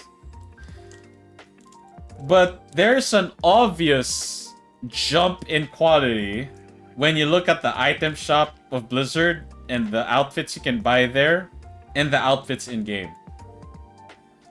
You compare the tier sets of raids, the raiding tier sets of World of Warcraft, and the outfits that cost upwards of like $15 to $20 on the Blizzard store.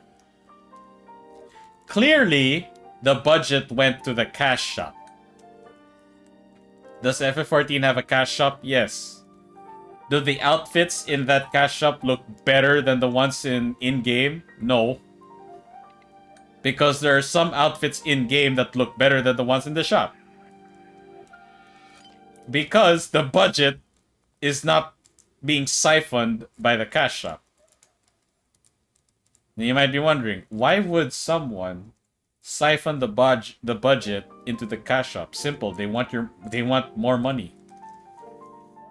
If your cosmetics in your game looks like ass, and you're one of many players that want their characters to look good, you are going to spend money, whether you hate it or not, to buy an outfit on the cash shop because it looks better than the one in game. And here is where I draw the line. If you honestly want World of Warcraft to become better,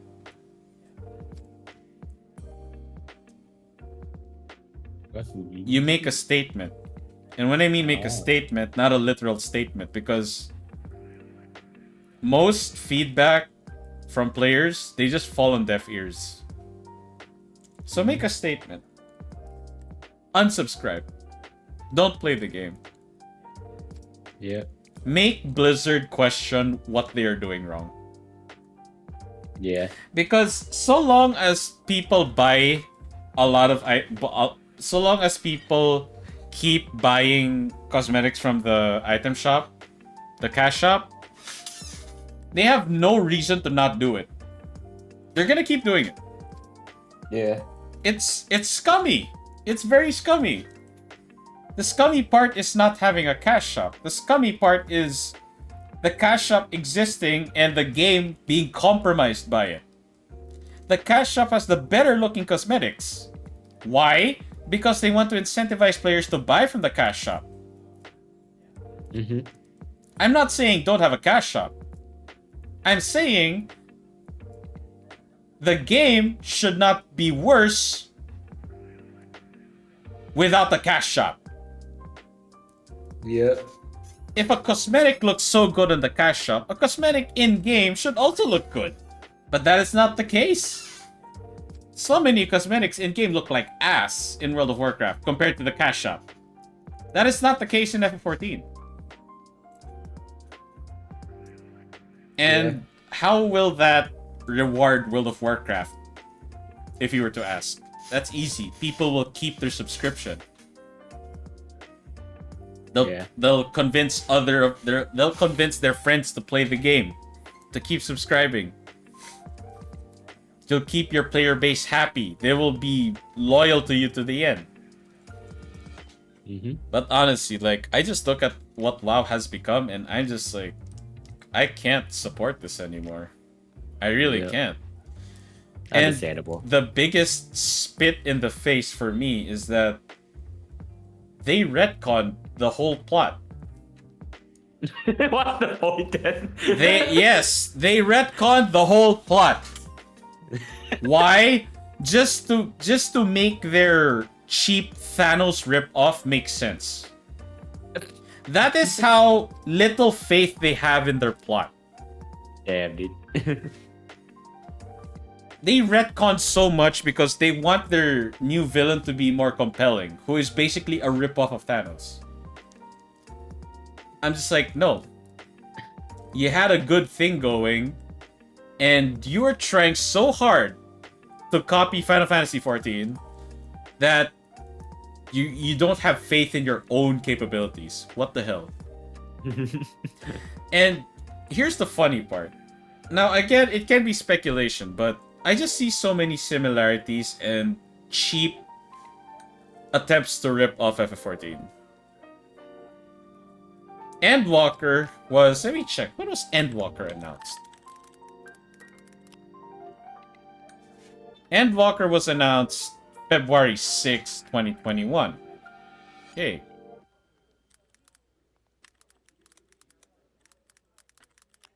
Eternity's End was announced November that year. When Endwalker was announced, Yoshi P made it clear that Endwalker symbolizes the end of the Zodiac and Hydaelyn saga. Or the Crystal saga. The Battle of Light and Dark. That whole saga, which is A Realm Reborn, Heavensward, Stormblood, Shadowbringers, and Endwalker, it will end that saga and we're in a new one. Oh. Pretty pog. Pretty hype. Pretty pop, yeah. So, they announced it, and they gave us a release date of November, and then delayed it to December. So, what does Warcraft do? What does Blizzard do? They announce Eternity's End November 12th. And what did they market it as? The end of one part of the Warcraft saga. I'm like, you are ending... Sorry, let me pause the music. You are ending a saga on a patch. You are ending the saga of a game, an arc, on a patch? Not an expansion? Are you Damn. crazy? And here's the funny part. Like, I'll just let the numbers like do the showing for you. Obviously, people didn't like this announcement. Because, do you know, like, I have the one that shows the dislike count. Look at this. Look at that very painful like and dislike ratio. 2/3 of the views are dislikes. That is pain. And why wouldn't people be disappointed with it? Like, it almost feels obvious that they are trying to compete with FF14 when I'm not saying you shouldn't compete, but if you're gonna compete, respect the competition. FF14 is ending its saga on an expansion, not a patch. Do you really think you can match up to them just by ending it on a patch? That feels cheap. It feels forced. So yeah, I'm just like, wow, dude. You don't have to try. You do not have to try to be FF14 to beat FF14. You can still one-up FF14 just by being WoW. Yeah, dude. And again, like, this whole direction is a mess. And here's the thing. The current director of WoW, I would say it's not that he's not an idiot.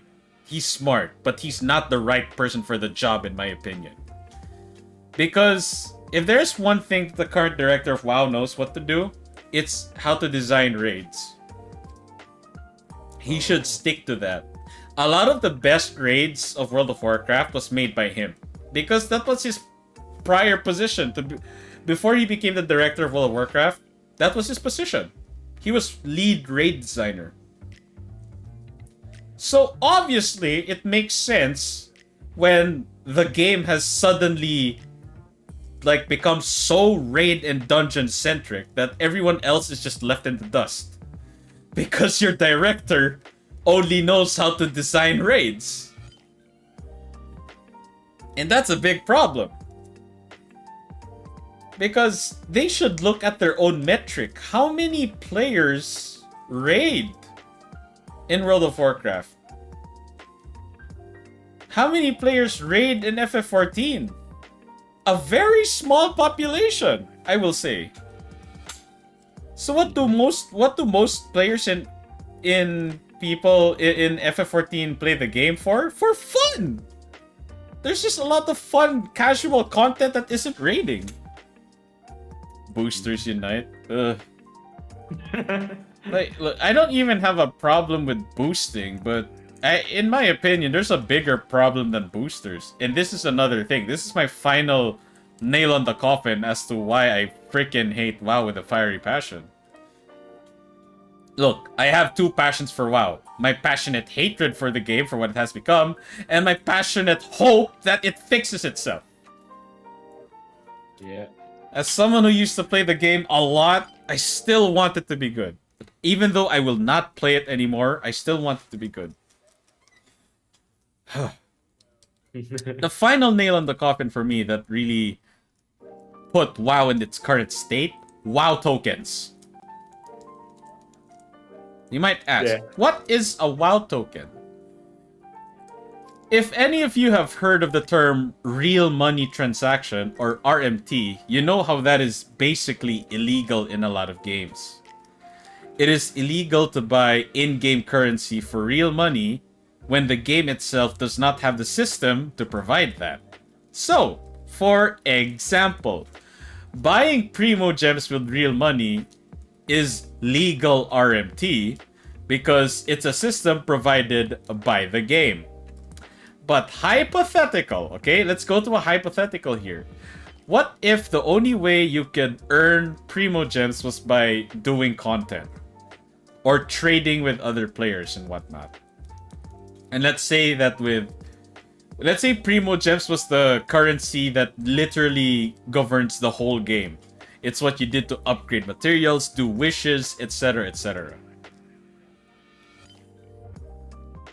If someone made an account to mindlessly bot farm the Primo Gems and then sell it for a quick buck, that is illegal RMT. So, in the context of World of Warcraft, the chief in-game currency is gold.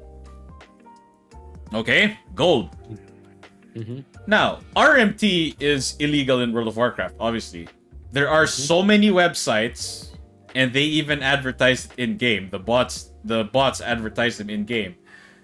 Cheap WoW gold, $10 for like 80 million or 100 million gold. Which, by the way, no, not 100 million, 100,000 gold. 80,000 or 100,000 gold, which, to be fair, is not so much. Damn. That is illegal. Because you're not supposed to... Because the game doesn't have a built-in system that makes you buy in-game currency for real money. That is until they introduced WoW tokens. So, what is a WoW token? It's a very interesting concept, and on paper, it sounded like a good idea. What you could do with a WoW token is that you could trade it for subscription. Oh. Yes, you can buy a WoW token by using your hard-earned gold for 1 month subscription. Which means, theoretically, people who play the shit out of WoW can practically play the game for free. Which is a pretty nice concept, right? It's a nice incentive to keep players playing. I'll admit. Here's the problem. Can you sell the WoW token? Yes. Pain. You can sell WoW tokens on the auction house for a fixed price. And the fixed price is dictated by how much people buy WoW tokens with their gold. So if not many people buy WoW tokens, it sells for a high price. Wait, no. It sells for a low price. If a lot of people buy WoW tokens, it will sell for an insanely high price because there's a higher demand. Mm-hmm. And the supply for WoW tokens is infinite because it's just a digital item. There'll never be a shortage of WoW tokens. Mm-hmm. So, what And some of you who have studied finance and economy can already see the red flags. Alright, so what happened because of this? Before WoW tokens were a thing, perhaps an important raid potion will cost you 50 gold a pop, which is about 1,000 gold a stack. Which is very doable. It's very doable. Wait, so what is the price rate now? The price for a WoW token right now? Hang on. Let's see. WoW token, here's the thing. I forgot to mention one thing. Okay, so WoW token, you can use gold, yes? Yes. But can you use real money? Yes. You can use real money to buy WoW tokens. So, what has WoW effectively done? They have made illegal RMT legal with just an extra step. That's basically it. Damn. Instead of buying gold directly from a gold farmer, you buy a WoW token and then you sell it. But here's why that's worse. The gold farmer is just farming for gold. He's not really affecting the in-game market. Because he's not like, he's not impacting it that much at least. Because he's not bypassing anything the game has to offer. He's still, he's still farming mobs and selling their loot for gold. And you buy that gold off of them, and the prices in the auction house don't change. Because the value of the gold is still the same. Now here's the thing. In US servers, one WoW token will cost you 165,000 gold. And one token costs $20 IRL. It's a fixed price. Oh. $20 regardless. And that's roughly 1 month subscription. Maybe $5 more expensive than a WoW subscription. So, for $20, you can buy 170,000 gold. Not much. Here's the problem.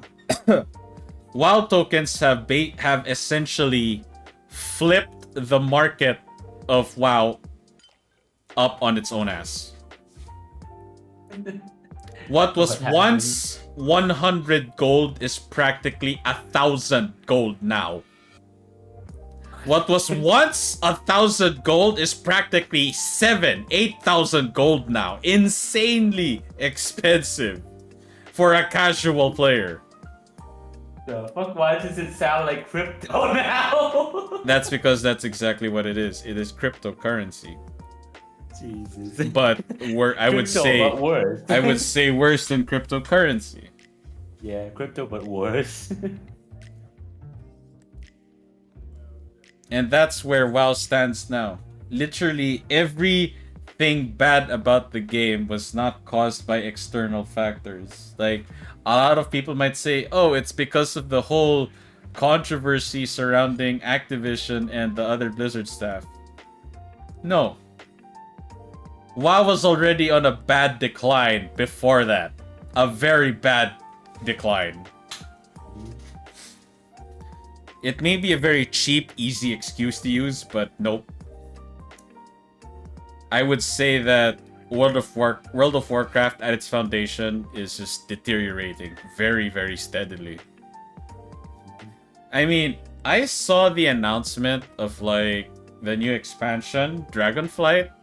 The only thing that got me a little bit of hype, if any, was the return of the talent tree. I'm like, oh my god, I have not seen a talent tree since Cataclysm. Holy shit. That's cool. But that's just an announcement. I'm gonna wait for what people have to say about the beta. And here's another thing. Yep, I still have more to say about WoW before I end the stream. If there's one thing that WoW gets a lot of criticism for, it's how they balance classes. Okay. Yoshi P's philosophy when it comes to balancing, he doesn't nerf, he instead buffs everything to match. So, For example, in a fighting game, let's say Soul Bad Guy is the strongest character. Instead of nerfing Soul, it's more fun to buff everyone else to match Soul. Why, you ask? Look, let's not punish the players, the Soul mains, for picking Soul. Instead, let us reward other players for picking who they are, but, you know, not punish them for not picking Soul. Do you get the picture here? Yep. So, the Mei mains, the Ram mains, they don't feel punished for not picking Soul, but the Soul mains don't get punished for picking Soul. Everyone gets stronger, or at least everyone is on the same level, which is good. But in WoW, there is a constant flux in the ebb and flow of balance. If you look at the DPS charts of World of Warcraft, it is a straight slanted line. That's how bad the balance is.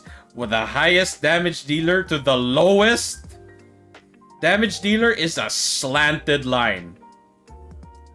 One of my worst experiences in that game I experienced because of how shitty the balance was. Now look, in just about every MMO, I love the rogue archetype. So no surprise, when I played WoW, I was a rogue main my whole WoW career. I was always a rogue main. Now here's the thing. There are 3 different talent specs for rogue. You have assassin rogue, outlaw rogue, and subtlety rogue. In my opinion, outlaw rogue is the most fun, subtlety is the wackiest but also fun, assassin rogue is the most boring one of the 3 specs. Guess what's the strongest? Assassin rogue. Now, let me describe to you each role in a nutshell. Assassin rogue relies on poison to deal a lot of damage. Okay, very simple. Outlaw rogue. Outlaw rogue is very themed after pirates. You have a skill called Roll the Bones, which is literally RNG, and you get a bunch of buffs. Some are meh, some are really good. So once you have the really good buffs, you're good to go. Again, very, very fun. You are more pirate than assassin or sneaky rogue, but it's hella fun to play. Subtlety rogue. As the name suggests, subtlety, you are stealth. How are you stealth? You can do stealth-only moves even while in battle through Shadow Dance. And with the Shadow Step skill, you can jump to the back of your target instantly. So again, it's very stealth-centric and very fun. Assassin rogue is very straightforward. It's so boring. I'm not saying it's bad, I'm saying it's boring. Boring doesn't immediately mean bad. No. What's your reward for playing boring assassin rogue? You're literally playing the strongest talent spec of rogue, which is assassin rogue. So, naturally, as a gamer, my philosophy is always fun before everything else. I don't get bothered by tier lists, and least of all, MMO class tier lists. I don't care what is the strongest class. I just care about what's hella fun. For me, Outlaw Rogue and Subtlety Rogue is the most fun out of the 3 specs. So obviously, I mainlined Outlaw Rogue. I have cleared Mythic Dungeon pluses with Outlaw Rogue. So I tried to join this group, and they said, switch to Sin Rogue. They didn't even ask me, like, do you have a Sin Rogue?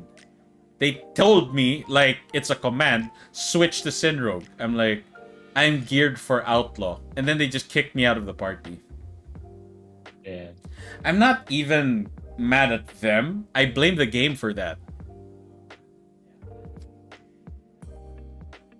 Because Mythic Dungeons are not easy. It's very stressful, like, after trying so hard to perfectly run it, and then you wipe and you miss out on the rewards, you feel like you wasted your time. So I completely understand that people are very demanding when it comes to Mythic Plus. But where that demand comes from is what sickens me. And it's how bad the balancing is. Oh, you picked the most fun spec of your class? Haha, you get punished. You deal shit damage. Like, oh, I get punished for picking this class because it's fun. Same goes for enhancement shamans. God help you. I swear to God. If there's one class I feel so sorry for, even though I have had one of the most fun with it, enhancement shamans. Enhancement shamies, you have my utmost sympathy. No one gives two shits about you, except other enhancement shamies. They're practically the butt of all jokes for DPS. Like, imagine raiding with an enhancement chamois. Like, why? Enhance so fun. That's my point, Slough. That's exactly my point. Yeah, it's painful. It's so fun. I love enhancement chamois, but the game is designed to have no fun allowed. That's literally what the game has become. No fun allowed. That's what this game has become. No fun allowed. Oh, you're a shaman? Okay, pick elemental. But no, you don't even say that you like enhancement, but more like, that phase one, can you respect the rest of it instead? I applied as a DPS. Don't ask me to respect the freaking heal, dude. Sounds like Elden Ring PvP. I mean, that's one way to put it. That's one way to put it. I'm not gonna lie, that's one way to put it. But here's the thing. The main content of Elden Ring is PvE. PvP is still a meaty part of the content. But at least you're not shafted for running Greatsword. Colossal Greatsword, Colossal Weapons. And non-bleed builds. That's until you go to PvP. Then yeah. Oh, you didn't pick Bloodhound Step or Bleed build? Haha. Get shit on. Sad. WoW cinematics, to be honest, hard carry interest for players to return. Then gameplay is shite. Time to turn off the sub. Pretty much. Yeah. But I would even argue that the latest cinematic for Dragonflight is ass. It looked like the team making it had COVID because the video looks like it has COVID. You guys compare the cinematic of like Warlords of Draenor. Warlords of Draenor had one of my favorite cinematics because I'm a Horde player. I love the Horde, and Warlords of Draenor was very Horde themed. Or you know what? Fuck it. I'll just show it to you guys. Hang on. Warlords of Draenor trailer. I'll show it to you guys. I can show this on stream. Man, I'm surprised that you like compare it to like COVID. Look, all right. Look. Wait. Hang on. Look. Okay. Go here. Let's see it. Look at it. Look at the quality of this. Can you stream it like live to me in Discord? Oh, yeah, sure. Hang on. Let's see how shafted it is. Oh, fuck. Oh, wait, you know what? I'll just link it to you. Alright, sure. I'll link it to you. And I'll tell you when to press play. Alright, sure. Okay. Shadowlands was aight. That's the thing. Aight, for WoW standards, that's kind of low. When the standards of a game is low, players are the ones that suffer. Because we're still paying for the same price. We're still paying the same subscription fee. Yup. Alright, you ready? Yep. Alright. When I say mark, we just after 1. 3, 2, 1, mark. Here we go.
everything.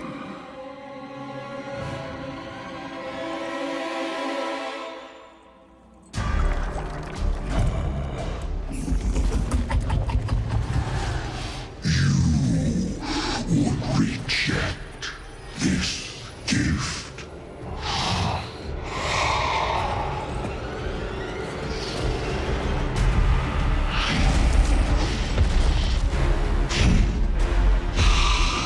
And did you bring these mongrels here? Just to watch you die?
That's good.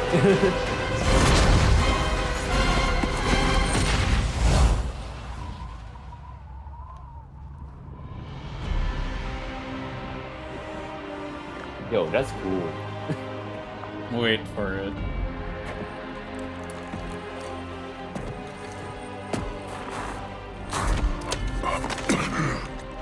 This was not our destiny.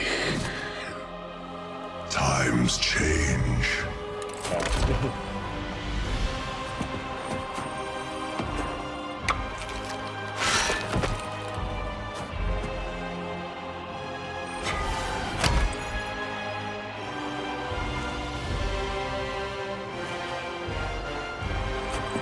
We will never be slaves!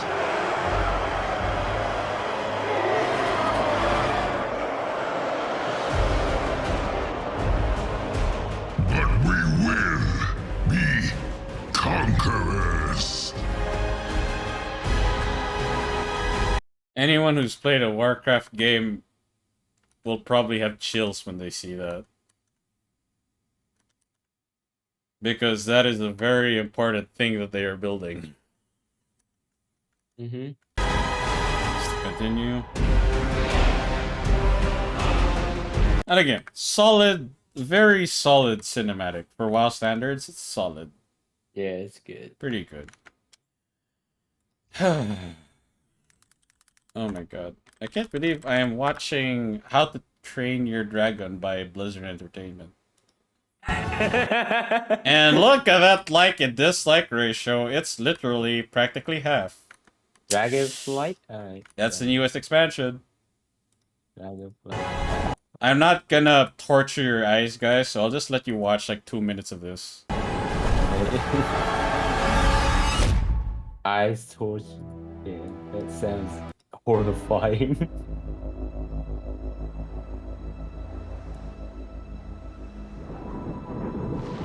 The world has been sundered. It cries out in pain. We must go to its aid. We entrust our ancestral home to you, the Watchers.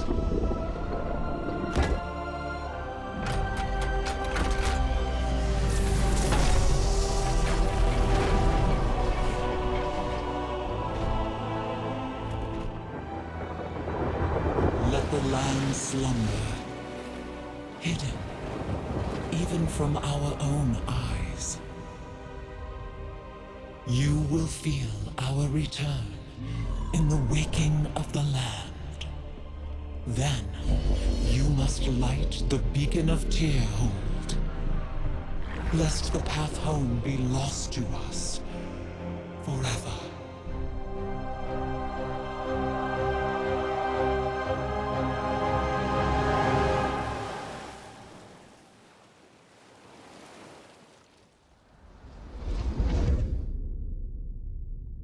WoW feels like it's running out of content.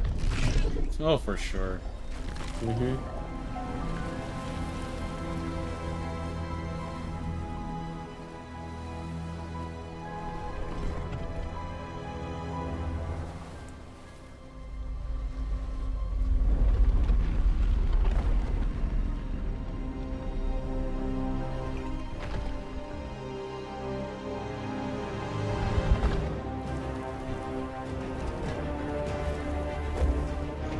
This Rockman had the option to just let WoW die a very silent death, but he just wanted to torment players more. So he made the journey.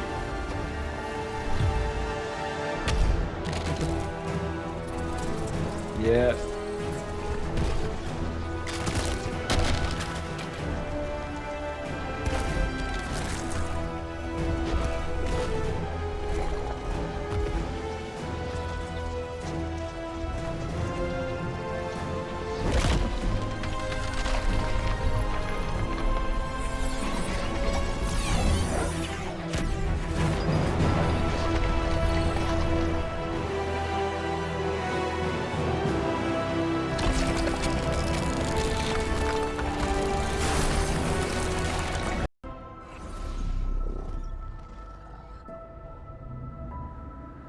Wait, why don't he use the dial though?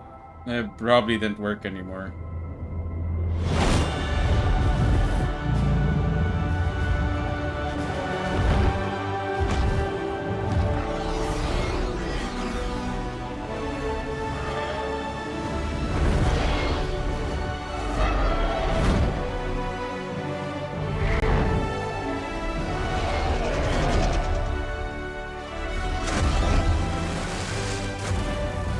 The world is healing.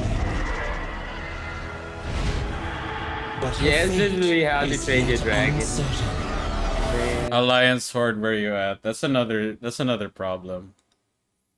The whole identity of World of Warcraft, and even Warcraft as a franchise, it has always revolved around the conflict. Is this how to train your dragon? Dude, that's literally a lot of the jokes that came out after the trailer. Yeah. Like, Warcraft as a franchise has always been centered around the conflict between the Horde and the Alliance. Yeah. And as Slough said, the franchise fans just care about Warcraft 3 art. And that therein lies the problem. They have not given the franchise fans anything to look forward to until after we killed the Lich King. There is no compelling villain. They're just reaching for baddies now. Yeah. They are really reaching hard. Like, they're not trying. They are reaching. That's the disappointing part. Because, like, if you can write someone as compelling as Arthas, surely you can... Not of course a villain that will match Arthas, but surely you can do a decent one. Another decent one. That's just my take. I'm not a video game writer, I'm not a character writer, but again, I'm treating this like it's math.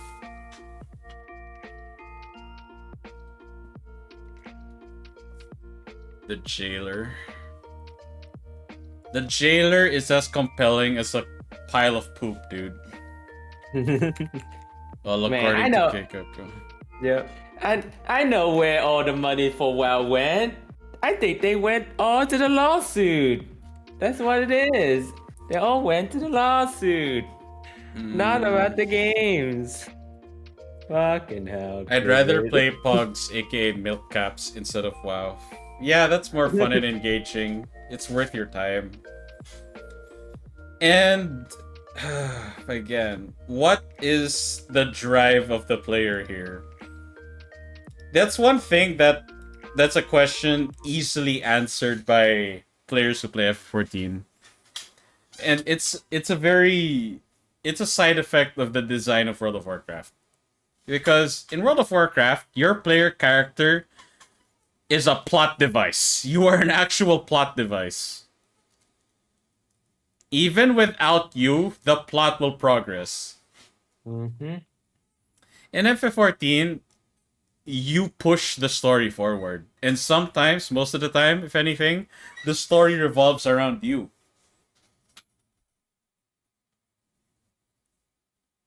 So, players who play FF14 have more connection and have a bond with the characters they meet and the story of FF14.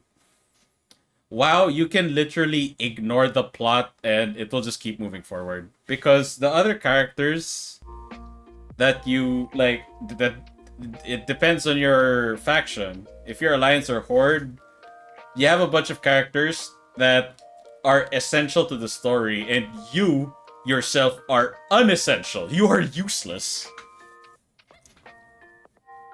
You are very useless as a character.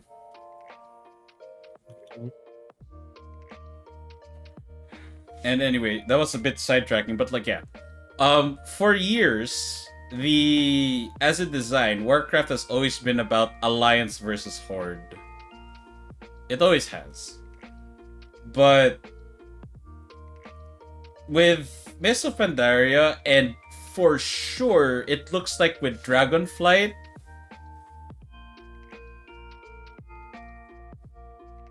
there is no conflict between the Horde and the Alliance. And honestly, it seems to me that Blizzard just can't make up their minds. Do they want the Horde and the Alliance to be at each other's throats for eternity, or do they want them to be friends? They should just pick one. Yeah. They should just pick one, because trying to be both is just working against them. Because every expansion, like, you know why people were so hyped for Battle for Azeroth? Because we legitimately, yeah, including me, we legitimately thought we were going back to our roots for, like, Horde versus Alliance. And it even had one of my favorite raids, which was the Battle for Dazar'alor, because the raid bosses were different depending if you were Horde or Alliance. If Blizzard had any balls, which they don't, they'd make more raids like that. But anyway, that's a moot point. We thought that BFA was going to be very focused on Horde versus Alliance. We thought wrong. One patch in. No, sorry, not even one patch in. Just the base game. We already saw all the red flags. Why are there references to a big bad hiding in the shadows, controlling these other bads that are presenting themselves before us? Oh, right. Yeah, we were right. It's fucking N'Zoth. It's the old gods again. There was none of this bullshit when it came to the classic Warcraft series. My god. Oh god damn. At this point, I'm just way too exhausted anymore to even go back to WoW. Like, I have completely given up hope. Well, not Yeah, completely, I would say. But more like I don't care anymore. Asmon's proposal on how to reset WoW interests me. Oh, do share, Slough, do share. Because sometimes Asmon has pretty good takes. What was his proposal on how to reset WoW? Whatever it is, I'm pretty sure it's better than what Blizzard is planning right now. That much I'll say.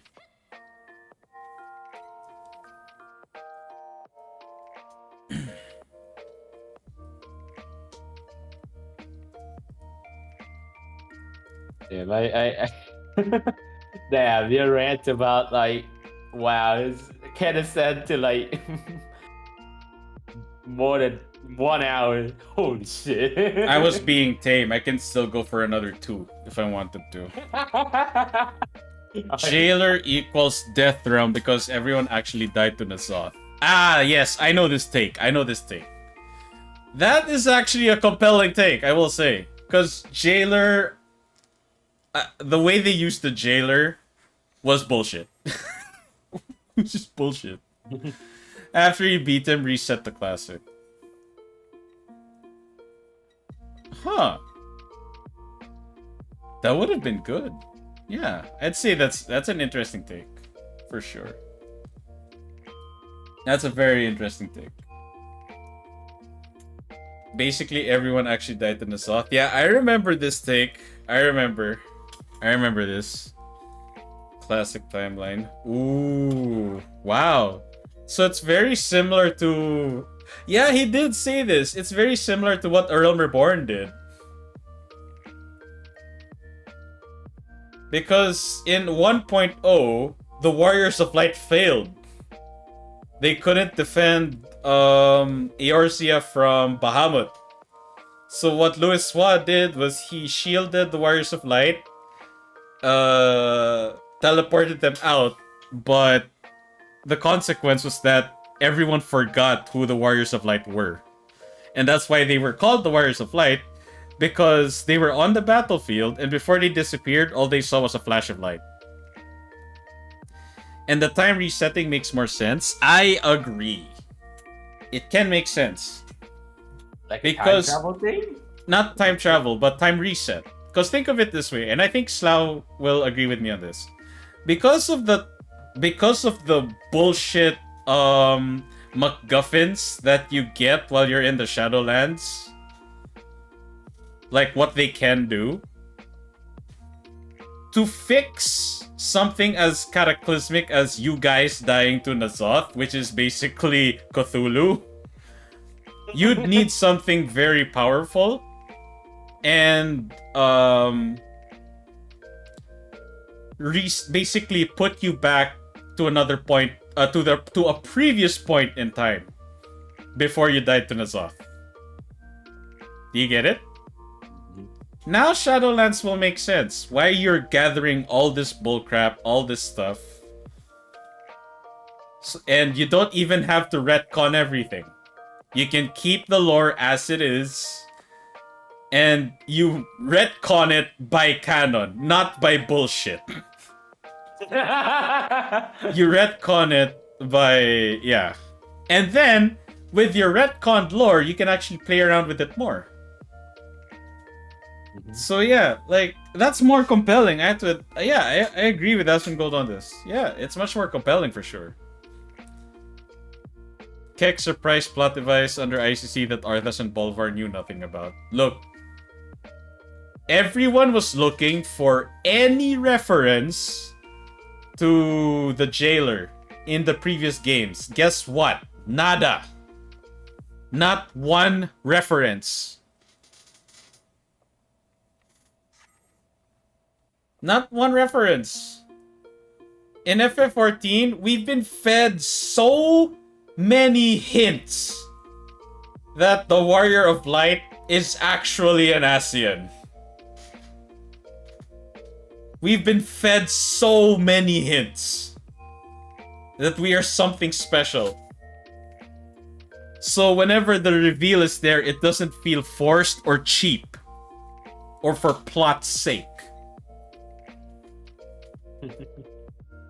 But yeah, that's the end of my fucking WoW rant. That's as far as I will rant for WoW. Like, I could make one stream where I just rant about WoW. Oh my god. And again, this rant was brought to you by not my hate for WoW, but my love for WoW. It's very... I know it's hard to believe when I talk so much shit. But the reason why I talk so much shit is because I love this game. When you love something that has turned into something that you absolutely hate, you're going to be a lot louder when you criticize it. Same goes for, I'm pretty sure, every Street Fighter fan that played Street Fighter V on launch. They absolutely hated the hell out of Street Fighter V on launch. Same goes for people who played Marvel vs. Capcom Infinite. Any MVC fan would be like, this isn't Marvel vs. Capcom. Dude, what the fuck are you guys doing? It's not because of the hate. It's because they love it. They love the franchise that whenever it goes astray, they don't want to shove it back in the right direction. They want to slap it in the right direction. And I'm gonna say this now. If and when FF14 does make a mistake, its player base is ready for constructive criticism. But the chances of that happening does exist, but it's very low because Yoshi P gives a shit about the game and our feedback. Because generally, like, if there's one thing that Yoshi P shows us is that he does play the game. He shows us that he does play the game. On the hardest DPS class, no less. He plays a black mage. He raids with it. So he understands the problems of the game. So whenever we have feedback, he can like, well, actually, yeah, you have a point. Good point. This, yeah. And even the dev team of FF14 did wonder, do the dev team of WoW even play their own game? Who would play... So. If someone on the dev team played Torghast and they are not psychopaths, there is no way they would have allowed that shit to happen.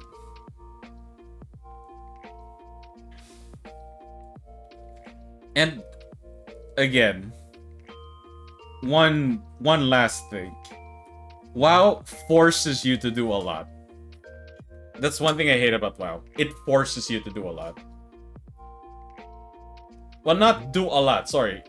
English grammar. A lot of what it does is you are forced to do. And one example I would say is covenants. So there are covenants in Shadowlands, basically super factions that when you choose, it gives you power. Now, not all covenants are the same, obviously. Some covenants are built better for this talent spec, for that talent spec. But again, logistically, it is a balancing nightmare. Each class has 3 talent specs. And how many classes are there in WoW? 12. Wait. Is this the base? Is this the base class? Yeah, 12, sorry. 12. There are 12 classes. 3 specs each. So that's 36 types of classes. Now, here's the thing. I'll simplify it. The covenants... What's the simplest way for me to describe each covenant? Okay. Alright, so you have 4 covenants, and I'll just simply put this as I'll just put this in the dumbest and simplest way as much as possible. You have angels, you have vampires, you have necrolords, and you have forest fairies. Now, personally, I like the aesthetic of the Night Fae. I like the aesthetic of their zone and their general faction design. I like it. Now, because raiding is such a core content for the game, and people are very, like, nitpicky with how you optimize, you have to, yes, not want, you have to pick a covenant that best suits your class. And your spec, sorry. So, hypothetical. Let's say, well, I really do like the Night Fae. Let's say Subtlety Rogue is my favorite talent spec. I'm not going to ditch the talent spec for anything else. And I find out that the covenant that fits it best is the Venthyr, which is basically the vampires. I'm like, no, I don't like the vampires. I want the Night Fae. I want the Forest Fairies. And if I do the math, like let's say with the Night Fairies, I increase my damage output by like 20%. You know how large of a gap if you're not using your optimal Covenant is? Really large. Like, if my DPS is like 20,000 DPS on Night Fae, probably on Venthyr it'll be go upwards of like 30,000. That's big. And here's the thing. This knowledge, this data is open to everyone. Everyone will know. Everyone has the add-ons to know what your talent spec is and what your Covenant is. So whether I like it or not, I am punished either way. If I pick the Venthyr, I am punishing myself by not like having the fun or enjoying the aesthetic of the Covenant zone that I picked. If I pick fun over optimization, I will not get invited in raids or mythic dungeons, which means I miss out on the core gameplay. Which, again, I ask, do any of these devs actually play the game? They would know this is a problem if they played the game. Clearly, they do not. If they want to convince me otherwise, I will look no further than what people have to say with Dragonflight. Oh, and is there anything else I was going to say? I feel like I'm missing something. Ooh. Am I missing anything else?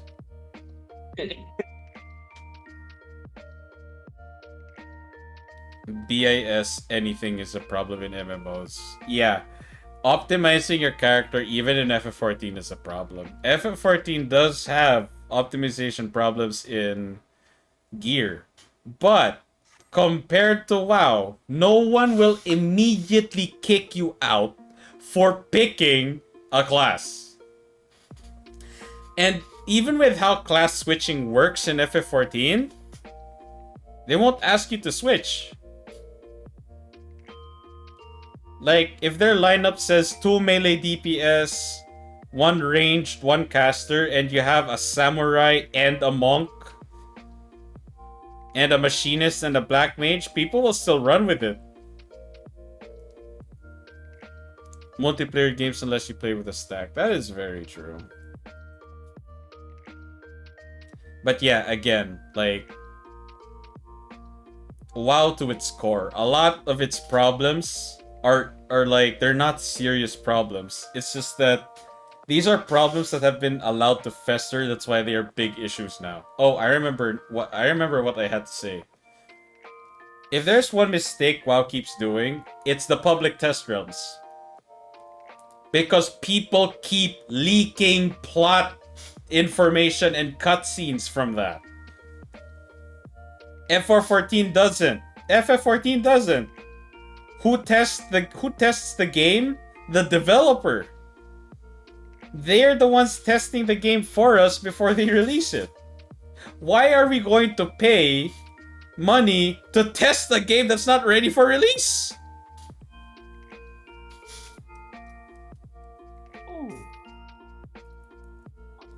So yeah, like, that's another thing. But it's practically tradition for WoW at this point to have a public test realm, so whatever. Like, there are so many cutscenes for Shadowlands that was leaked before release, and I'm just like, oh my god, people are gonna hate this, aren't they? Guess what? When they released it on the official WoW YouTube servers, yep, they released it. They hated it. What a surprise! What a fucking surprise indeed. Oh, Alright. wow. Alright. That is the end of today's episode of Shrine Talk. Uh, it was a long episode, but it was very fun. Now, of course, I would like to apologize for the to the Foxtrots on behalf of our guests who couldn't make it. They had sudden change in plans, so they really wanted to make it, but they just couldn't. And that's fine. It's out of my hands. Bigger priorities over this. I completely understand. But of course, I am glad that PK and Chaos were able to join me for today's talk. Thank you so much. Hang on. I want to give a shout out to PK and of course Chaos, my two guests for today. Alright, just a quick recap of this week's schedule. Alright. So, we're done with Shrine Talk episode 16, which is a plus episode. Sunday, expect a chill stream. I will play a little bit of Elden Ring. And then maybe some Back for Blood. Like, I can't believe I'm actually saying that now. Wow. Because, like, again, like, to be fair, the new content they added in Back for Blood is really fun. It finally justifies its whole roguelike aspect, which is really cool. It still has its rough edges, but it's going in the right direction. Yeah, it's a lot better than last time. So Yep. yeah. Like, I still say what I still stand by what I said before on release. Get this game on sale if you have friends to play it with. Definitely get it on sale. Okay. Other than that, Foxtrots, thank you so much. I will see you all tomorrow. Let's see, some proper shoutouts first. Skyly, thank you so much for the gifted sub. Hunter, thank you for the follow. Scarlet Queen, thank you for the raid. Jamie, Snuggles, the Gamer, Ezon, and Synthwave, thank you for the follow. And of course, PK and Chaos, thank you for the, I'm gonna assume, coordinated raid. Thank you so much. Yeah, it was not correlated. Okay, it was just a coincidence. A happy coincidence. Okay, I get you. Alright, now we are going to raid a friend of mine, Snapdragon. It's been a friend of mine since my Facebook gaming days. Facebook gaming. A chapter in my life I want to erase from my memories. My god. I can hate that platform. Anyway, I will see you all next time. Hang on, let me cue the raid up. Okay. 私の配信で来てくれて、words. Again. おつよこでした。私の配信で来てくれて本当に光栄です。ありがとうございました。Good evening, good night, and have a good day, my precious Foxtrots. I will see you all on Snapdragon's stream, and I'll see you all tomorrow. But yeah, thank you. It was a genuine honor to host another episode of Shrine Talk to you guys. Shouldn't the background be changed? Oh yeah, I forgot about that. No problem. It's supposed to be sunset by now. Well, sort of. There you go. Yeah. 私の配信に来てくれて本当に光栄です。I'll see you all tomorrow. Bye bye!